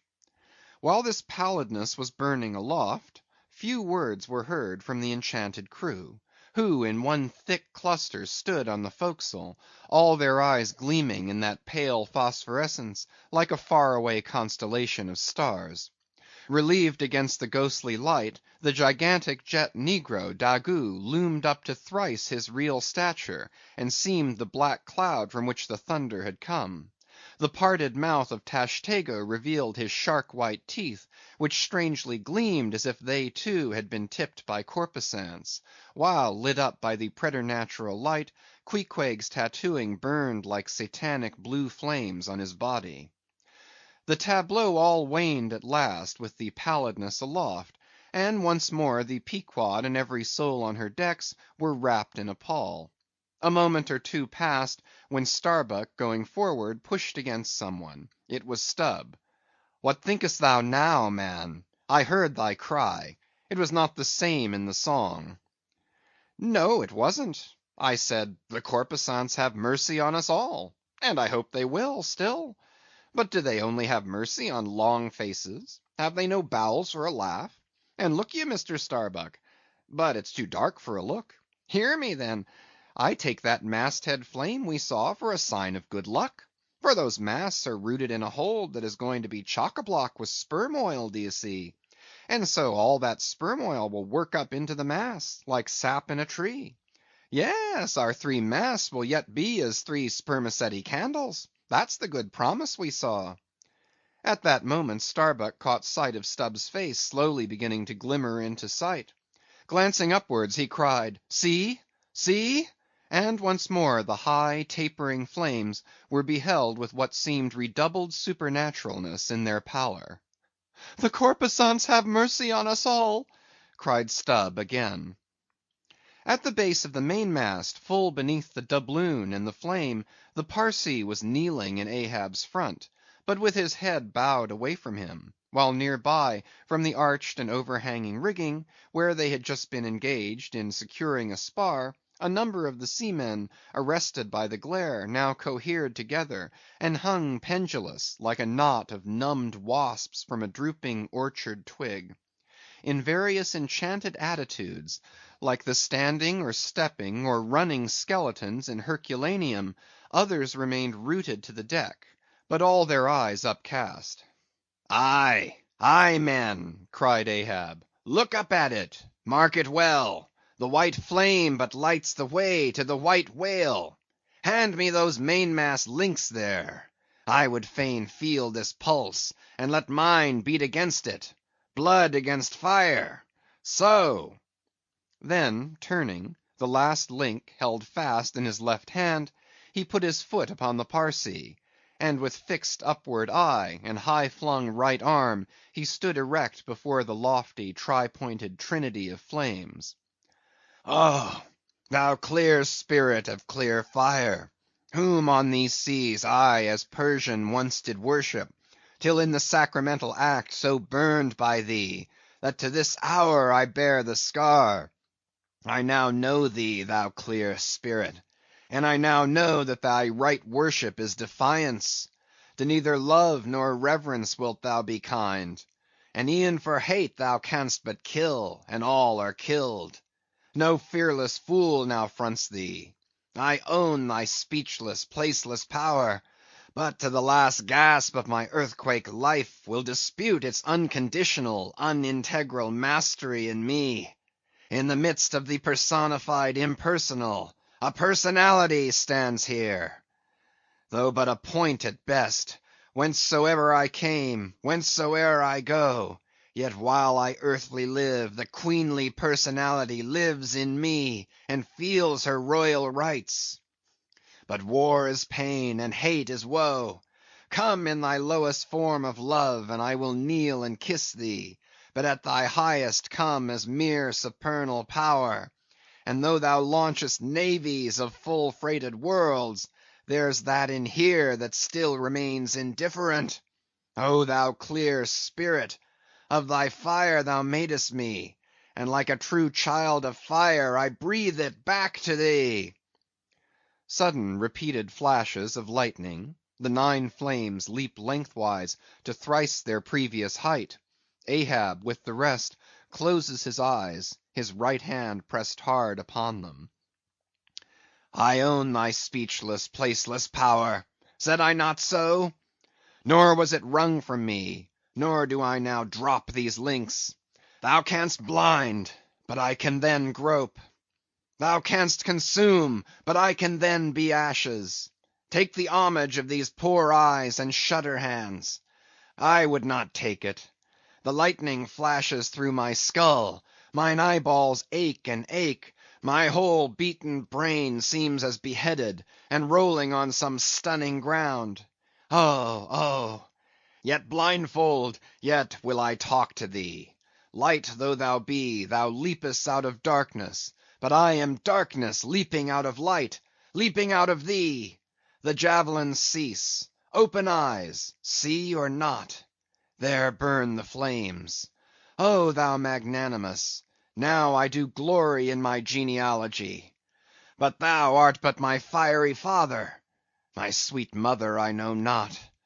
Oh, cruel, what hast thou done with her?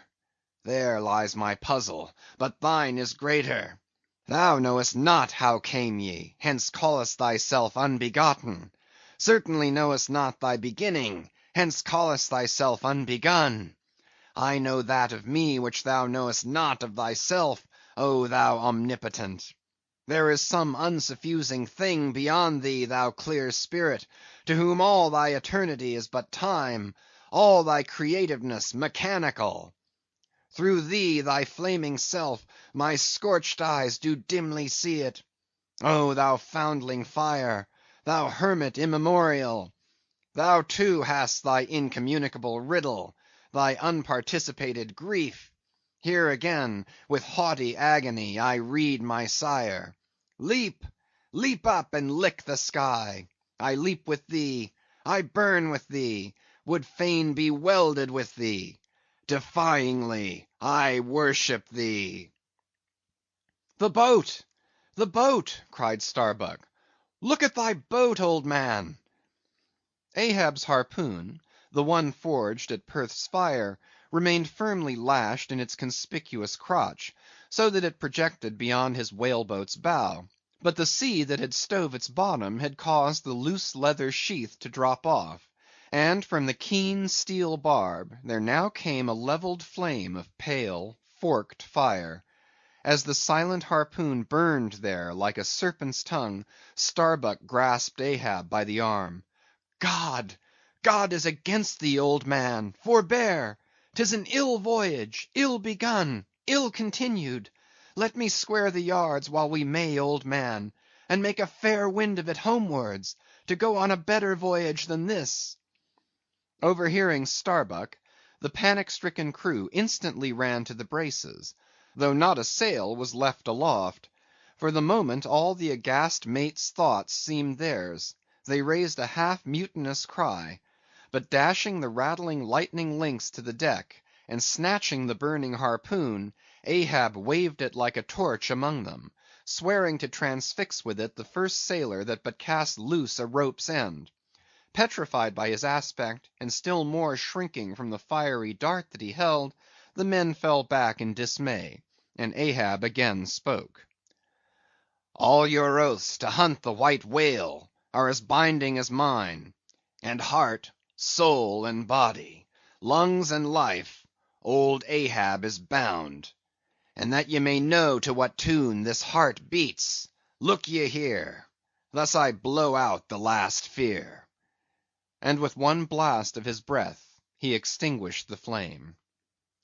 As in the hurricane that sweeps the plain, men fly the neighborhood of some lone gigantic elm, whose very height and strength but render it so much the more unsafe, because so much the more a mark for thunderbolts; so at those last words of Ahab's, many of the mariners did run from him in a terror of dismay. CHAPTER 120. The deck towards the end of the first night watch. Ahab standing by the helm. Starbuck approaching him. We must send down the main topsail yard, sir. The band is working loose, and the lee lift is half stranded. Shall I strike it, sir? Strike nothing. Lash it.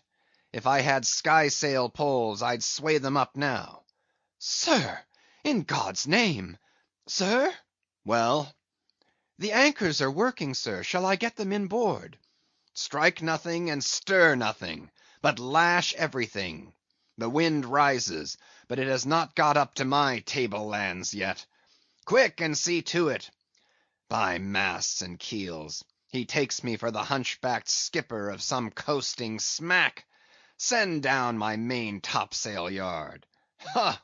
Glue pots! Loftiest trucks were made for wildest winds, and this brain truck of mine now sails amid the cloud scud. Shall I strike that? Oh, none but cowards send down their brain trucks in tempest time.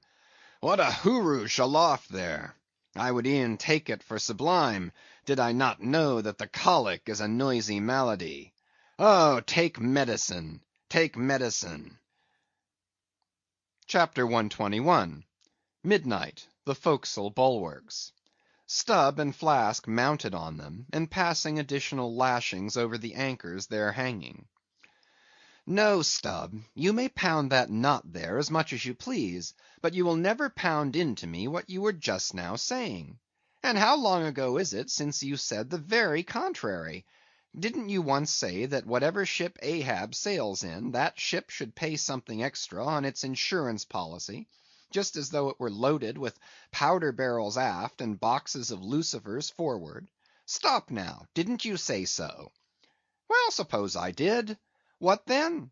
I've part changed my flesh since that time, why not my mind? Besides, supposing we are loaded with powder barrels aft and lucifers forward, how the devil should the lucifers get afire in this drenching spray here? Why, my little man, you have pretty red hair, but you couldn't get afire now. Shake yourself. Your Aquarius or the water bearer flask might fill pitchers at your coat collar. Don't you see, then, that for these extra risks the marine insurance companies have extra guarantees? Here are hydrants, Flask. But hark again, and I'll answer you the other thing. First take your leg off from the crown of the anchor here, though, so I can pass the rope. Now listen. What's the mighty difference between holding a mast lightning rod in the storm and standing close by a mast that hasn't got any lightning rod at all in a storm? Don't you see, you timberhead, that no harm can come to the holder of the rod, unless the mast is first struck? What are you talking about, then? Not one ship in 100 carries rods, and Ahab, aye, man, and all of us, were in no more danger then, in my poor opinion, than all the crews in 10,000 ships now sailing the seas. Why, you, King Post, you, I suppose, would have every man in the world go about with a small lightning rod running up the corner of his hat, like a militia officer's skewered feather, and trailing behind like his sash. Why don't you be sensible, Flask? It's easy to be sensible. Why don't you, then? Any man with half an eye can be sensible. I don't know that, Stubb. You sometimes find it rather hard. Yes. When a fellow's soaked through, it's hard to be sensible, that's a fact. And I am about drenched with this spray. Never mind, catch the turn there and pass it. Seems to me we are lashing down these anchors now as if they were never going to be used again. Tying these two anchors here, Flask, seems like tying a man's hands behind him. And what big generous hands they are, to be sure. These are your iron fists, eh? What a hold they have, too. I wonder, Flask, whether the world is anchored anywhere. If she is, she swings with an uncommon long cable, though. There, hammer that knot down, and we're done.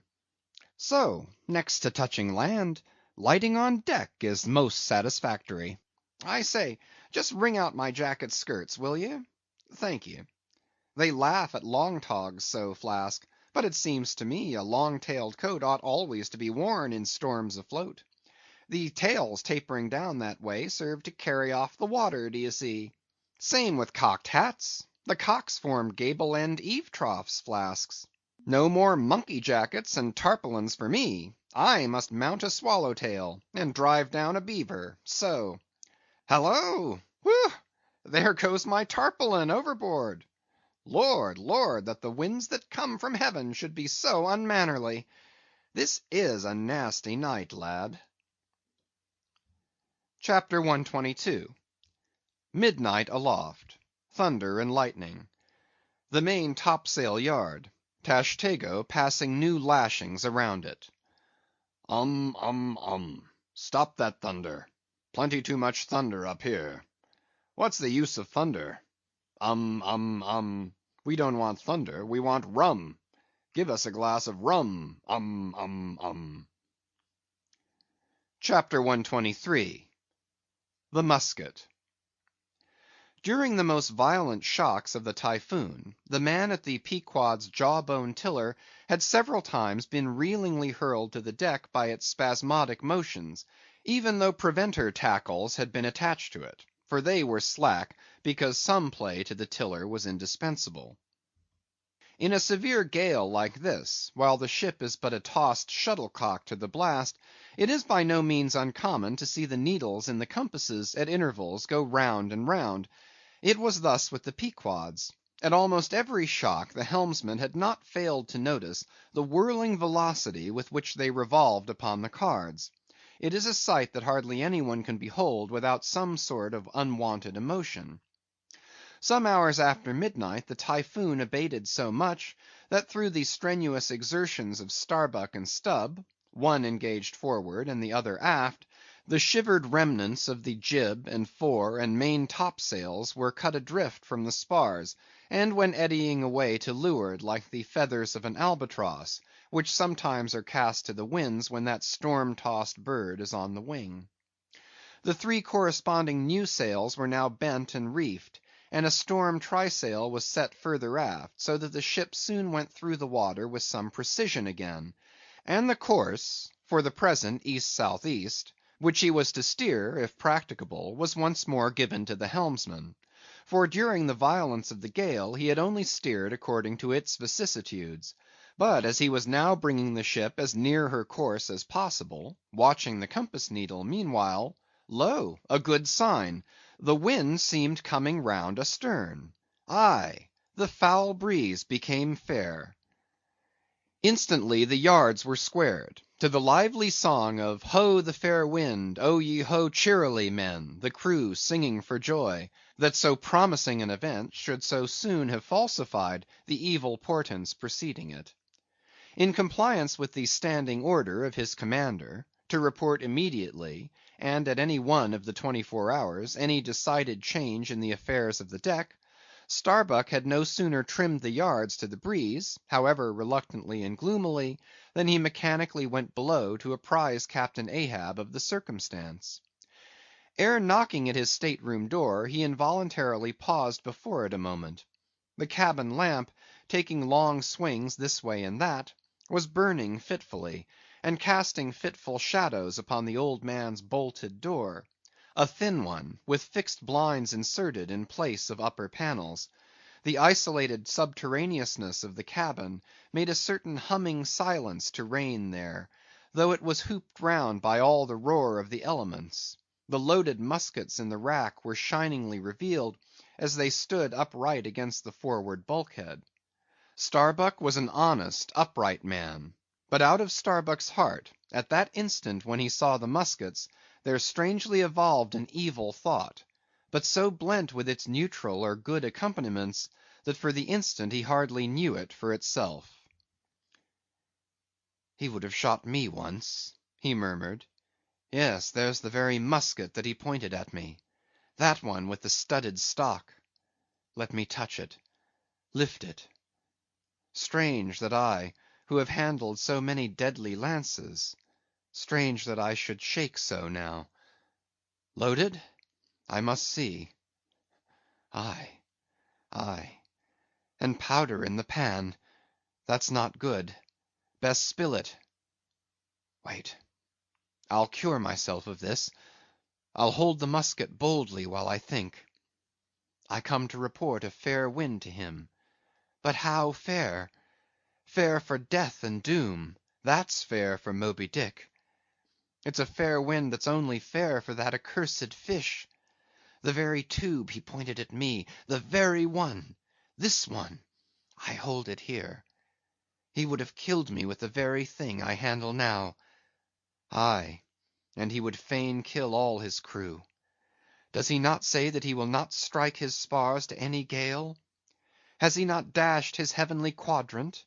And in these same perilous seas, gropes he not his way by mere dead reckoning of the error-abounding log? And in this very Typhoon, did he not swear that he would have no lightning rods? But shall this crazed old man be tamely suffered to drag a whole ship's company down to doom with him? Yes, it would make him the wilful murderer of 30 men and more, if this ship come to any deadly harm. And come to deadly harm, my soul swears this ship will, if Ahab have his way. If, then, he were this instant put aside, that crime would not be his. Ha! Is he muttering in his sleep? Yes, just there, in there he's sleeping. Sleeping, aye, but still alive, and soon awake again. I can't withstand thee, old man. Not reasoning, not remonstrance, not entreaty wilt thou hearken to. All this thou scornest. Flat obedience to thy own flat commands, this is all thou breathest. Aye, and sayest the men have vowed thy vow, sayest all of us are Ahab's. Great God forbid! But is there no other way? No lawful way? Make him a prisoner to be taken home? What! Hope to wrest this old man's living power from his own living hands? Only a fool would try it. Say he were pinioned even, knotted all over with ropes and hawsers, chained down to ring bolts on his cabin floor. He would be more hideous than a caged tiger then. I could not endure the sight, could not possibly fly his howlings. All comfort, sleep itself, inestimable reason would leave me on the long, intolerable voyage. What then remains? The land is hundreds of leagues away, and locked Japan the nearest. I stand alone here upon an open sea, with 2 oceans and a whole continent between me and law. Aye, 'tis so. Is heaven a murderer, when its lightning strikes a would-be murderer in his bed, tindering sheets and skin together? And would I be a murderer then, if—" and slowly, stealthily, and half sideways looking, he placed the loaded musket's end against the door. On this level Ahab's hammock swings within, his head this way. A touch, and Starbuck may survive to hug his wife and child again. Oh, Mary, Mary! Boy, boy, boy! But if I wake thee not to death, old man, who can tell to what unsounded deeps Starbuck's body this day week may sink, with all the crew? Great God! Where art thou? Shall I? Shall I? The wind has gone down and shifted, sir. The fore and main topsails are reefed and set. She heads her course. Stern all! O Moby Dick, I clutch thy heart at last! Such were the sounds that now came hurtling from out the old man's tormented sleep, as if Starbuck's voice had caused a long dumb dream to speak. The yet levelled musket shook like a drunkard's arm against the panel. Starbuck seemed wrestling with an angel, but turning from the door, he placed the death tube in its rack, and left the place. He's too sound asleep, Mr. Stubb. Go thou down and wake him and tell him. I must see to the deck here. Thou knowest what to say. End of chapters 119 to 123.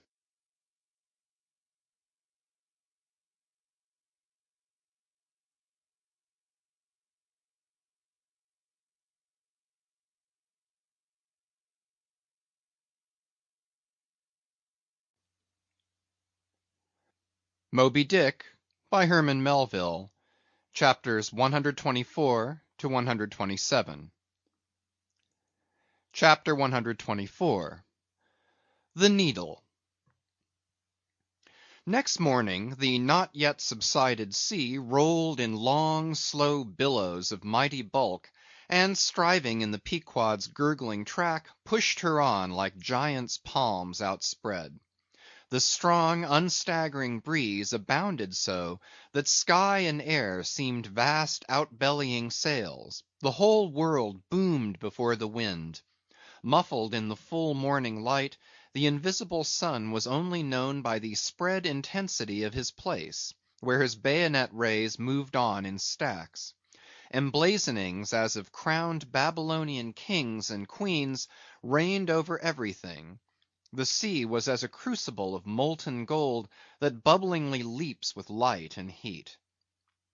Long maintaining an enchanted silence, Ahab stood apart, and every time the teetering ship loweringly pitched down her bowsprit, he turned to eye the bright sun's rays produced ahead; and when she profoundly settled by the stern, he turned behind and saw the sun's rearward place, and how the same yellow rays were blending with his undeviating wake.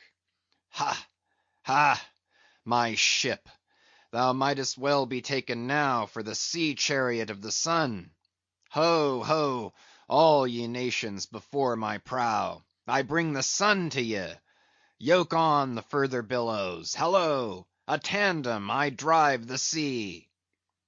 But suddenly, reined back by some counter thought, he hurried towards the helm, huskily demanding how the ship was heading. "East sou east, sir," said the frightened steersman. Thou liest, smiting him with his clenched fist. Heading east at this hour in the morning, and the sun astern. Upon this every soul was confounded, for the phenomenon just then observed by Ahab had unaccountably escaped every one else, but its very blinding palpableness must have been the cause. Thrusting his head halfway into the binnacle, Ahab caught one glimpse of the compasses; his uplifted arm slowly fell; for a moment he almost seemed to stagger. Standing behind him, Starbuck looked, and lo! the two compasses pointed east, and the Pequod was as infallibly going west. But ere the first wild alarm could get out abroad among the crew, the old man, with a rigid laugh, exclaimed, I have it! It has happened before. Mr. Starbuck, last night's thunder turned our compasses, that's all. Thou hast before now heard of such a thing, I take it? "Aye, but never before has it happened to me, sir," said the pale mate, gloomily. Here it must needs be said, that accidents like this have in more than one case occurred to ships in violent storms. The magnetic energy, as developed in the mariner's needle, is, as all know, essentially one with the electricity beheld in heaven. Hence it is not to be much marvelled at that such things should be. Instances where the lightning has actually struck the vessel, so as to smite down some of the spars and rigging, the effect upon the needle has at times been still more fatal, all its lodestone virtue being annihilated; so that the before magnetic steel was of no more use than an old wife's knitting needle. But in either case the needle never again of itself recovers the original virtue thus marred or lost; and if the binnacle compasses be affected, the same fate reaches all the others that may be in the ship, even were the lowermost one inserted into the kelson. Deliberately standing before the binnacle, and eyeing the transpointed compasses, the old man, with the sharp of his extended hand, now took the precise bearing of the sun, and satisfied that the needles were exactly inverted, shouted out his orders for the ship's course to be changed accordingly. The yards were hard up, and once more the Pequod thrust her undaunted bows into the opposing wind, for the supposed fair one had only been juggling her.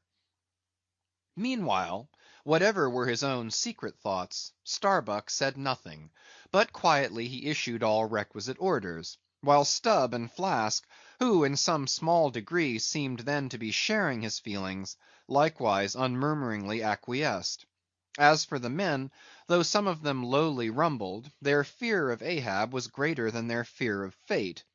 But as ever before, the pagan harpooneers remained almost wholly unimpressed; or if impressed, it was only with a certain magnetism shot into their congenial hearts from inflexible Ahab's. For a space the old man walked the deck in rolling reveries; but chancing to slip with his ivory heel, he saw the crushed copper sight tubes of the quadrant he had the day before dashed to the deck.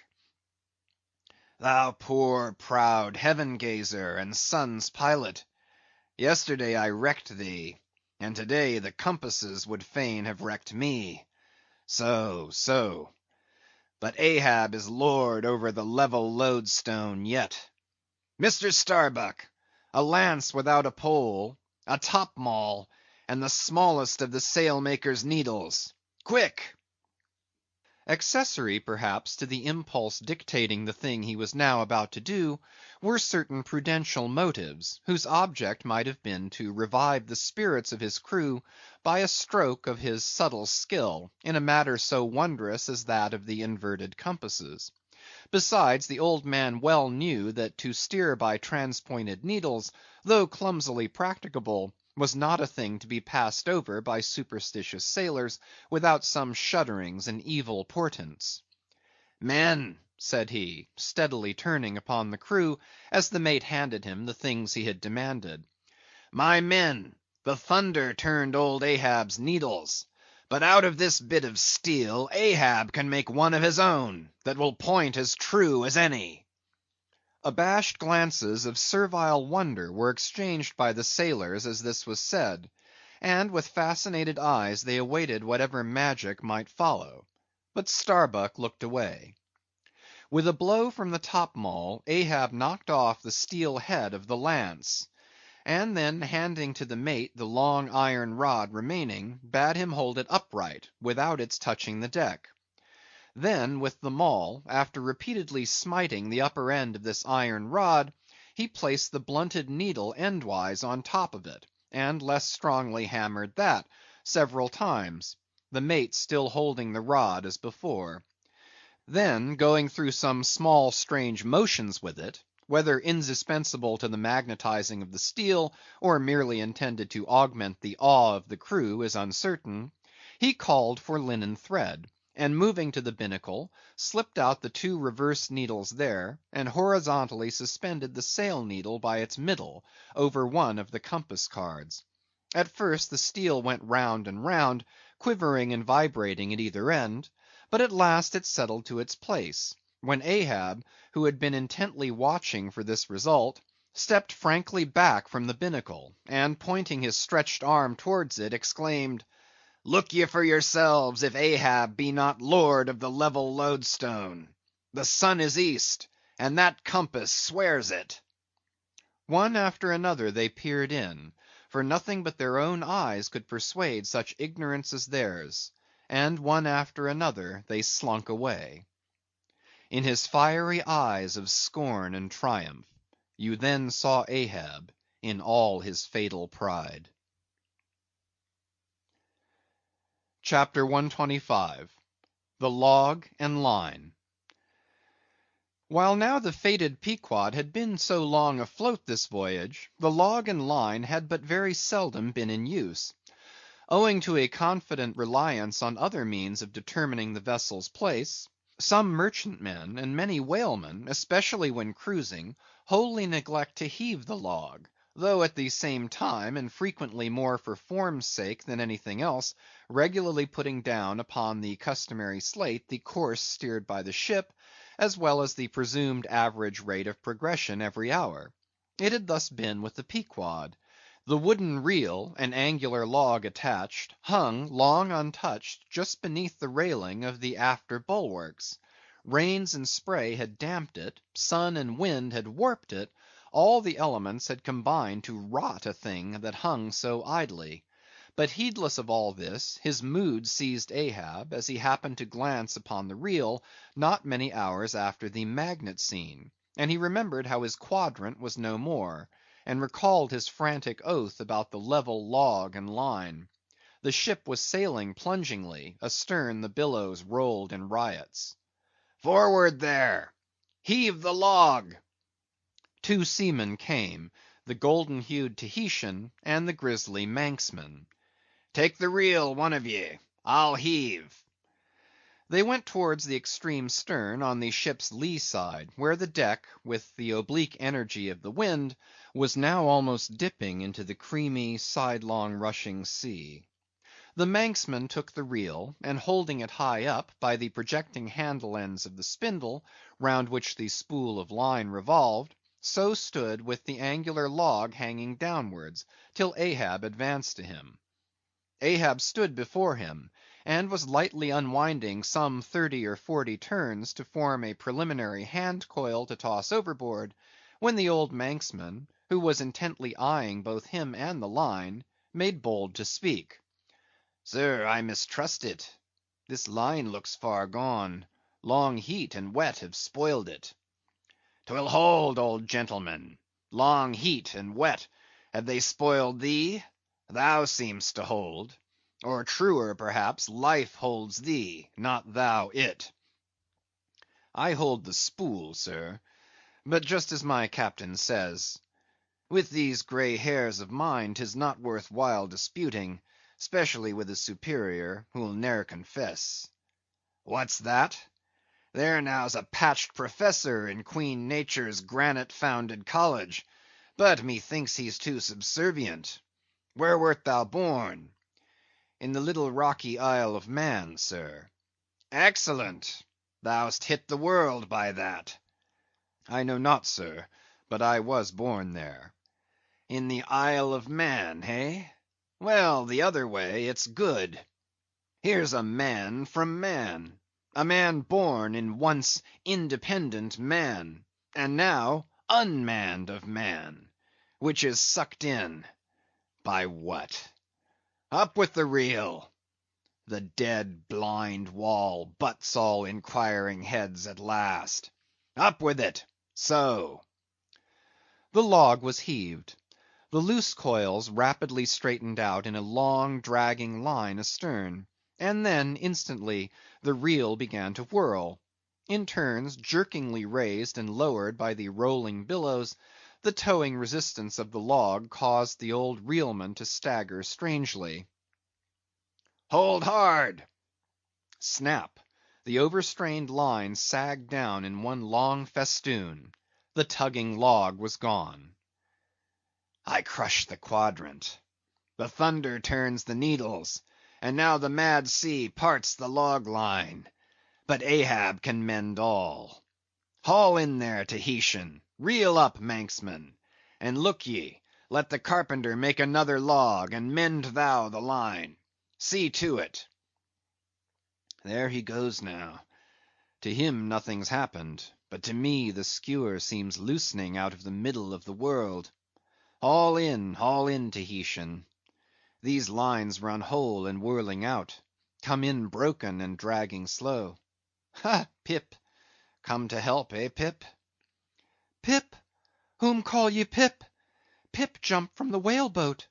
Pip's missing. Let's see now if you haven't fished him up here, fisherman. It drags hard. I guess he's holding on. Jerk him, Tahiti. Jerk him off. We haul in no cowards here. Ho! There's his arm just breaking water. A hatchet! A hatchet! Cut it off. We haul in no cowards here. Captain Ahab, sir, here's Pip, trying to get on board again. Peace, thou crazy loon, cried the Manxman, seizing him by the arm. Away from the quarter-deck. The greater idiot ever scolds the lesser, muttered Ahab, advancing. Hands off from that holiness. Where sayest thou Pip was, boy? Astern there, sir, astern. Low, low. And who art thou, boy? I see not my reflection in the vacant pupils of thy eyes. O God, that man should be a thing for immortal souls to sieve through. Who art thou, boy? Bell boy, sir. Ship's crier. Ding, dong, ding. Pip, Pip, Pip. 100 pounds of clay reward for Pip.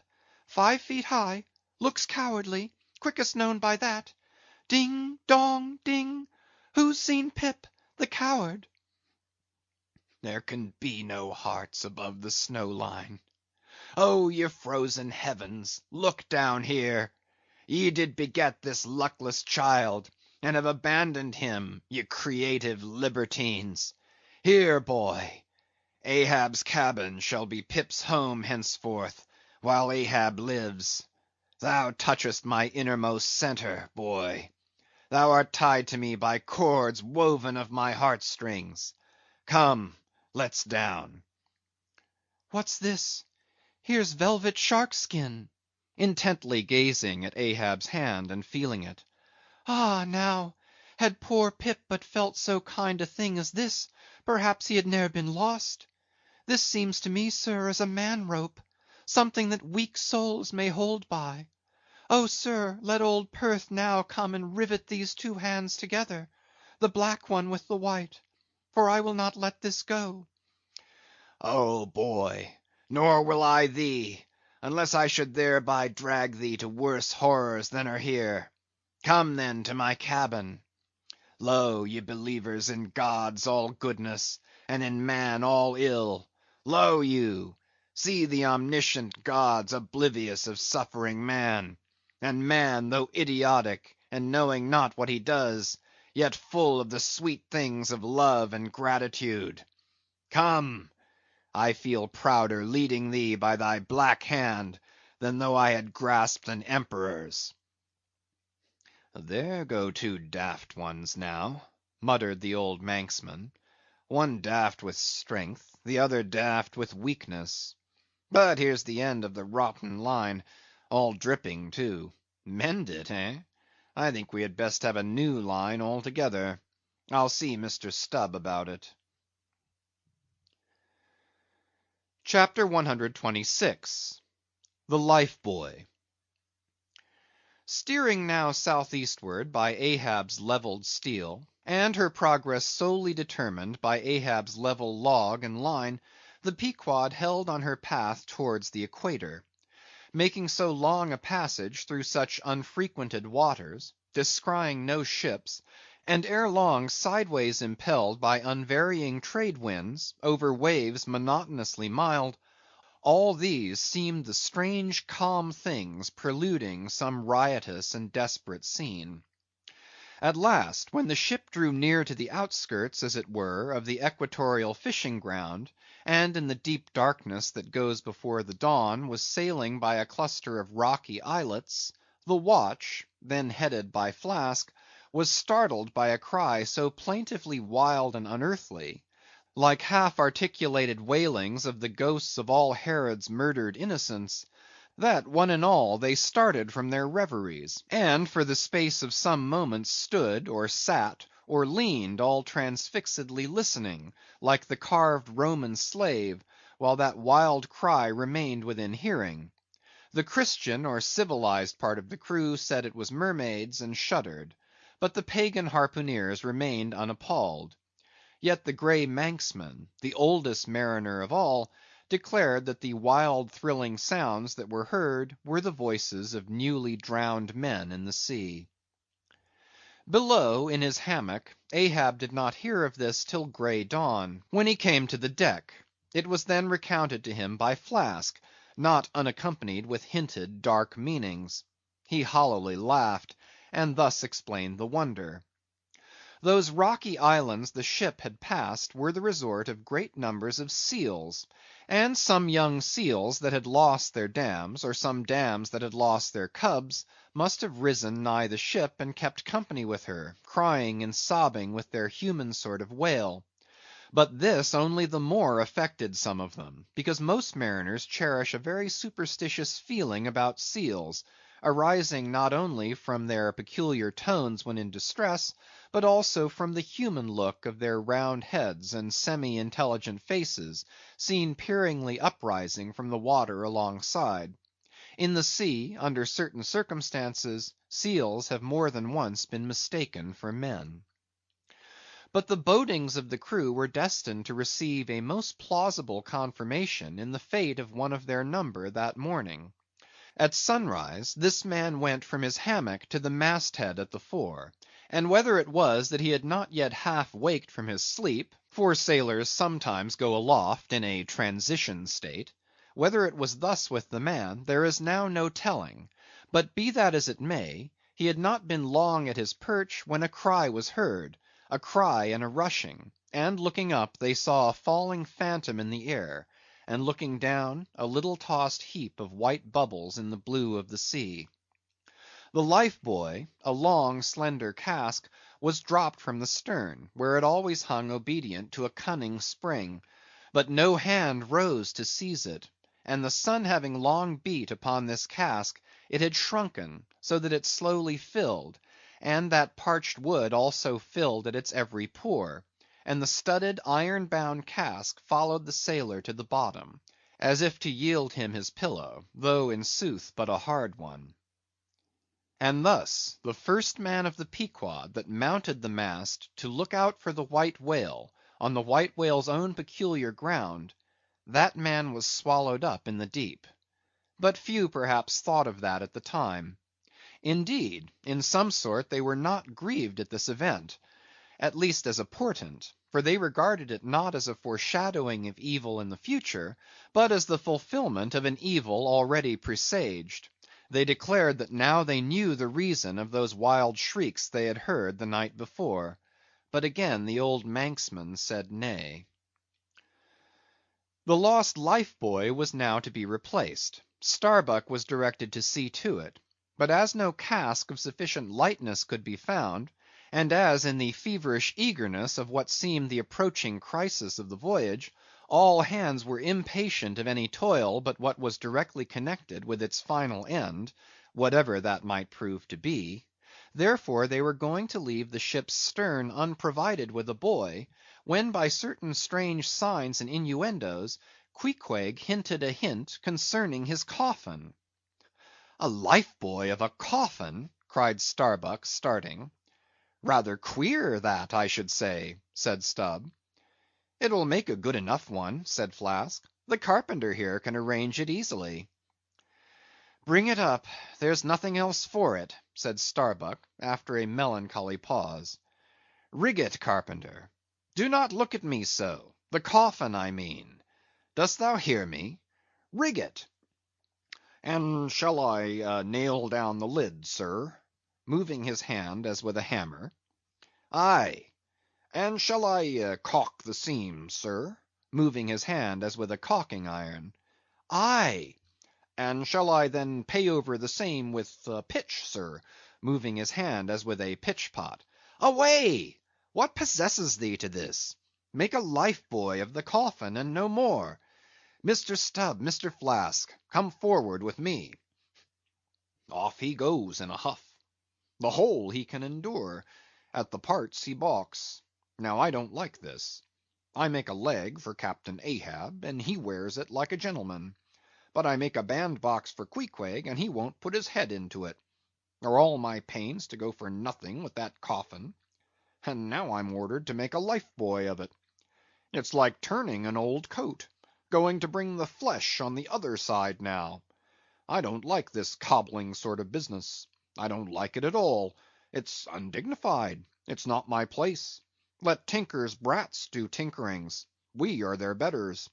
I like to take in hand none but clean, virgin, fair and square mathematical jobs; something that regularly begins at the beginning, and is at the middle when midway, and comes to an end at the conclusion.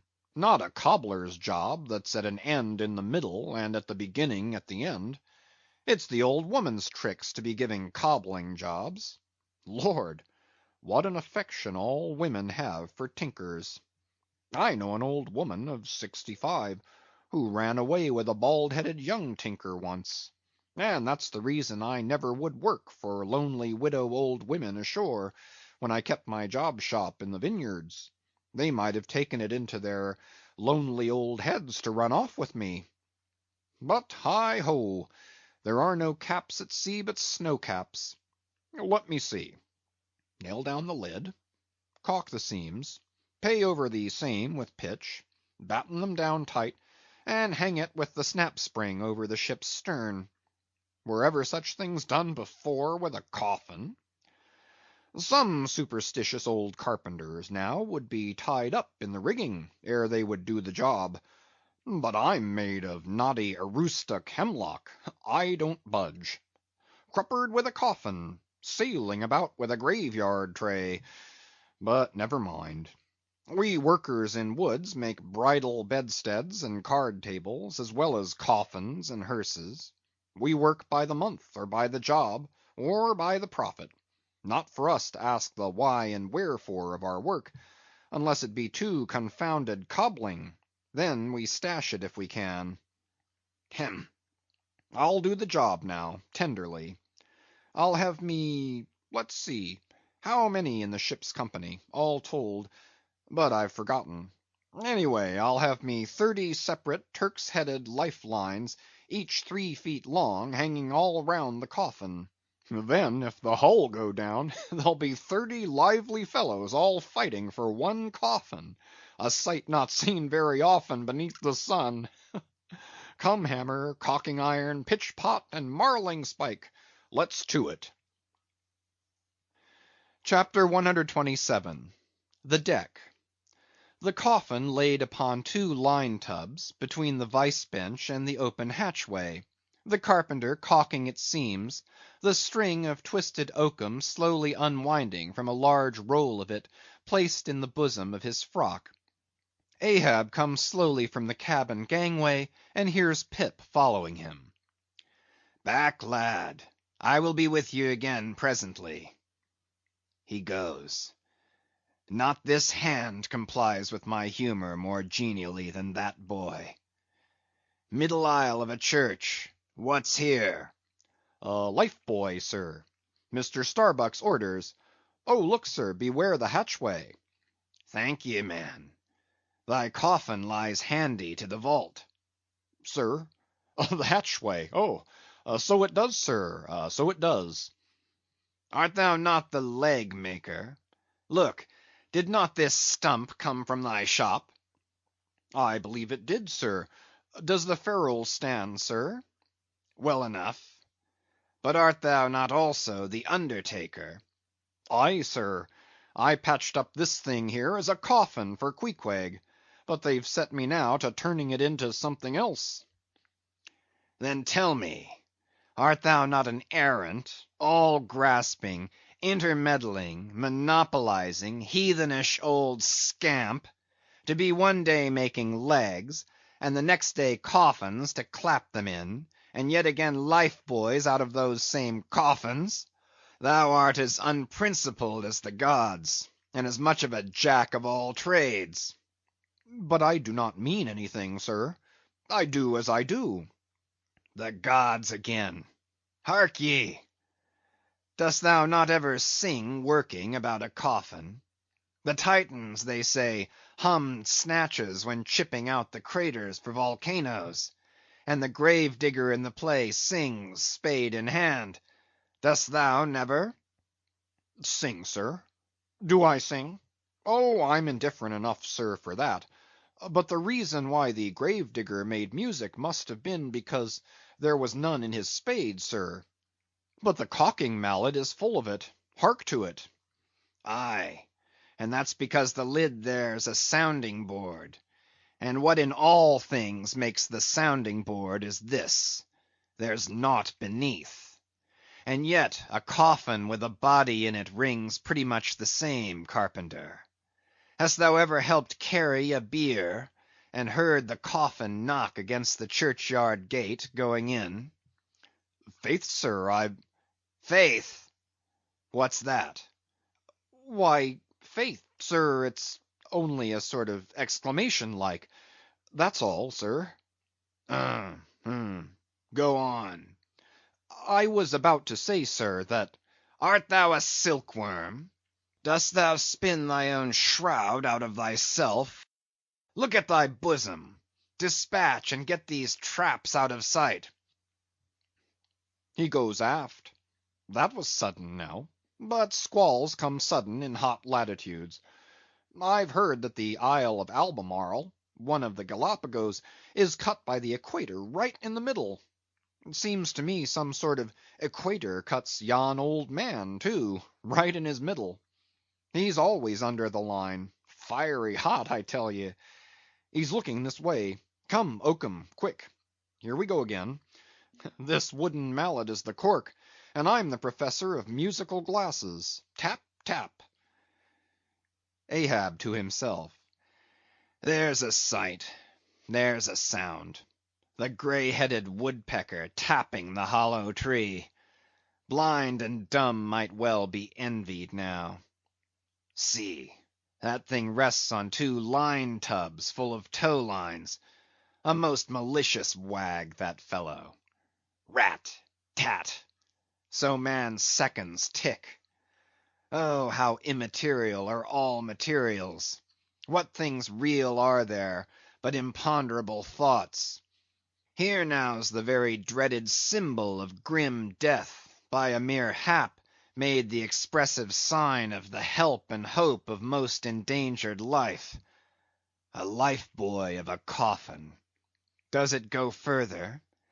Can it be that in some spiritual sense, the coffin is, after all, but an immortality preserver? I'll think of that. But no, so far gone am I in the dark side of earth, that its other side, the theoretic bright one, seems but uncertain twilight to me. Will ye never have done, carpenter, with that accursed sound? I go below. Let me not see that thing here when I return again. Now then, Pip, we'll talk this over. I do suck most wondrous philosophies from thee. Some unknown conduits from the unknown worlds must empty into thee. End of chapters 124 to 127.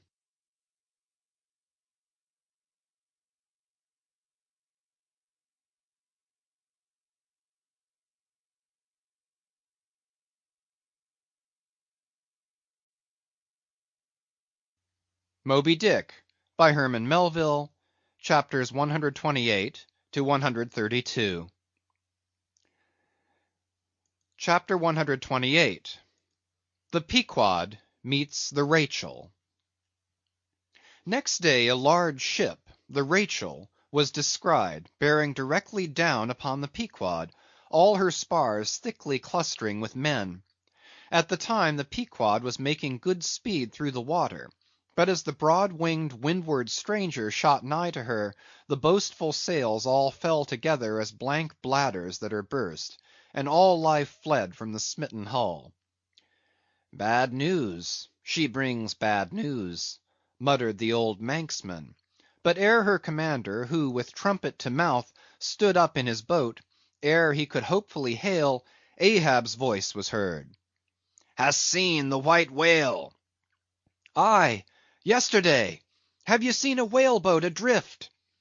Throttling his joy, Ahab negatively answered this unexpected question, and would have fain boarded the stranger, when the stranger captain himself, having stopped his vessel's way, was seen descending her side. A few keen pulls, and his boat hook soon clinched the Pequod's main chains, and he sprang to the deck. Immediately he was recognized by Ahab for a Nantucketer he knew, but no formal salutation was exchanged. "Where was he? Not killed? Not killed?" cried Ahab, closely advancing. "How was it?" It seemed that somewhere late in the afternoon of the day previous, while three of the stranger's boats were engaged with a shoal of whales, which had led them some 4 or 5 miles from the ship, and while they were yet in swift chase to windward, the white hump and head of Moby Dick had suddenly loomed up out of the water, not very far to leeward, whereupon the fourth rigged boat, a reserved one, had been instantly lowered in chase. After a keen sail before the wind, this fourth boat, the swiftest keeled of all, seemed to have succeeded in fastening, at least as well as the man at the masthead could tell anything about it. In the distance he saw the diminished dotted boat, and then a swift gleam of bubbling white water, and after that nothing more, whence it was concluded that the stricken whale must have indefinitely run away with his pursuers, as often happens. There was some apprehension, but no positive alarm as yet.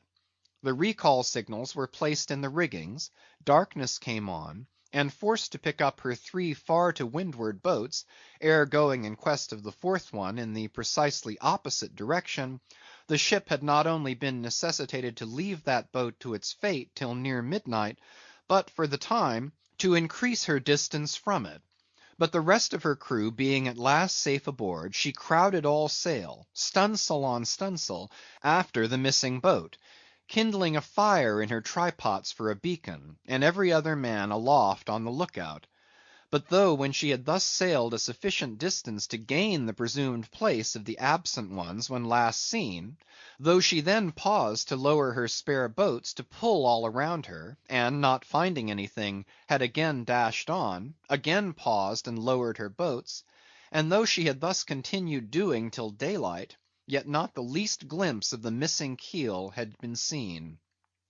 The story told, the stranger captain immediately went on to reveal his object in boarding the Pequod. He desired that ship to unite with his own in the search, by sailing over the sea some 4 or 5 miles apart on parallel lines, and so sweeping a double horizon, as it were. "I will wager something now," whispered Stubb to Flask, "that some one in that missing boat wore off that captain's best coat; mayhap his watch, he's so cursed anxious to get it back. Who ever heard of 2 pious whale ships cruising after one missing whale boat in the height of the whaling season? See, Flask, only see how pale he looks, pale in the very buttons of his eyes. Look, it wasn't the coat, it must have been my boy, my own boy is among them. For God's sake, I beg, I conjure," here exclaimed the stranger captain to Ahab, who thus far had but icily received his petition, "for 48 hours let me charter your ship. I will gladly pay for it, and roundly pay for it, if there be no other way. For 48 hours only, only that, you must, oh you must, and you shall do this thing." "His son!" cried Stubb. "Oh, it's his son he's lost. I take back the coat and the watch. What says Ahab? We must save that boy." "He's drowned with the rest of 'em last night," said the old Manx sailor standing behind them. "I heard; all of ye heard their spirits." Now, as it shortly turned out, what made this incident of the Rachels the more melancholy, was the circumstance that not only was one of the captain's sons among the number of the missing boat's crew, but among the number of the other boat's crews, and at the same time, but on the other hand, separated from the ship during the dark vicissitudes of the chase, there had been still another son, and that for a time the wretched father was plunged to the bottom of the cruellest perplexity, which was only solved for him by his chief mate's instinctively adopting the ordinary procedure of a whale ship in such emergencies; that is, when placed between jeopardized but divided boats, always to pick up the majority first. But the captain, for some unknown constitutional reason, had refrained from mentioning all this, and not till forced to it by Ahab's iciness, did he allude to his one yet missing boy, a little lad but 12 years old, whose father, with the earnest but unmisgiving hardihood of a Nantucketer's paternal love, had thus early sought to initiate him in the perils and wonders of a vocation almost immemorially the destiny of all his race. Nor does it unfrequently occur that Nantucket captains will send a son of such tender age away from them, for a protracted 3 or 4 years' voyage in some other ship than their own, so that their first knowledge of a whaleman's career shall be unenervated by any chance display of a father's natural but untimely partiality, or undue apprehensiveness and concern. Meantime, now the stranger was still beseeching his poor boon of Ahab, and Ahab still stood like an anvil, receiving every shock, but without the least quivering of his own. "I will not go," said the stranger, "till you say aye to me. Do me as you would have me do to you in the like case; for you too have a boy, Captain Ahab, though but a child and nestling safely at home now; a child of your old age too. Yes, yes, you relent. I see it. Run, run, men, now, and stand by to square in the yards." "Avast!" cried Ahab. "Touch not a rope yarn." Then in a voice that prolongingly moulded every word, "Captain Gardner, I will not do it. Even now I lose time. Good bye, good bye. God bless ye, man, and may I forgive myself, but I must go. Mr. Starbuck, look at the binnacle watch, and in 3 minutes from this present instant warn off all strangers. Then brace forward again, and let the ship sail as before." Hurriedly turning, with averted face, he descended into his cabin, leaving the strange captain transfixed at this unconditional and utter rejection of his so earnest suit. But starting from his enchantment, Gardner silently hurried to the side, more fell than stepped into his boat, and returned to his ship. Soon the two ships diverged their wakes. and long as the strange vessel was in view, she was seen to yaw hither and thither at every dark spot, however small on the sea. This way and that her yards were swung round; starboard and larboard she continued to tack. Now she beat against a head sea, and again it pushed her before it, while all the while her masts and yards were thickly clustered with men, as 3 tall cherry trees when the boys are cherrying among the boughs. But by her still halting course, and winding woeful way, you plainly saw that this ship that so wept with spray, still remained without comfort. She was Rachel, weeping for her children, because they were not. Chapter 129. The Cabin. Ahab moving to go on deck. Pip catches him by the hand to follow. Lad, lad, I tell thee, thou must not follow Ahab now. The hour is coming when Ahab would not scare thee from him, yet would not have thee by him. There is that in thee, poor lad, which I feel too curing to my malady. Like cures like, and for this hunt my malady becomes my most desired health. Do thou abide below here, where they shall serve thee as if thou wert the captain. Aye, lad, thou shalt sit here in my own screwed chair. Another screw to it thou must be. No, no, no. Ye have not a whole body, sir. Do ye but use poor me for your one lost leg. Only tread upon me, sir. I ask no more, so I remain a part of ye. Oh, spite of million villains, this makes me a bigot in the fadeless fidelity of man, and a black, and crazy. But methinks like cures like applies to him too. He grows so sane again. They tell me, sir, that Stubb did once desert poor little Pip, whose drowned bones now show white for all the blackness of his living skin. But I will never desert ye, sir, as Stubb did him. Sir, I must go with ye. If thou speakest thus to me much more, Ahab's purpose keels up in him. I tell thee no, it cannot be.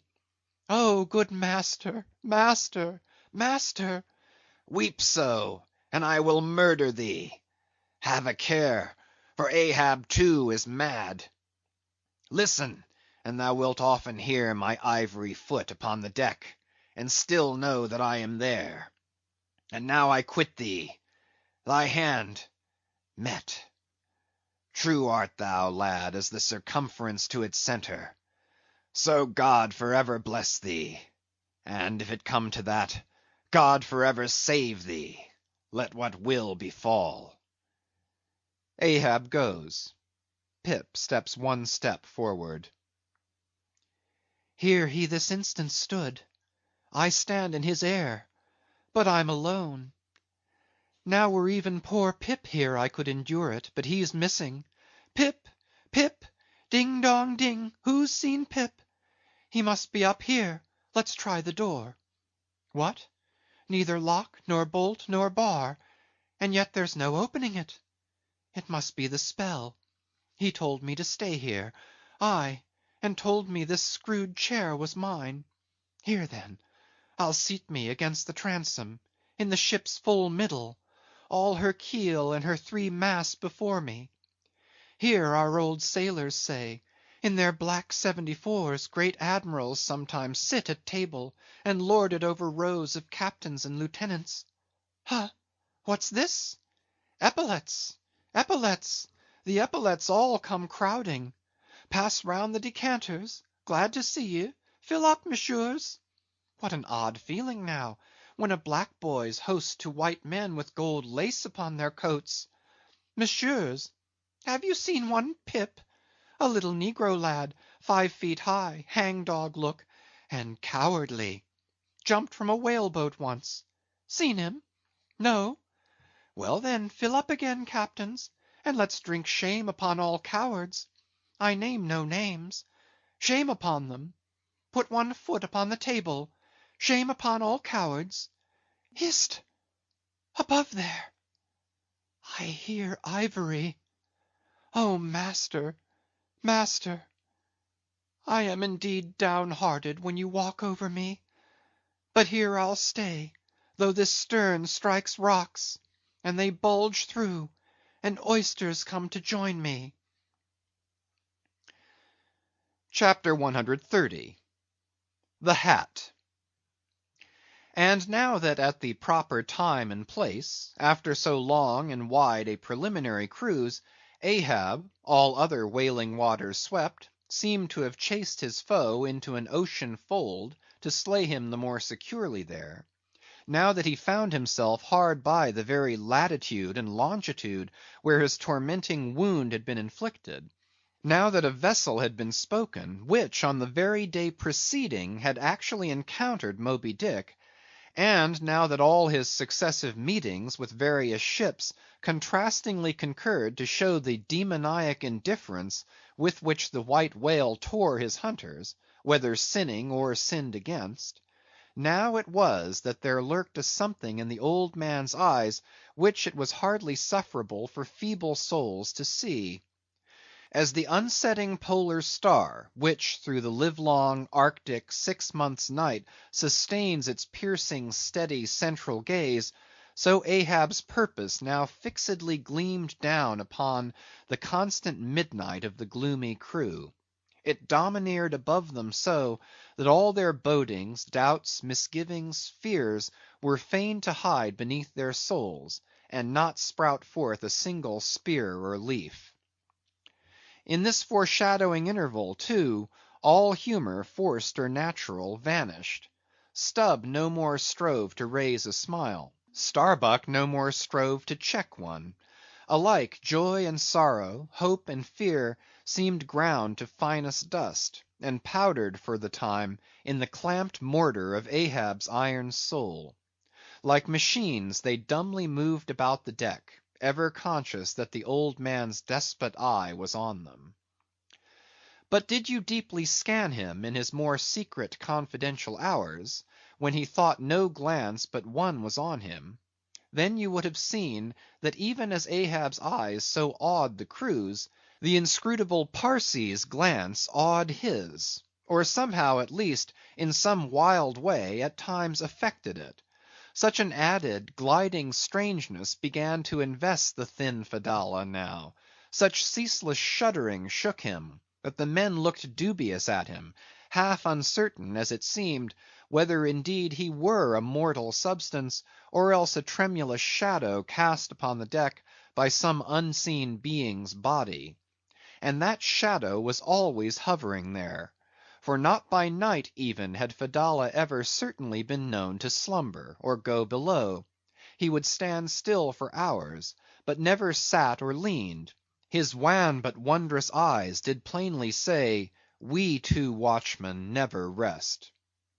Nor at any time, by night or day, could the mariners now step upon the deck, unless Ahab was before them, either standing in his pivot hole, or exactly pacing the planks between two undeviating limits, the mainmast and the mizzen; or else they saw him standing in the cabin scuttle, his living foot advanced upon the deck as if to step, his hat slouched heavily over his eyes; so that however motionless he stood, however the days and nights were added on that he had not swung in his hammock, yet hidden beneath that slouching hat, they could never tell unerringly whether, for all this, his eyes were really closed at times, or whether he was still intently scanning them.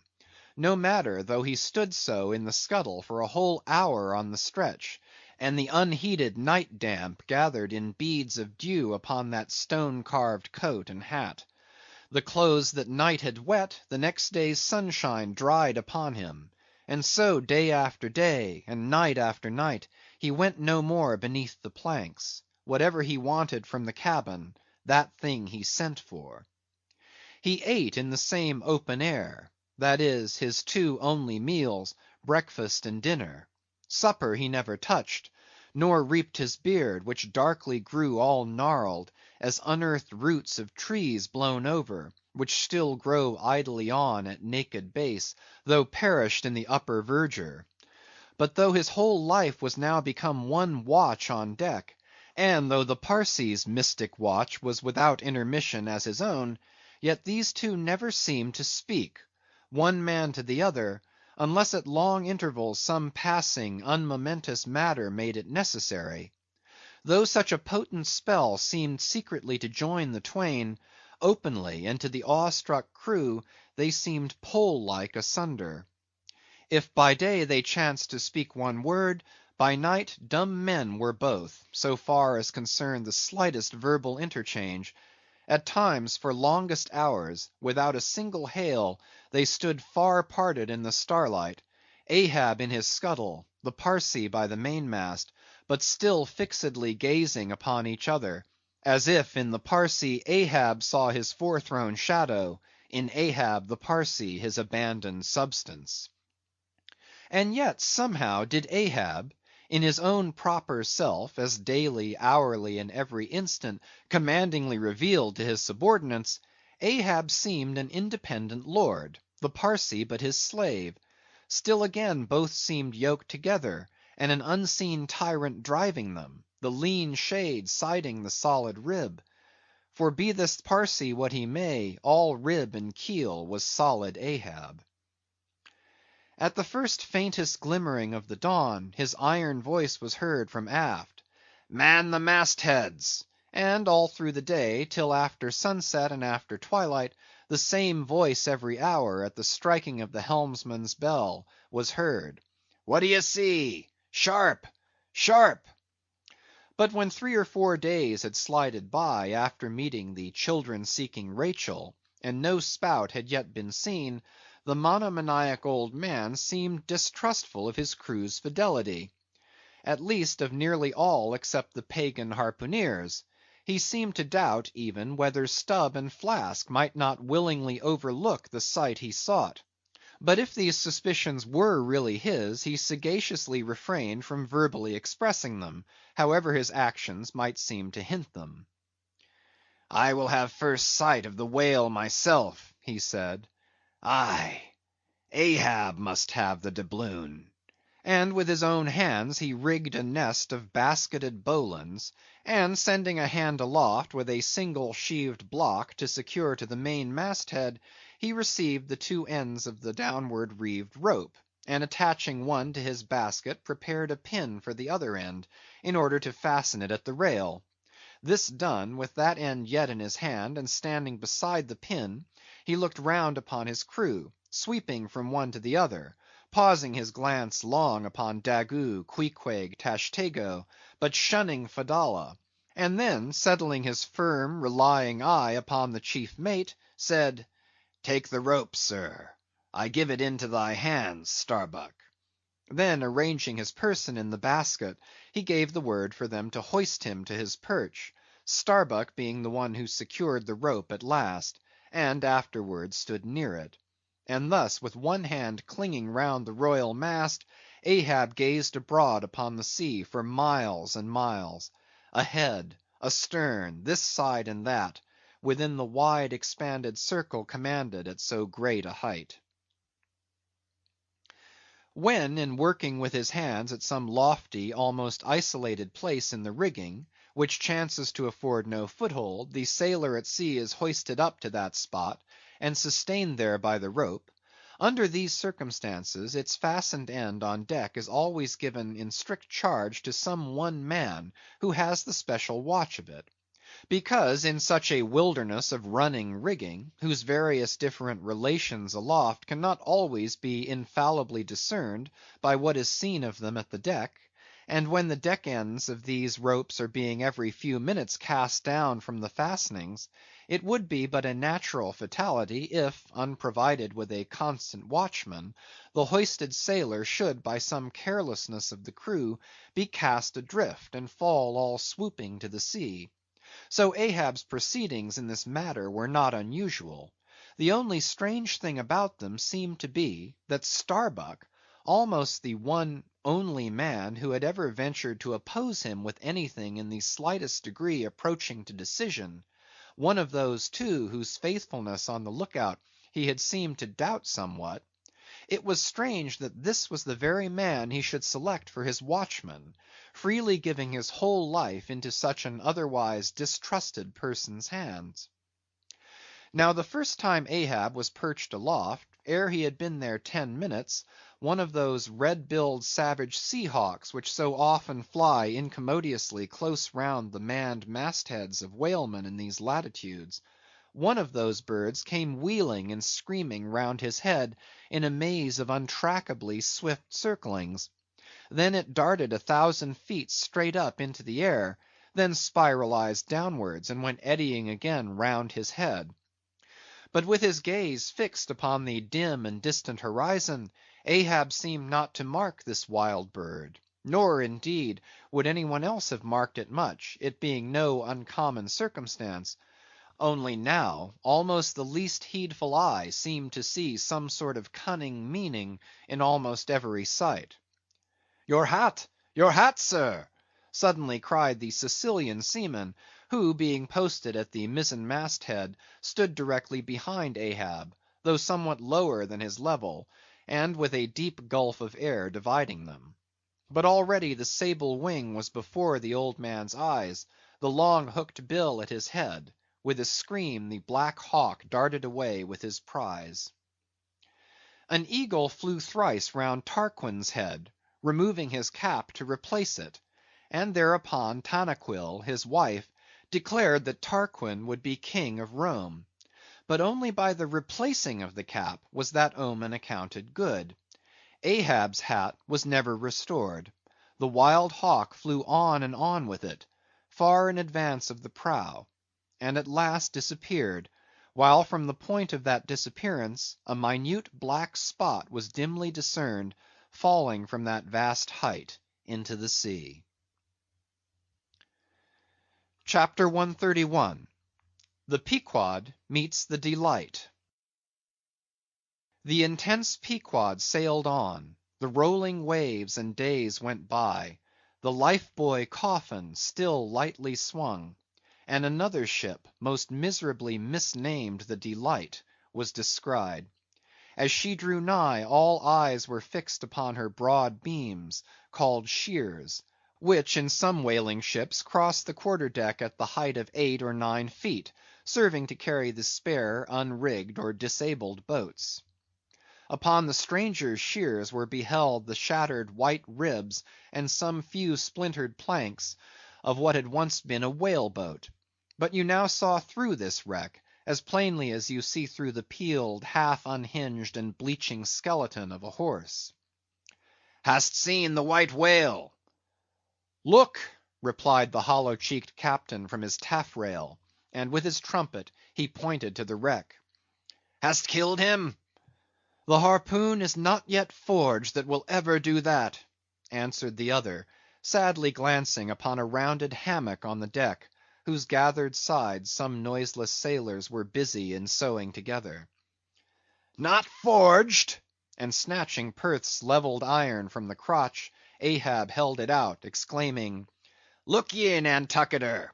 Here in this hand I hold his death. Tempered in blood, and tempered by lightning are these barbs, and I swear to temper them triply in that hot place behind the fin, where the white whale most feels his accursed life." "Then God keep thee, old man. Seest thou that?" pointing to the hammock. "I bury but one of 5 stout men, who were alive only yesterday, but were dead ere night. Only that one I bury. The rest were buried before they died. You sail upon their tomb." Then turning to his crew, "Are you ready there? Place the plank then on the rail and lift the body. So then, O God!"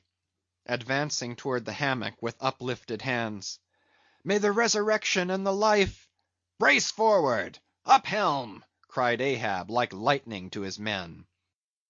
But the suddenly started Pequod was not quick enough to escape the sound of the splash that the corpse soon made as it struck the sea; not so quick, indeed, but that some of the flying bubbles might have sprinkled her hull with their ghostly baptism. As Ahab now glided from the dejected Delight, the strange life buoy hanging at the Pequod's stern came into conspicuous relief. "Ha! Yonder! Look yonder, men!" cried a foreboding voice in her wake. "In vain, oh ye strangers, you fly our sad burial. Ye but turn us your taffrail to show us your coffin." CHAPTER 132. The Symphony. It was a clear, steel blue day. The firmaments of air and sea were hardly separable in that all-pervading azure.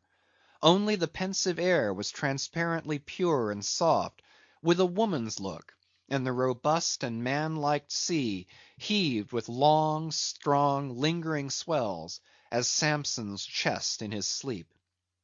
Hither and thither, on high, glided the snow-white wings of small, unspeckled birds. These were the gentle thoughts of the feminine air; but to and fro in the deeps, far down in the bottomless blue, rushed mighty leviathans, sword-fish, and sharks; and these were the strong, troubled, murderous thinkings of the masculine sea. But though thus contrasting within, the contrast was only in shades and shadows without. Those two seemed one. It was only the sex, as it were, that distinguished them. Aloft, like a royal Czar and king, the sun seemed giving this gentle air to this bold and rolling sea, even as bride to groom. And at the girdling line of the horizon, a soft and tremulous motion, most seen here at the equator, denoted the fond, throbbing trust, the loving alarms with which the poor bride gave her bosom away. Tied up and twisted, gnarled and knotted with wrinkles, haggardly firm and unyielding, his eyes glowing like coals that still glow in the ashes of ruin, untottering Ahab stood forth in the clearness of the morn, lifting his splintered helmet of a brow to the fair girl's forehead of heaven. O immortal infancy and innocency of the azure! Invisible winged creatures that frolic all round us! Sweet childhood of air and sky! How oblivious were ye of old Ahab's close–coiled woe! But so have I seen little Miriam and Martha, laughing–eyed elves, heedlessly gambol around their old sire, sporting with the circle of singed locks which grew on the marge of that burnt–out crater of his brain. Slowly crossing the deck from the scuttle, Ahab leaned over the side, and watched how his shadow in the water sank and sank to his gaze, the more and the more that he strove to pierce the profundity. But the lovely aromas in that enchanted air did at last seem to dispel, for a moment, the cankerous thing in his soul. That glad, happy air, that winsome sky, did at last stroke and caress him. The step–mother world, so long cruel, forbidding, now threw affectionate arms round his stubborn neck, and did seem to joyously sob over him, as if over one that however wilful and erring, she could yet find it in her heart to save and to bless. From beneath his slouched hat Ahab dropped a tear into the sea. Nor did all the Pacific contain such wealth as that one wee drop. Starbuck saw the old man; saw him, how he heavily leaned over the side; and he seemed to hear in his own true heart the measureless sobbing that stole out of the centre of the serenity around. Careful not to touch him, or be noticed by him, he yet drew near to him, and stood there. Ahab turned. "Starbuck." "Sir." "Oh, Starbuck, it is a mild, mild wind, and a mild–looking sky. On such a day, very much such a sweetness as this, I struck my first whale, a boy harpooneer of 18. 40 years ago. 40 years of continual whaling, 40 years of privation and peril and storm time, 40 years on the pitiless sea. For 40 years has Ahab forsaken the peaceful land, for 40 years to make war on the horrors of the deep. Aye, And yes, Starbuck, out of those 40 years I have not spent 3 ashore. When I think of this life I have led, the desolation of solitude it has been, the masoned, walled town of a captain's exclusiveness, which admits but small entrance to any sympathy from the green country without, oh, weariness, heaviness, Guinea coast slavery of solitary command. When I think of all this, only half suspected, not so keenly known to me before, and how for 40 years I have fed upon dry salted fare, fit emblem of the dry nourishment of my soul, when the poorest landsman has had fresh fruit to his daily hand, and broken the world's fresh bread to my mouldy crusts. Away, whole oceans away from that young girl wife I wedded past 50, and sailed for Cape Horn the next day, leaving but one dent in my marriage pillow. Wife, wife, rather a widow with her husband alive. Aye, I widowed that poor girl when I married her, Starbuck. And then the madness, the frenzy, the boiling blood and the smoking brow with which for 1,000 lowerings old Ahab has furiously, foamingly chased his prey. More a demon than a man. Aye, aye, what a 40 years fool, fool, old fool has old Ahab been. Why this strife of the chase? Why weary and palsy the arm at the oar, and the iron and the lance? How the richer or better is Ahab now? Behold! Oh, Starbuck, is it not hard that with this weary load I bear, one poor leg should have been snatched from under me?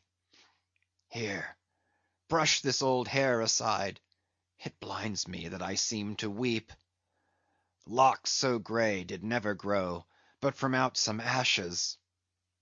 But do I look very old, so very old, Starbuck? I feel deadly faint, bowed and humped, as though I were Adam staggering beneath the piled centuries since paradise. God, God, God, crack my heart, stave my brain. Mockery, mockery, bitter, biting mockery of grey hairs. Have I lived enough joy to wear ye, and seem and feel thus intolerably old? Close, stand close to me, Starbuck. Let me look into a human eye.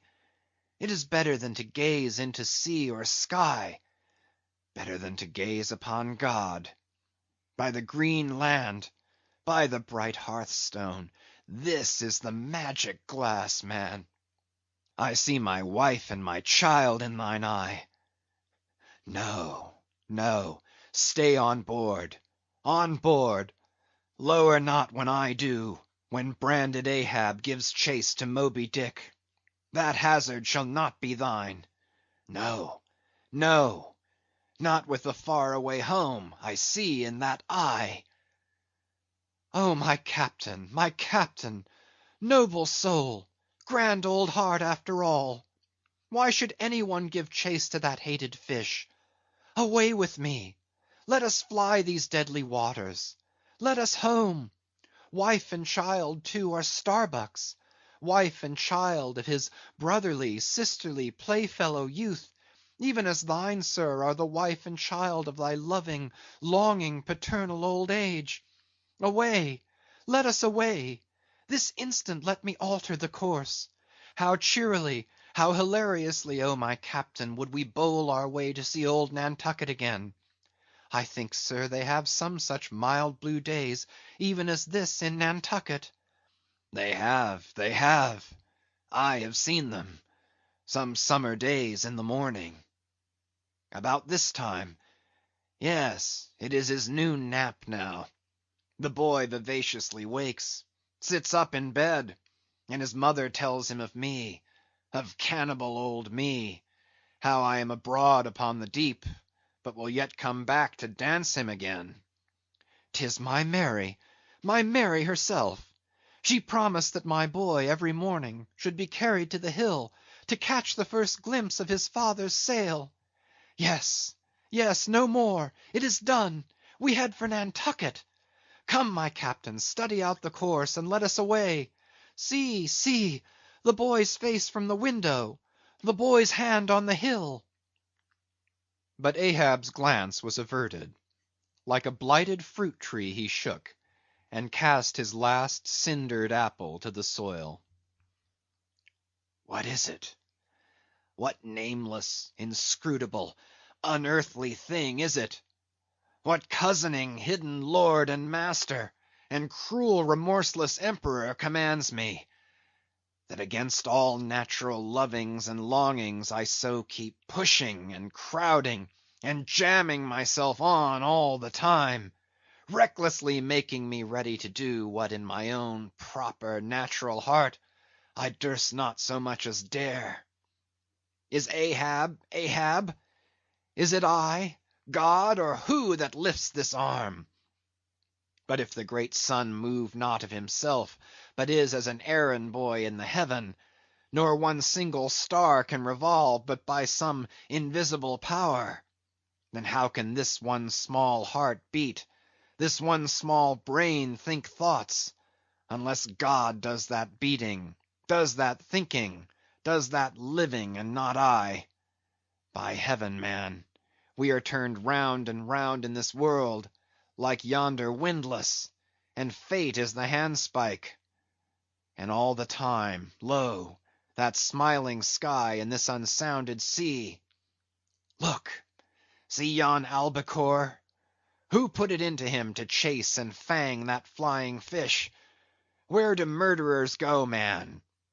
Who's to doom when the judge himself is dragged to the bar? But it is a mild, mild wind, and a mild looking sky, and the air smells now as if it blew from a far away meadow. They have been making hay somewhere under the slopes of the Andes, Starbuck, and the mowers are sleeping among the new mown hay. Sleeping! Aye, toil we how we may, we all sleep at last on the field. Sleep, aye, and rust amid greenness, as last year's scythes flung down, and left in the half-cut swaths. Starbuck! But blanched to a corpse's hue with despair, the mate had stolen away. Ahab crossed the deck, to gaze over on the other side, but started at two reflected, fixed eyes in the water there. Fedallah was motionlessly leaning over the same rail. End of chapters 128 to 132.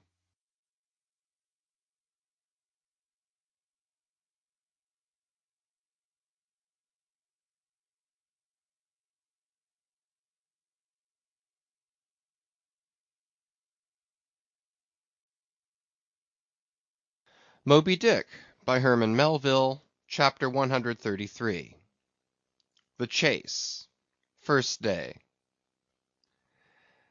That night in the mid-watch, when the old man, as his wont at intervals, stepped forth from the scuttle in which he leaned, and went to his pivot-hole, he suddenly thrust his face out fiercely, snuffing up the sea air as a sagacious ship's dog will, in drawing nigh to some barbarous isle. He declared that a whale must be near. Soon that peculiar odor, sometimes to a great distance given forth by the living sperm whale, was palpable to all the watch; nor was any mariner surprised when, after inspecting the compass, and then the dog vane, and then ascertaining the precise bearing of the odor as nearly as possible, Ahab rapidly ordered the ship's course to be slightly altered, and the sail to be shortened.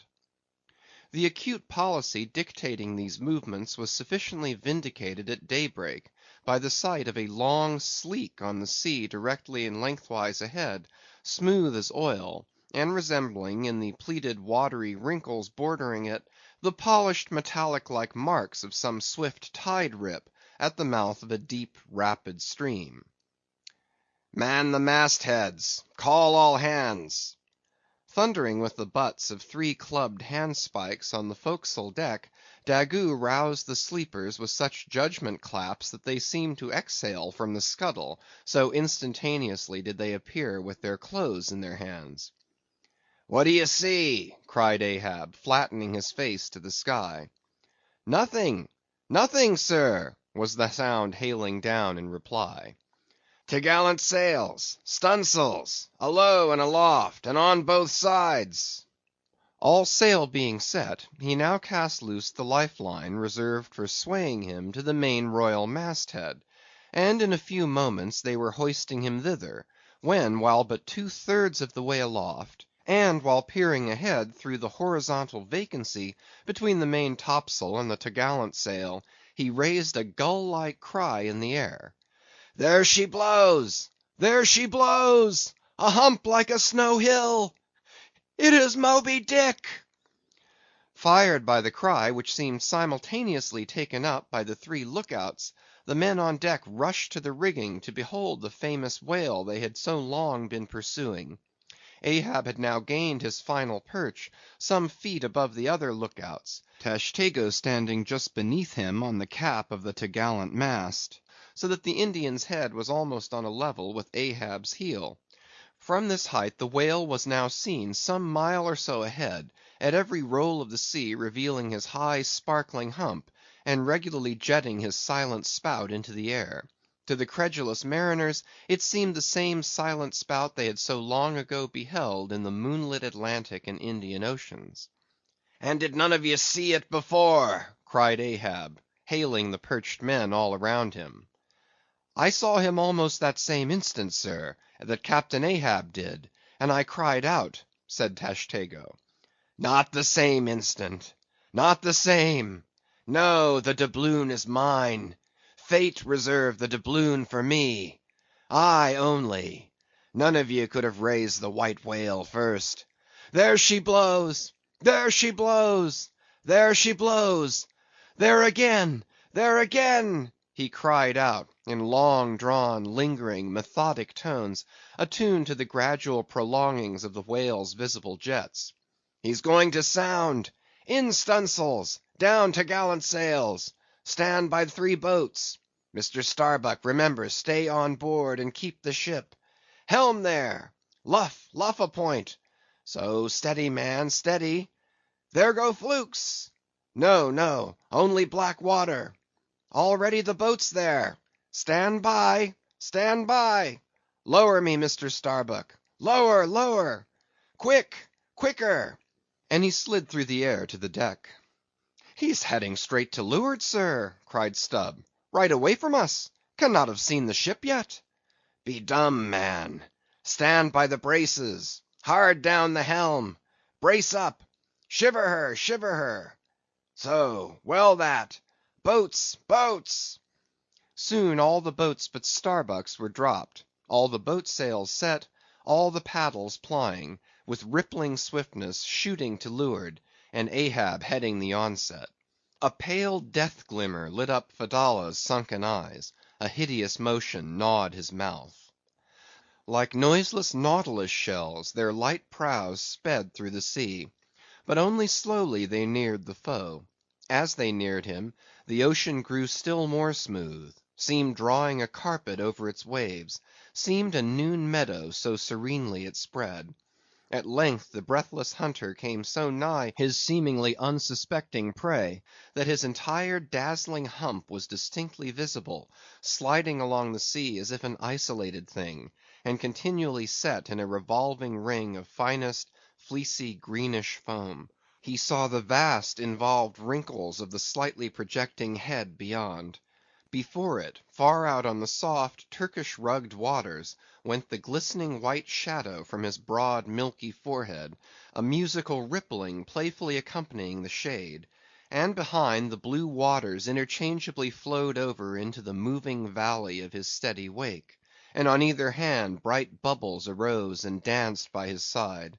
But these were broken again by the light toes of hundreds of gay fowl, softly feathering the sea, alternate with their fitful flight, and like to some flagstaff rising from the painted hull of an argosy, the tall but shattered pole of a recent lance projected from the white whale's back, and at intervals one of the cloud of soft-toed fowls hovering, and to and fro skimming like a canopy over the fish, silently perched and rocked on this pole, the long tail feathers streaming like pennons.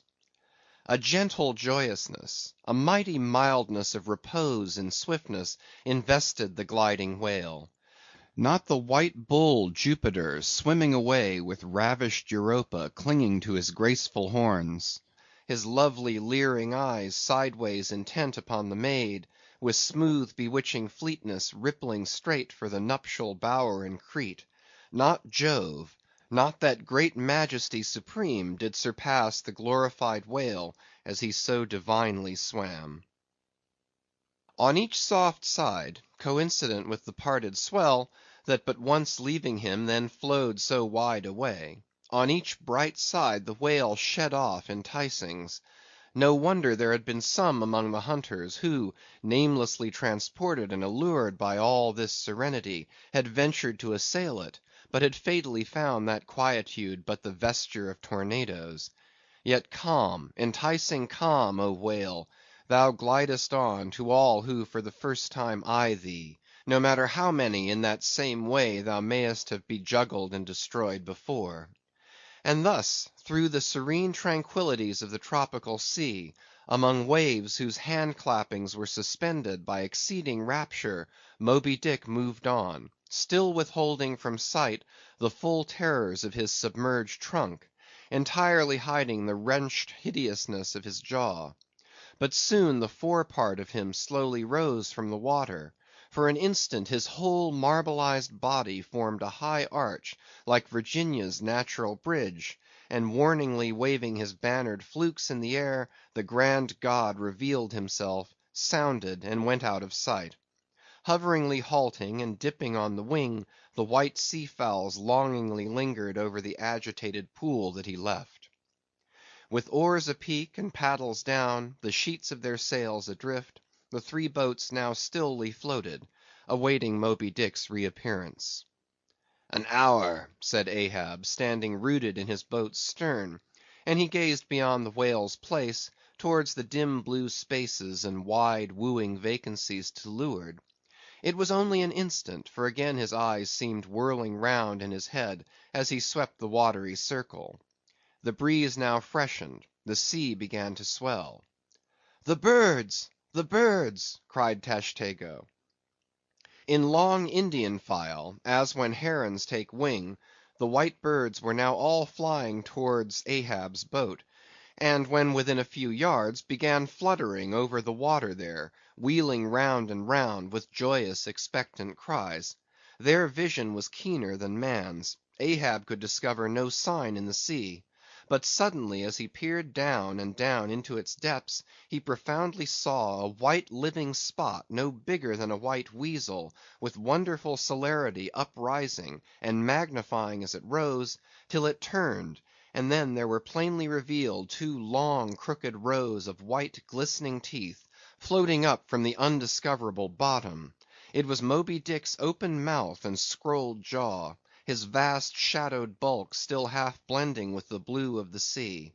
The glittering mouth yawned beneath the boat like an open-doored marble tomb; and giving one sidelong sweep with his steering oar, Ahab whirled the craft aside from this tremendous apparition. Then calling upon Fedallah to change places with him, went forward to the bows, and seizing Perth's harpoon, commanded his crew to grasp their oars and stand by to stern.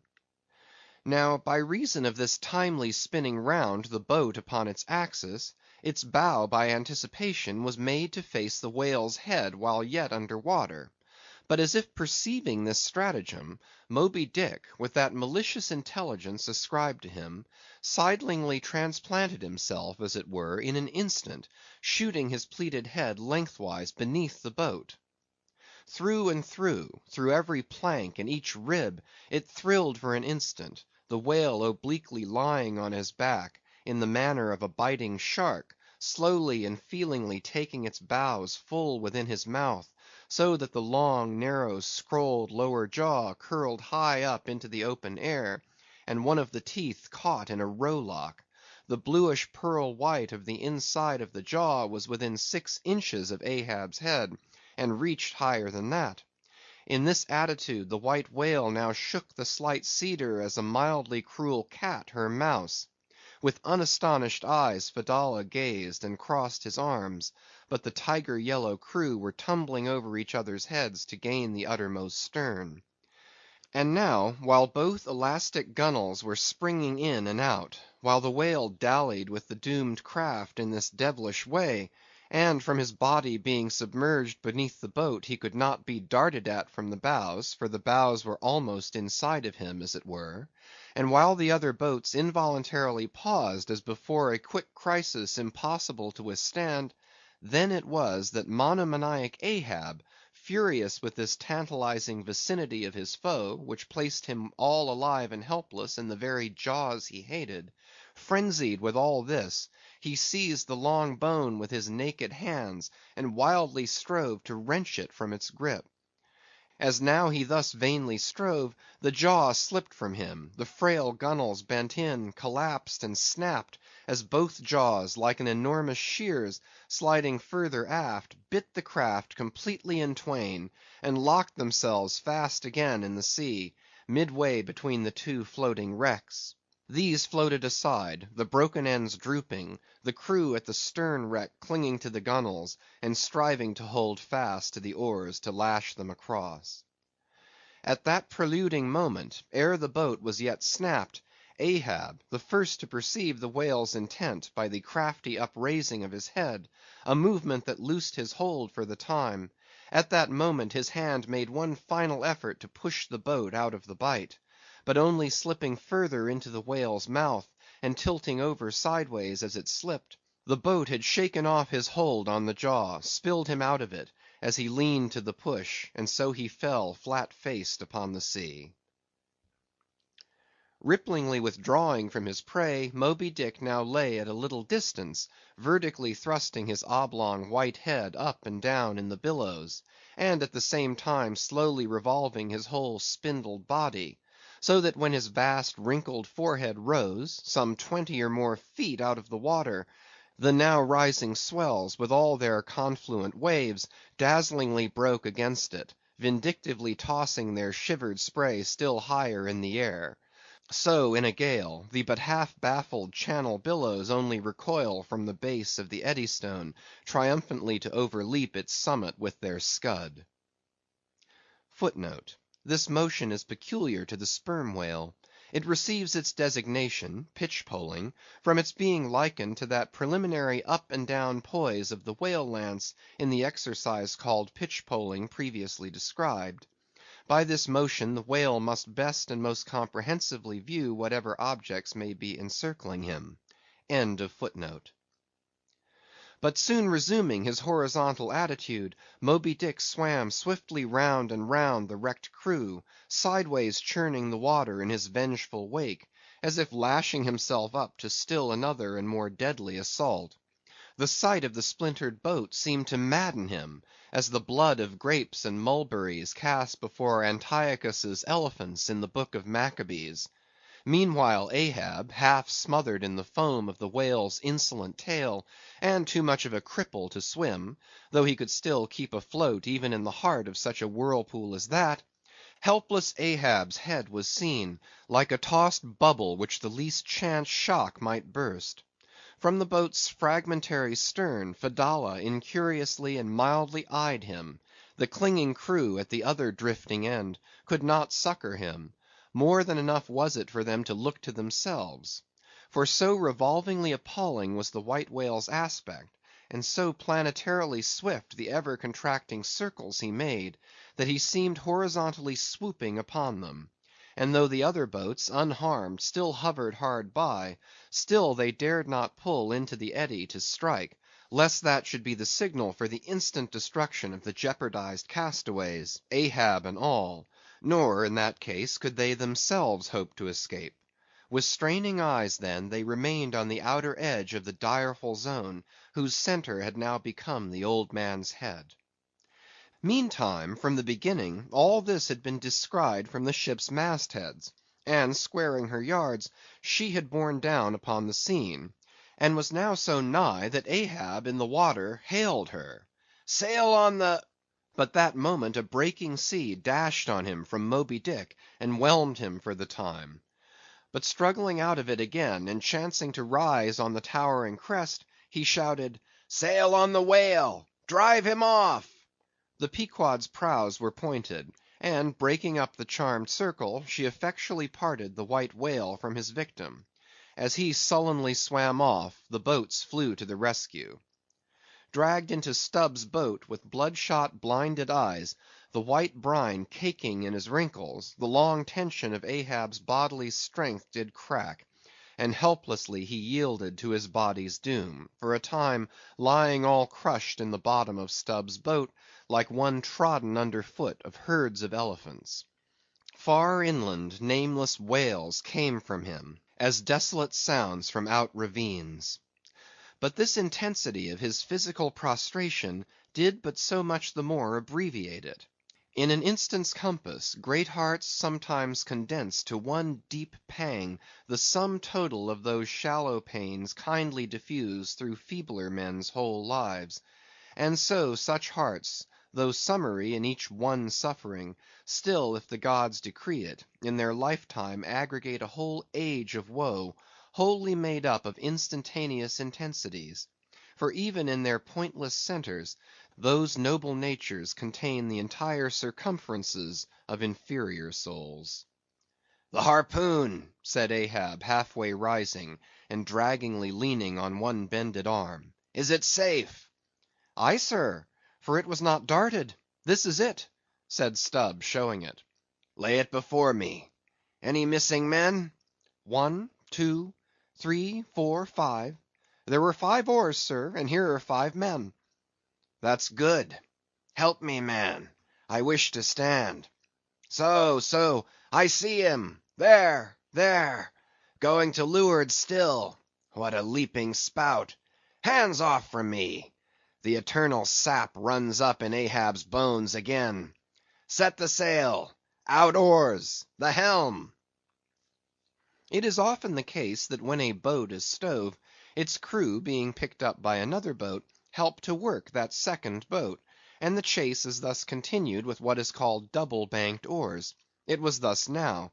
But the added power of the boat did not equal the added power of the whale, for he seemed to have treble banked his every fin, swimming with a velocity which plainly showed that if now under these circumstances pushed on, the chase would prove an indefinitely prolonged if not a hopeless one, nor could any crew endure for so long a period such an unintermitted, intense straining at the oar, a thing barely tolerable only in some one brief vicissitude. The ship itself then, as it sometimes happens, offered the most promising intermediate means of overtaking the chase. Accordingly, the boats now made for her, and were soon swayed up to their cranes, the 2 parts of the wrecked boat having been previously secured by her. And then hoisting everything to her side, and stacking her canvas high up, and sideways outstretching it with stunsails like the double-jointed wings of an albatross, the Pequod bore down in the leeward wake of Moby Dick. At the well-known methodic intervals, the whale's glittering spout was regularly announced from the manned mastheads, and when he would be reported as just gone down, Ahab would take the time, and then pacing the deck, binnacle watch in hand, so soon as the last second of the allotted hour expired, his voice was heard. "Whose is the doubloon now? D'ye see him?" And if the reply was "No, sir," straightway he commanded them to lift him to his perch. In this way the day wore on, Ahab now aloft and motionless, anon unrestingly pacing the planks. As he was thus walking, uttering no sound except to hail the men aloft, or to bid them hoist a sail still higher, or to spread one to a still greater breadth, thus to and fro pacing beneath his slouched hat, at every turn he passed his own wrecked boat, which had been dropped upon the quarter-deck, and lay there reversed, broken bow to shattered stern. At last he paused before it, and as in an already overclouded sky fresh troops of clouds will sometimes sail across, so over the old man's face there now stole some such added gloom as this. Stubb saw him pause, and perhaps intending, not vainly though, to evince his own unabated fortitude, and thus keep up a valiant place in his captain's mind, he advanced, and eyeing the wreck, exclaimed, "The thistle the ass refused; it pricked his mouth too keenly, sir, ha, ha!" What soulless thing is this that laughs before a wreck? Man, man, did I not know thee brave as fearless fire, and as mechanical, I could swear thou wert a poltroon. Groan nor laugh should be heard before a wreck. "Aye, aye, sir," said Starbuck, drawing near. "'Tis a solemn sight, an omen and an ill one." Omen, omen! The dictionary! If the gods think to speak outright to man, they will honorably speak outright, not shake their heads and give an old wives' darkling hint. Begone!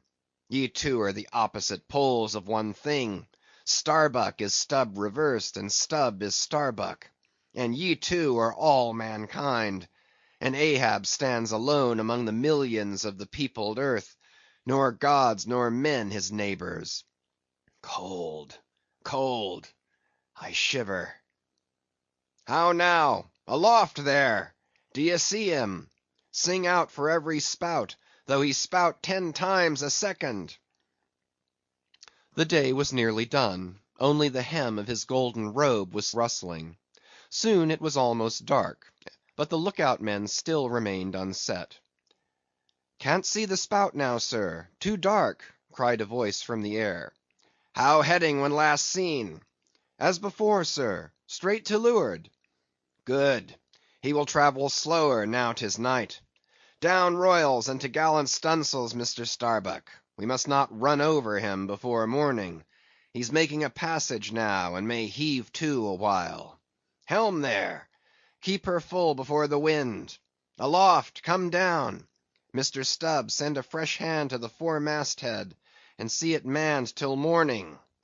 Then advancing toward the doubloon in the mainmast, "Men, this gold is mine, for I earned it; but I shall let it abide here till the white whale is dead; and then whosoever of ye first raises him, upon the day he shall be killed, this gold is that man's; and if on that day I shall again raise him, then 10 times its sum shall be divided among all of ye.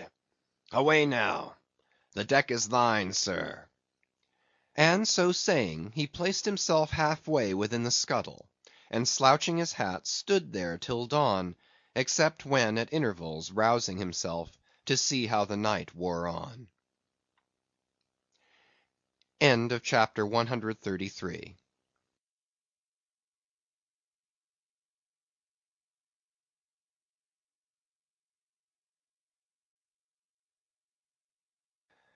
Moby Dick, by Herman Melville.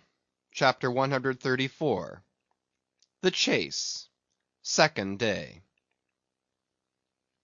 At daybreak the 3 mastheads were punctually manned afresh.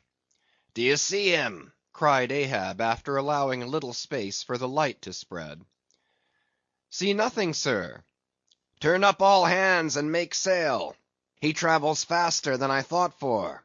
The t'gallant sails! Aye, they should have been kept on her all night. But no matter, 'tis but resting for the rush." Here be it said that this pertinacious pursuit of one particular whale, continued through day into night, and through night into day, is a thing by no means unprecedented in the South Sea fishery. For such is the wonderful skill, prescience of experience, and invincible confidence acquired by some great natural geniuses among the Nantucket commanders, that from the simple observation of a whale when last described, they will, under certain given circumstances, pretty accurately foretell both the direction in which he will continue to swim for a time while out of sight, as well as his probable rate of progression during that period. And in these cases, somewhat as a pilot when about losing sight of the coast, whose general trending he well knows, and which he desires shortly to return to again, but at some further point; like as this pilot stands by his compass, and takes the precise bearing of the cape at present visible, in order the more certainly to hit aright the remote unseen headland eventually to be visited; so does the fisherman at his compass with the whale. For after being chased and diligently marked through several hours of daylight, then when night obscures the fish, the creature's future wake through the darkness is almost as established to the sagacious mind of the hunter as the pilot's coast is to him.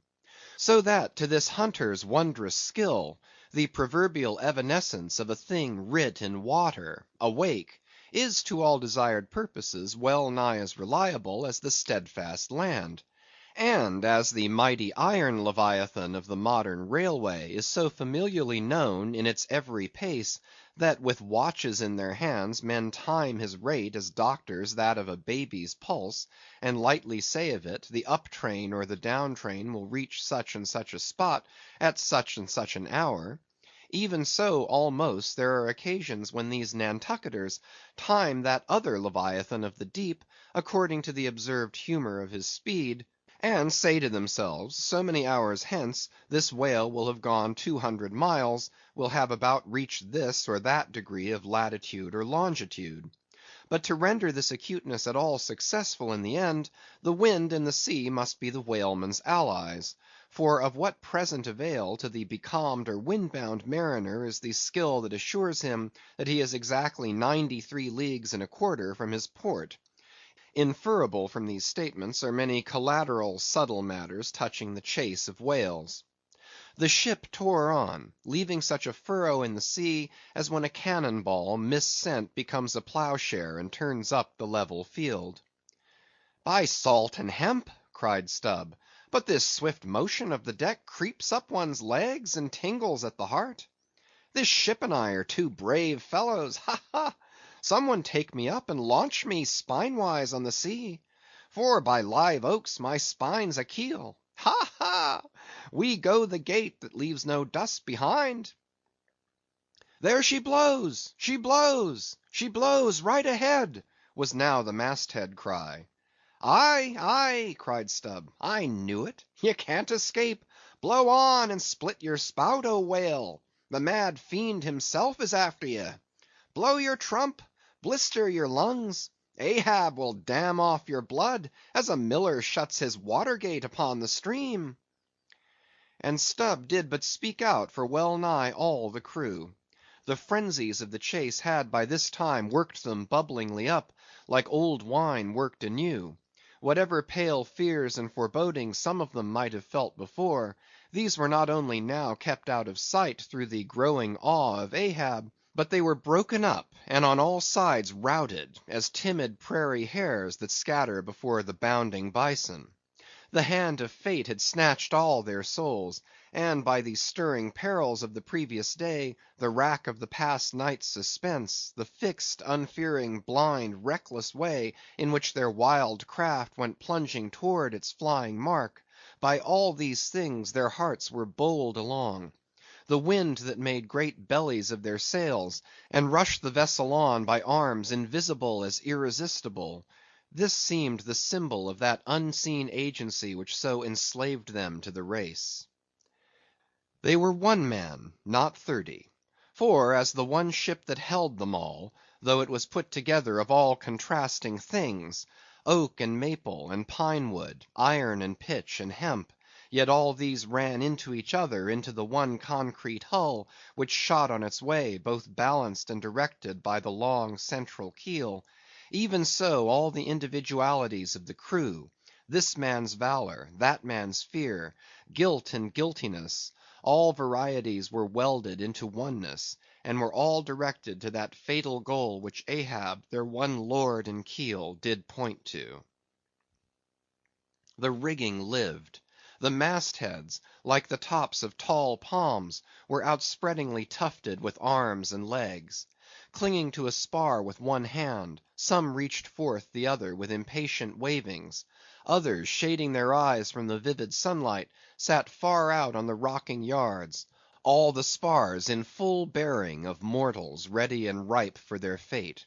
Ah, how they still strove through that infinite blueness to seek out the thing that might destroy them.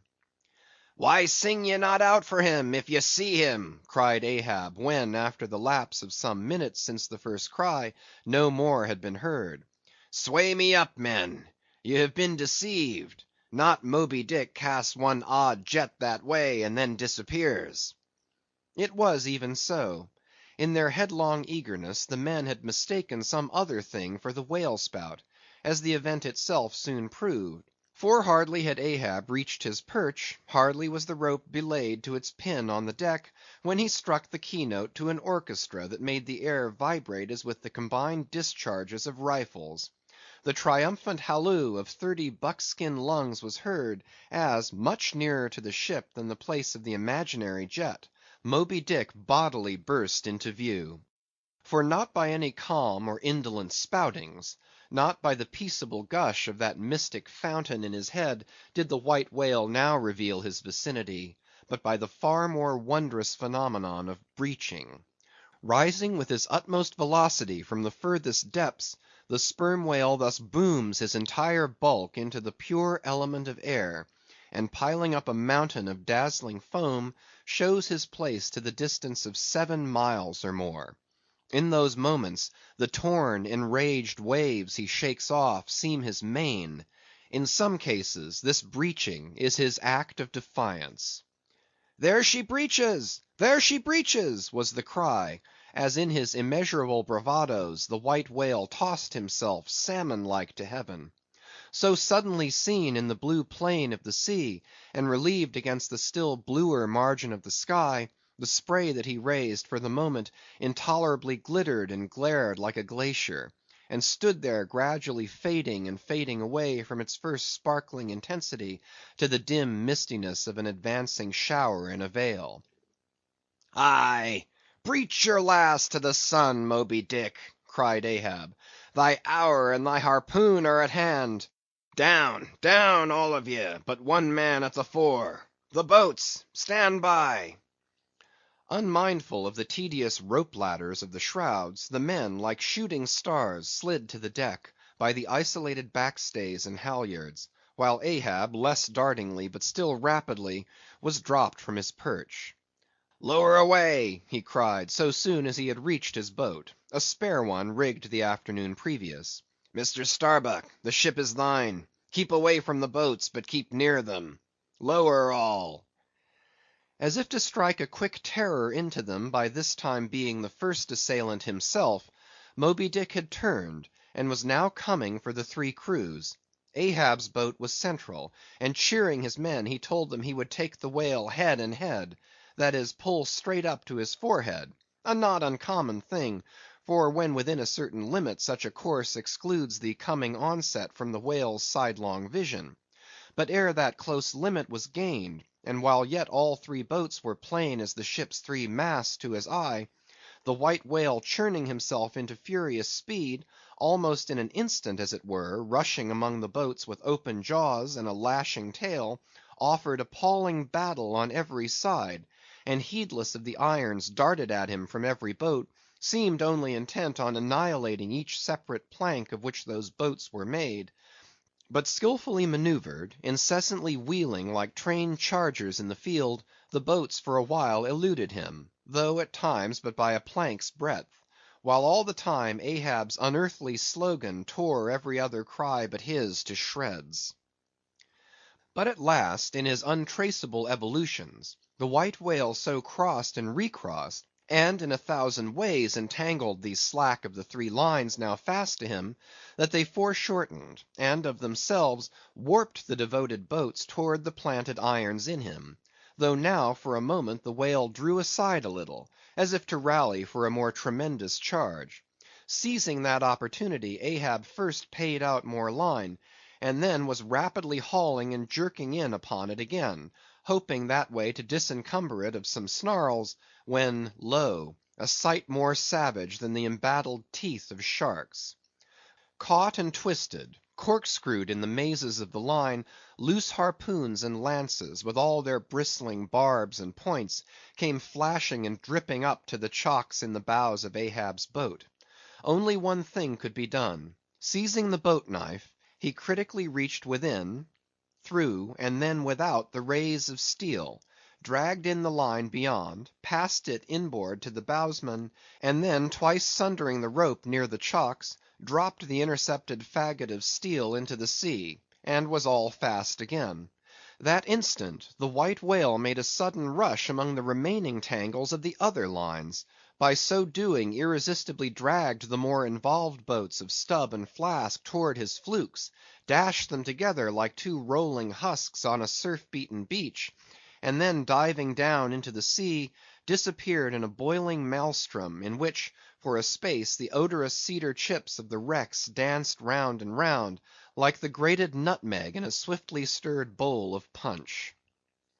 While the two crews were yet circling in the waters, reaching out after the revolving line-tubs, oars, and other floating furniture; while a slope little Flask bobbed up and down like an empty vial, twitching his legs upwards to escape the dreaded jaws of sharks; and Stubb was lustily singing out for some one to ladle him up; and while the old man's line, now parting, admitted of his pulling into the creamy pool to rescue whom he could; in that wild simultaneousness of 1,000 concreted perils, Ahab's yet unstricken boat seemed drawn up towards heaven by invisible wires, as arrow like, shooting perpendicularly from the sea, the white whale dashed his broad forehead against its bottom, and sent it turning over and over into the air, till it fell again, gunwale downwards, and Ahab and his men struggled from out under it like seals from a seaside cave. The first uprising momentum of the whale, modifying its direction as he struck the surface, involuntarily launched him along it to a little distance from the centre of the destruction he had made; and with his back to it, he now lay for a moment slowly feeling with his flukes from side to side; and whenever a stray oar, bit of plank, the least chip or crumb of the boats touched his skin, his tail swiftly drew back, and came sideways smiting the sea. But soon, as if satisfied that his work for that time was done, he pushed his pleated forehead through the ocean, and trailing after him the intertangled lines, continued his leeward way at a traveller's methodic pace. As before, the attentive ship having descried the whole fight, again came bearing down to the rescue, and dropping a boat, picked up the floating mariners, tubs, oars, and whatever else could be caught at, and safely landed them on her decks. Some sprained shoulders, wrists, ankles, livid contusions, wrenched harpoons and lances, inextricable intricacies of rope, shattered oars and planks; all these were there, but no fatal or even serious ill seemed to have befallen any one. As with Fedallah the day before, so Ahab was now found grimly clinging to his boat's broken half, which afforded a comparatively easy float; nor did it so exhaust him as the previous day's mishap. But when he was helped to the deck, all eyes were fastened upon him, as instead of standing by himself, he still half hung upon the shoulder of Starbuck, who had thus far been the foremost to assist him. His ivory leg had been snapped off, leaving but one short, sharp splinter. Aye, aye, Starbuck, 'tis sweet to lean sometimes, be the leaner who he will; and would old Ahab had leaned oftener than he has. "The ferrule has not stood, sir," said the carpenter, now coming up. "I put good work into that leg." "But no bones broken, sir, I hope," said Stubb, with true concern. Aye, and all splintered to pieces, Stubb, do ye see it? But even with a broken bone, old Ahab is untouched; and I account no living bone of mine one jot more me than this dead one that's lost. Nor white whale, nor man, nor fiend can so much as graze old Ahab in his own proper and inaccessible being. Can any lead touch yonder floor, any mast scrape yonder roof? Aloft there! Which way? "Dead to leeward, sir." "Up helm, then! Pile on the sail again, ship keepers! Down the rest of the spare boats, and rig them! Mr. Starbuck, away, and muster the boats' crews." "Let me first help thee towards the bulwarks, sir." Oh, oh, oh, how this splinter gores me now! Accursed fate, that the unconquerable captain in the soul should have such a craven mate.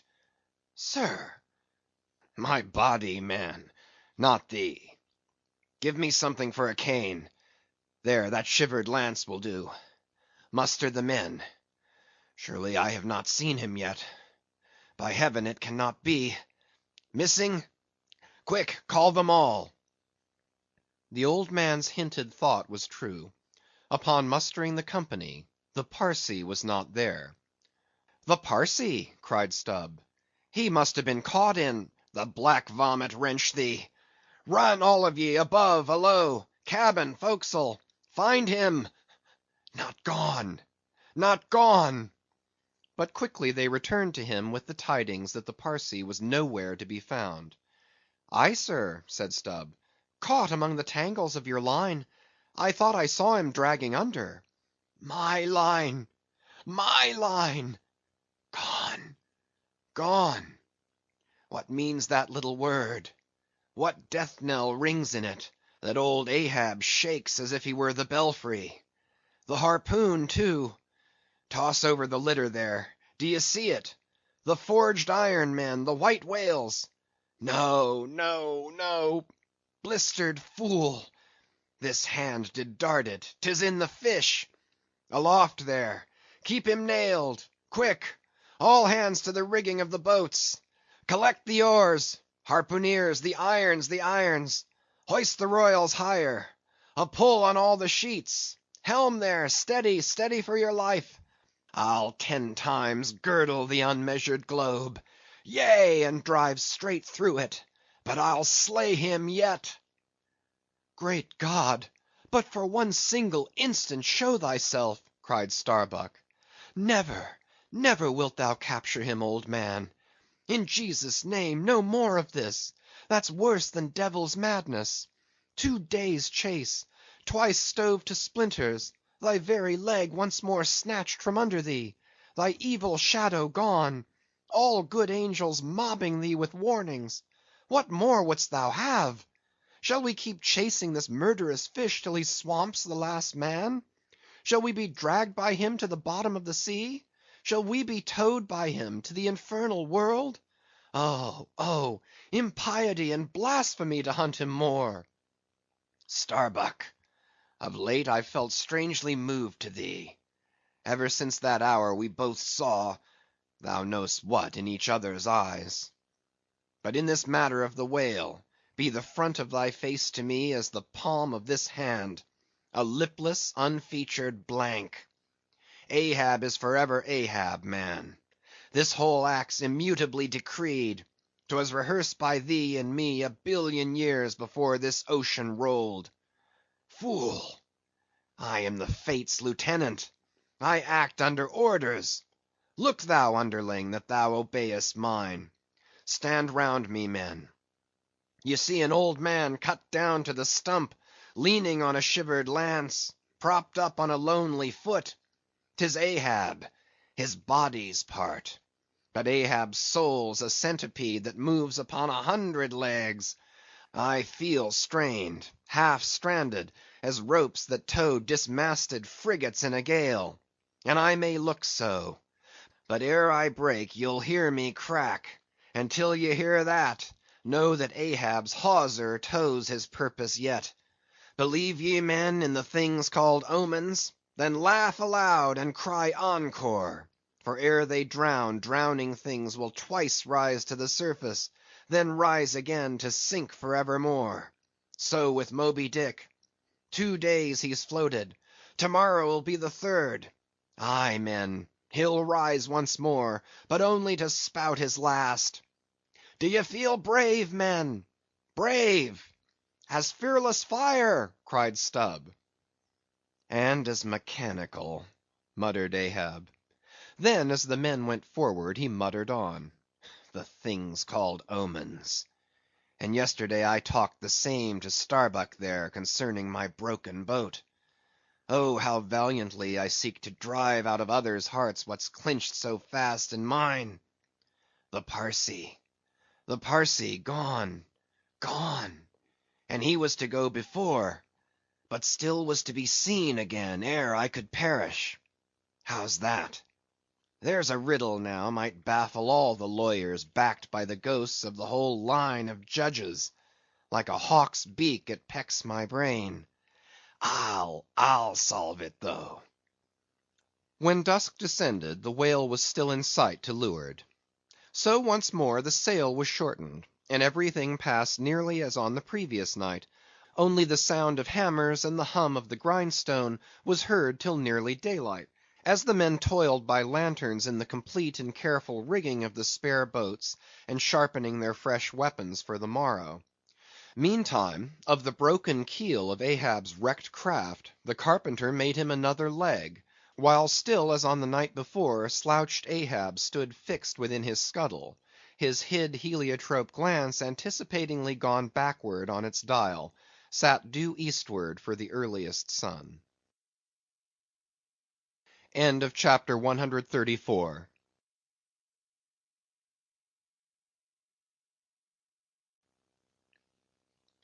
Moby Dick, by Herman Melville, Chapter 135, and Epilogue. Chapter 135. The Chase, Third Day. The morning of the third day dawned fair and fresh, and once more the solitary nightman of the foremast head was relieved by crowds of the daylight lookouts, who dotted every mast and almost every spar. "D'ye see him?" cried Ahab, but the whale was not yet in sight. "In his infallible wake, though; but follow that wake, that's all. Helm there, steady as thou goest, and hast been going. What a lovely day again! Were it a new-made world, and made for a summer house to the angels, and this morning the first of its throwing open to them, a fairer day could not dawn upon that world. Here's food for thought, had Ahab time to think. But Ahab never thinks; he only feels, feels, feels. That's tingling enough for mortal man. To think's audacity. God only has that right and privilege. Thinking is, or ought to be, a coolness and a calmness; and our poor hearts throb, and our poor brains beat too much for that. And yet I've sometimes thought my brain was very calm, frozen calm. This old skull cracks so, like a glass in which the contents turn to ice, and shiver it. And still this hair is growing now, this moment growing, and heat must breed it. But no, it's like that sort of common grass that will grow anywhere, between the earthly clefts of Greenland ice, or in Vesuvius' lava. How the wild winds blow it! They whip it about me, as the torn shreds of split sails lash the tossed ship they cling to. A vile wind, that has no doubt blown ere this through prison corridors and cells, and wards of hospitals, and ventilated them, and now comes blowing hither as innocent as fleeces. Out upon it!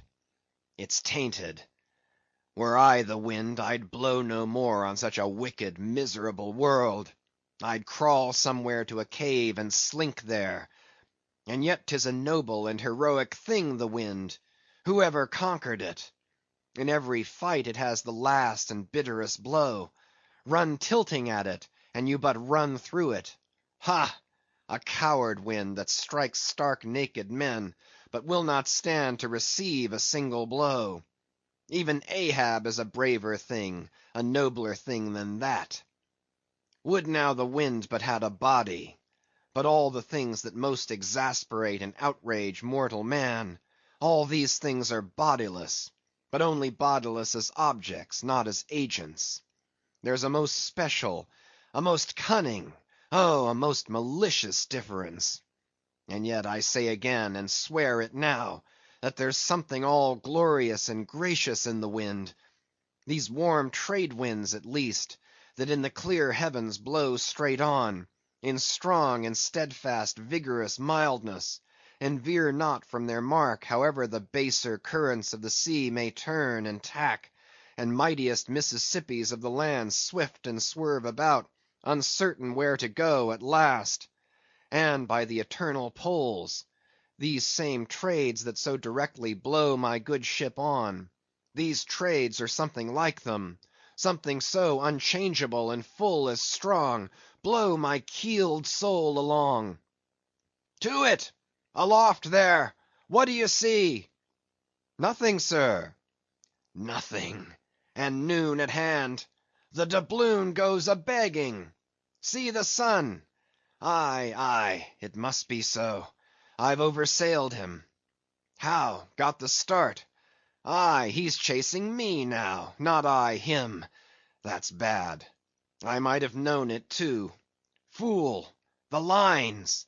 The harpoons he's towing! Aye, aye, I have run by him last night. About, about! Come down, all of ye but the regular lookouts. Man the braces! Steering as she had done, the wind had been somewhat on the Pequod's quarter, so that now being pointed in the reverse direction, the braced ship sailed hard upon the breeze as she rechurned the cream in her own white wake. Against the wind he now steers for the open jaw, murmured Starbuck to himself, as he coiled the new-hauled main-brace upon the rail. God keep us, but already my bones feel damp within me, and from the inside wet my flesh. I misdoubt me that I disobey my God in obeying him. Stand by to sway me up, cried Ahab, advancing to the hempen basket. We should meet him soon. Aye, aye, sir. And straightway Starbuck did Ahab's bidding, and once more Ahab swung on high. A whole hour now passed, gold beaten out to ages. Time itself now held long breaths with keen surprise. But at last, some 3 points off the weather bow, Ahab descried the spout again, and instantly from the 3 mastheads 3 shrieks went up, as if the tongues of fire had voiced it. Forehead to forehead I meet thee this third time, Moby Dick. On deck there, brace sharper up. Crowd her into the wind's eye. He's too far off to lower yet, Mr. Starbuck. The sails shake. Stand over that helmsman with a top-maul. So, so, he travels fast, and I must down. But let me have one more good look round aloft here at the sea. There's time for that. An old, old sight, and yet somehow so young. Aye, and not changed a wink since I first saw it, a boy from the sand hills of Nantucket. The same, the same, the same to Noah as to me. There's a soft shower to leeward. Such lovely leewardings! They must lead somewhere, to something else than common land, more palmy than the palms. Leeward, the white whale goes that way. Look to windward then, the better if the bitterer quarter. But good bye, old masthead. What's this? Green? Aye, tiny mosses in these warped cracks. No such green weather stains on Ahab's head. There's the difference now between man's old age and matters. But aye, old mast, we both grow old together. Sound in our hulls, though, are we not, my ship? Aye, minus a leg, that's all. By heaven, this dead wood has the better of my live flesh every way. I can't compare with it. And I've known some ships made of dead trees outlast the lives of men made of the most vital stuff of vital fathers. What's that he said? He should still go before me, my pilot, and yet to be seen again? But where? Will I have eyes at the bottom of the sea, supposing I descend those endless stairs? And all night I've been sailing from him, wherever he did sink to. Aye, aye. Like many more, thou toldst direful truth as touching thyself, O Parsee. But Ahab, there thy shot fell short. Good bye, masthead. Keep a good eye upon the whale while I'm gone. We'll talk to-morrow, nay, to-night, when the white whale lies down there, tied by head and tail. He gave the word, and still gazing round him, was steadily lowered through the cloven blue air to the deck. In due time the boats were lowered, but as, standing in his shallop's stern, Ahab just hovered upon the point of the descent, he waved to the mate, who held one of the tackle ropes on deck, and bade him pause. Starbuck. Sir. For the third time my soul's ship starts upon this voyage, Starbuck. Aye, sir. Thou wilt have it so.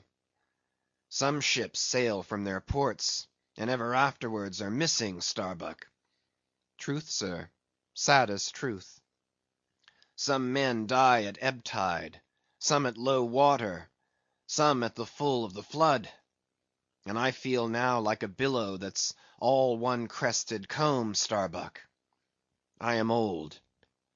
Shake hands with me, man. Their hands met, their eyes fastened, and Starbuck's tears the glue. Oh, my captain, my captain! Noble heart, go not, go not! See, it's a brave man that weeps. How great the agony of the persuasion then! Lower away, cried Ahab, tossing the mate's arm from him. Stand by the crew. In an instant the boat was pulling round close under the stern. The sharks! the sharks! cried a voice from the low cabin window there. Oh, master, my master, come back! But Ahab heard nothing, for his own voice was high lifted then, and the boat leaped on. Yet the voice spake true, for scarce had he pushed from the ship when numbers of sharks, seemingly rising from out the dark waters beneath the hull, maliciously snapped at the blades of the oars every time they dipped in the water, and in this way accompanied the boat with their bites. It is a thing not uncommonly happening to the whale boats in those swarming seas, the sharks at times apparently following them in the same prescient way that vultures hover over the banners of marching regiments in the East. But these were the first sharks that had been observed by the Pequod since the white whale had first been descried; and whether it was that Ahab's crew were all such tiger yellow barbarians, and therefore their flesh more musky to the senses of the sharks, a matter sometimes well known to affect them; however it was, they seemed to follow that one boat without molesting the others. Heart of wrought steel, murmured Starbuck, gazing over the side, and following with his eye the receding boat. Canst thou yet ring boldly to that sight, lowering thy keel among ravening sharks, and followed by them, open-mouthed to the chase, and this the critical third day? For when 3 days flow together in one continuous intense pursuit, be sure the first is the morning, the second the noon, and the third the evening, and the end of that thing, be that end what it may. Oh, my God! What is this that shoots through me, and leaves me so deadly calm, yet expectant, fixed at the top of a shudder? Future things swim before me, as in empty outlines and skeletons; all the past is somehow grown dim. Mary, girl, thou fadest in pale glories behind me. Boy, I seem to see but thy eyes grown wondrous blue. Strangest problems of life seem clearing, but clouds sweep between. Is my journey's end coming? My legs feel faint, like his who has footed it all day. Feel thy heart; beats it yet? Stir thyself, Starbuck; stave it off; move, move; speak aloud. Mast head there! See ye my boy's hand on the hill? Crazed. Aloft there! Keep thy keenest eye on the boats; mark well the whale. Ho, again, drive off that hawk! See, he pecks, he tears the vane, pointing to the red flag flying at the main truck. Ha! he soars away with it. Where's the old man now? Seest thou that sight, O Ahab? Shudder, shudder! The boats had not gone very far, when by a signal from the mast heads, a downward pointed arm, Ahab knew that the whale had sounded; but intending to be near him at the next rising, he held on his way a little sideways from the vessel, the becharmed crew maintaining the profoundest silence as the head-beat waves hammered and hammered against the opposing bow. Drive, drive in your nails, O ye waves! To their uttermost heads drive them in! Ye but strike a thing without a lid, and no coffin and no hearse can be mine, and hemp only can kill me. Ha! ha! Suddenly the waters around them slowly swelled in broad circles, then quickly upheaved, as if sideways sliding from a submerged berg of ice, swiftly rising to the surface. A low rumbling sound was heard, a subterraneous hum, and then all held their breaths, as bedraggled with trailing ropes, and harpoons, and lances, a vast form shot lengthwise but obliquely from the sea. Shrouded in a thin drooping veil of mist, it hovered for a moment in the rainbowed air, and then fell swamping back into the deep. Crushed 30 feet upwards, the waters flashed for an instant like heaps of fountains, then brokenly sank in a shower of flakes, leaving the circling surface creamed like new milk round the marble trunk of the whale. "Give way!" cried Ahab to the oarsmen, and the boats darted forward to the attack. But maddened by yesterday's fresh irons that corroded in him, Moby Dick seemed combinedly possessed by all the angels that fell from heaven. The wide tiers of welded tendons overspreading his broad white forehead, beneath the transparent skin, looked knitted together, as head on he came churning his tail among the boats, and once more flailed them apart, spilling out the irons and lances from the two mates' boats, and dashing in one side of the upper part of their bows, but leaving Ahab's almost without a scar. While Daggoo and Queequeg were stopping the strained planks, and as the whale swimming out from them turned and showed one entire flank as he shot by them again, at that moment a quick cry went up. Lashed round and round to the fish's back, pinioned in the turns upon turns in which, during the past night, the whale had reeled the involutions of the lines around him, the half-torn body of the Parsee was seen, his sable raiment frayed to shreds, his distended eyes turned full upon old Ahab. The harpoon dropped from his hand. "Befooled, befooled," drawing in a long, lean breath. "Aye, Parsee, I see thee again. Aye, and thou goest before, and this then is the hearse that thou didst promise. But I hold thee to the last letter of thy word. Where is the second hearse? Away, mates, to the ship! Those boats are useless now. Repair them if ye can in time, and return to me. If not, Ahab is enough to die. Down, men! The first thing but offers to jump from this boat I stand in, that thing I harpoon. Ye are not other men, but my arms and legs, and so obey me. Where's the whale? Gone down again?"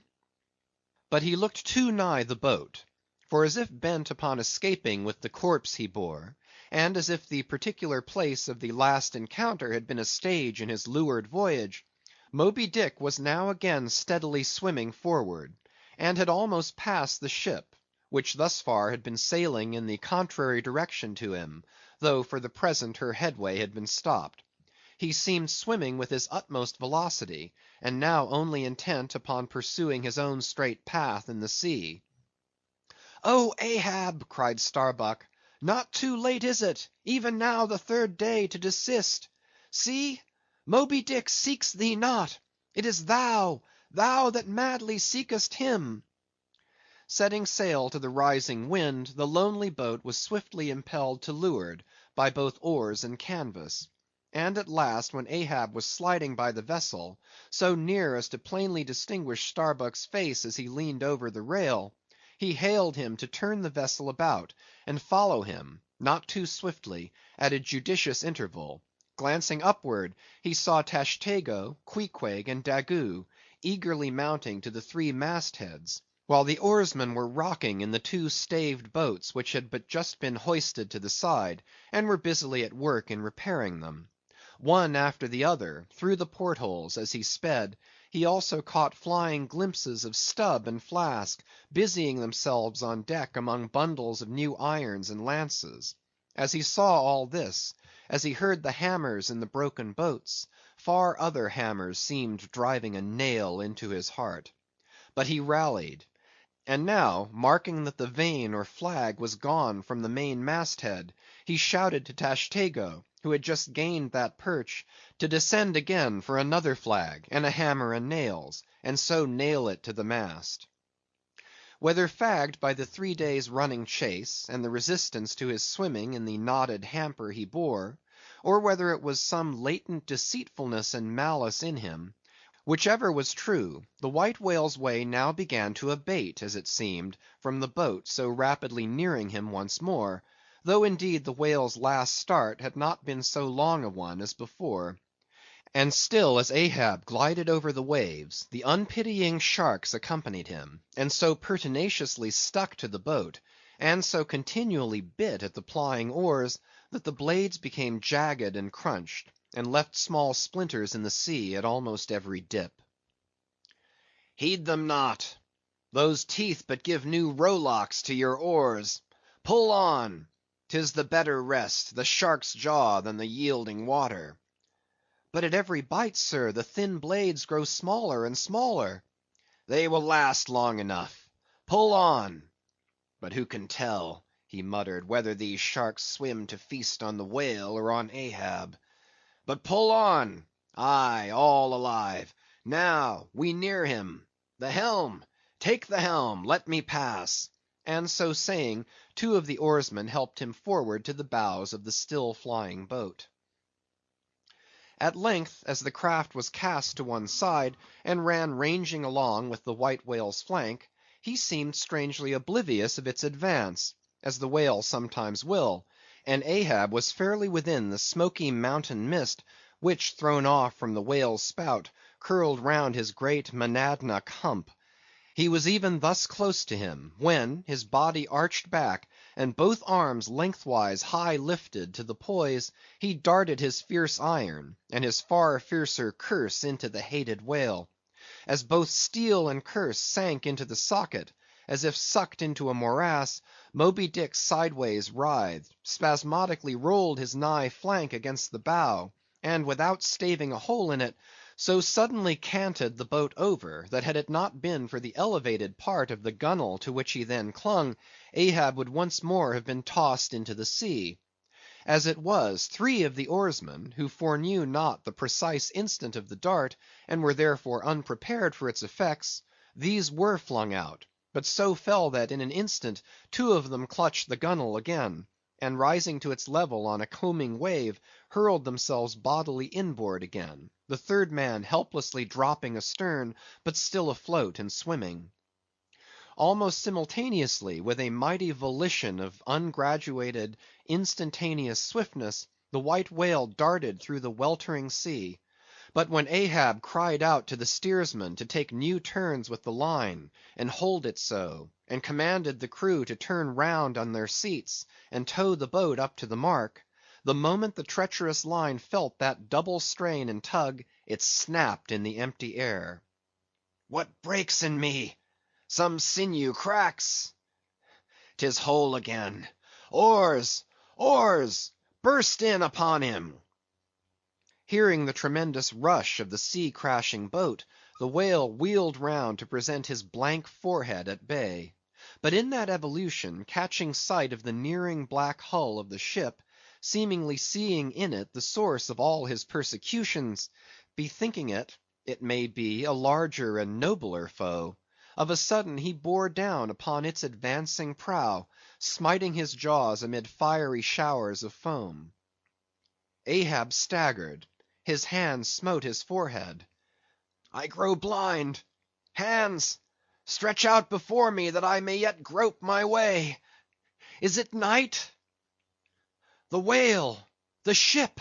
cried the cringing oarsman. Oars! Oars! Slope downward to thy depths, O sea, that ere it be forever too late, Ahab may slide this last time upon his mark. I see! The ship! The ship! Dash on, my men! Will ye not save my ship? But as the oarsmen violently forced their boat through the sledge-hammering seas, the before whale-smitten bow ends of two planks burst through, and in an instant almost the temporarily disabled boat lay nearly level with the waves, its half-wading, splashing crew trying hard to stop the gap and bail out the pouring water. Meantime, for that one beholding instant, Tashtego's masthead hammer remained suspended in his hand, and the red flag, half wrapping him, as with a plaid, then streamed itself straight out from him, as his own forward-flowing heart, while Starbuck and Stubb, standing upon the bowsprit beneath, caught sight of the down-coming monster just as soon as he. The whale! The whale! Up helm! Up helm! Oh, all ye sweet powers of air, now hug me close. Let not Starbuck die, if die he must, in a woman's fainting fit. Up helm, I say! Ye fools, the jaw, the jaw! Is this the end of all my bursting prayers? All my lifelong fidelities? Oh, Ahab, Ahab, lo thy work! Steady, helmsman, steady! Nay, nay! Up helm again! He turns to meet us! Oh, his unappeasable brow drives on toward one whose duty tells him he cannot depart. My God, stand by me now! Stand not by me, but stand under me, whoever you are that will now help Stubb. For Stubb too sticks here. I grin at thee, thou grinning whale. Who ever helped Stubb or kept Stubb awake but Stubb's own unwinking eye? And now poor Stubb goes to bed upon a mattress that is all too soft. Would it were stuffed with brushwood. I grin at thee, thou grinning whale. Look ye, sun, moon, and stars, I call ye assassins of as good a fellow as ever spouted up his ghost. For all that, I would yet ring glasses with ye, would ye but hand the cup. Oh, oh, oh, oh! Thou grinning whale, but there'll be plenty of gulping soon. Why fly ye not, O Ahab? For me, off shoes and jacket to it. Let Stubb die in his drawers. A most mouldy and over-salted death, though. Cherries, cherries, cherries! Oh, Flask, for one red cherry ere we die! Cherries! I only wish that we were where they grow. Oh, Stubb, I hope my poor mother's drawn my part pay ere this. If not, few coppers will now come to her, for the voyage is up. From the ship's bows nearly all the seamen now hung inactive. Hammers, bits of plank, lances, and harpoons mechanically retained in their hands, just as they had darted from their various employments; all their enchanted eyes intent upon the whale, which from side to side strangely vibrating his predestinating head, sent a broad band of overspreading semicircular foam before him as he rushed. Retribution, swift vengeance, eternal malice were in his whole aspect; and spite of all that mortal man could do, the solid white buttress of his forehead smote the ship's starboard bow, till men and timbers reeled. Some fell flat upon their faces. Like dislodged trucks, the heads of the harpooneers aloft shook on their bull-like necks. Through the breach they heard the waters pour, as mountain torrents down a flume. The ship! The hearse! The second hearse! cried Ahab from the boat. Its wood could only be American! Diving beneath the settling ship, the whale ran quivering along its keel, but turning under water, swiftly shot to the surface again, far off the other bow, but within a few yards of Ahab's boat, where for a time he lay quiescent. I turn my body from the sun. What ho, Tashtego! Let me hear thy hammer! Oh, ye three unsurrendered spires of mine! Thou uncracked keel, and only God-bullied hull! Thou firm deck, and haughty helm, and pole-pointed prow! Death-glorious ship, must ye then perish, and without me? Am I cut off from the last fond pride of meanest shipwrecked captains? Oh, lonely death on lonely life! Oh, now I feel my topmost greatness lies in my topmost grief! Ho, ho! From all ye furthest bounds, pour ye now in, ye bold billows of my whole foregone life, and top this one piled comber of my death. Towards thee I roll, thou all-destroying but unconquering whale. To the last I grapple with thee.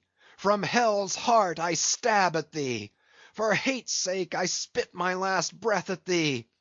Sink all coffins and all hearses to one common pool. And since neither can be mine, Let me then tow to pieces, while still chasing thee, though tied to thee, thou damned whale! Thus I give up the spear!" The harpoon was darted. The stricken whale flew forward. With igniting velocity the line ran through the grooves, ran foul. Ahab stooped to clear it. He did clear it, but the flying turn caught him round the neck, and voicelessly as Turkish mutes bowstring their victim, he was shot out of the boat, ere the crew knew he was gone. Next instant, the heavy eye splice in the rope's final end flew out of the stark, empty tub, knocked down an oarsman, and smiting the sea, disappeared in its depths. For an instant the tranced boat's crew stood still, then turned. "The ship! Great God, where is the ship?" Soon they through dim, bewildering mediums saw her sidelong fading phantom, as in the gaseous Fata Morgana, only the uppermost masts out of the water, while fixed by infatuation, or fidelity, or fate, to their once lofty perches, the pagan harpooneers still maintained their sinking lookouts on the sea. And now concentric circles seized the lone boat itself, and all the crew, and each floating oar, and every lance pole, and spinning, animate and inanimate, all round and round in one vortex, carried the smallest ship of the Pequod out of sight. But as the last whelmings intermixingly poured themselves over the sunken head of the Indian at the mainmast, leaving a few inches of the erect spar yet visible, together with long streaming yards of the flag, which calmly undulated, with ironical coincidings, over the destroying billows they almost touched. At that instant, a red arm and a hammer hovered backwardly uplifted in the open air, in the act of nailing the flag faster and yet faster to the subsiding spar. A skyhawk that tauntingly had followed the main truck downwards from its natural home among the stars, pecking at the flag, and incommoding Tashtego there, this bird now chanced to intercept its broad fluttering wing between the hammer and the wood, and simultaneously feeling that ethereal thrill, the submerged savage beneath, in his death grasp, kept his hammer frozen there. And so the bird of heaven, with archangelic shrieks, and his imperial beak thrust upward, and his whole captive form folded in the flag of Ahab, went down with his ship, which, like Satan, would not sink to hell till she had dragged a living part of heaven along with her, and helmeted herself with it. Now small fowls flew screaming over the yet yawning gulf. A sullen white surf beat against its steep sides, then all collapsed, and the great shroud of the sea rolled on, as it rolled 5,000 years ago. Epilogue. And I only am escaped alone to tell thee. Job. The drama's done. Why then here does any one step forth? Because one did survive the wreck. It so chanced that after the Parsee's disappearance, I was he whom the fates ordained to take the place of Ahab's bowsman, when that bowsman assumed the vacant post. The same who, when on the last day the three men were tossed from out of the rocking boat, was dropped astern. So, floating on the margin of the ensuing scene, and in full sight of it, when the half-spent suction of the sunk ship reached me, I was then but slowly drawn towards the closing vortex. When I reached it, it had subsided to a creamy pool. Round and round then, and ever contracting towards the button-like black bubble at the axis of that slowly wheeling circle, like another Ixion did I revolve, till gaining that vital centre, the black bubble upward burst, and now, liberated by reason of its cunning spring, and owing to its great buoyancy rising with great force, the coffin life buoy shot lengthwise from the sea, fell over, and floated by my side. Buoyed up by that coffin, for almost one whole day and night I floated on a soft and dirge-like main. The unharming sharks, they glided by as if with padlocks on their mouths. The savage sea hawks sailed with sheathed beaks. On the second day, a sail drew near, nearer, and picked me up at last. It was the devious cruising Rachel, that in her retracing search after her missing children, only found another orphan. The End. End of chapter 135 and epilogue. An end of Moby Dick. Thank you for listening. Please like, share, and subscribe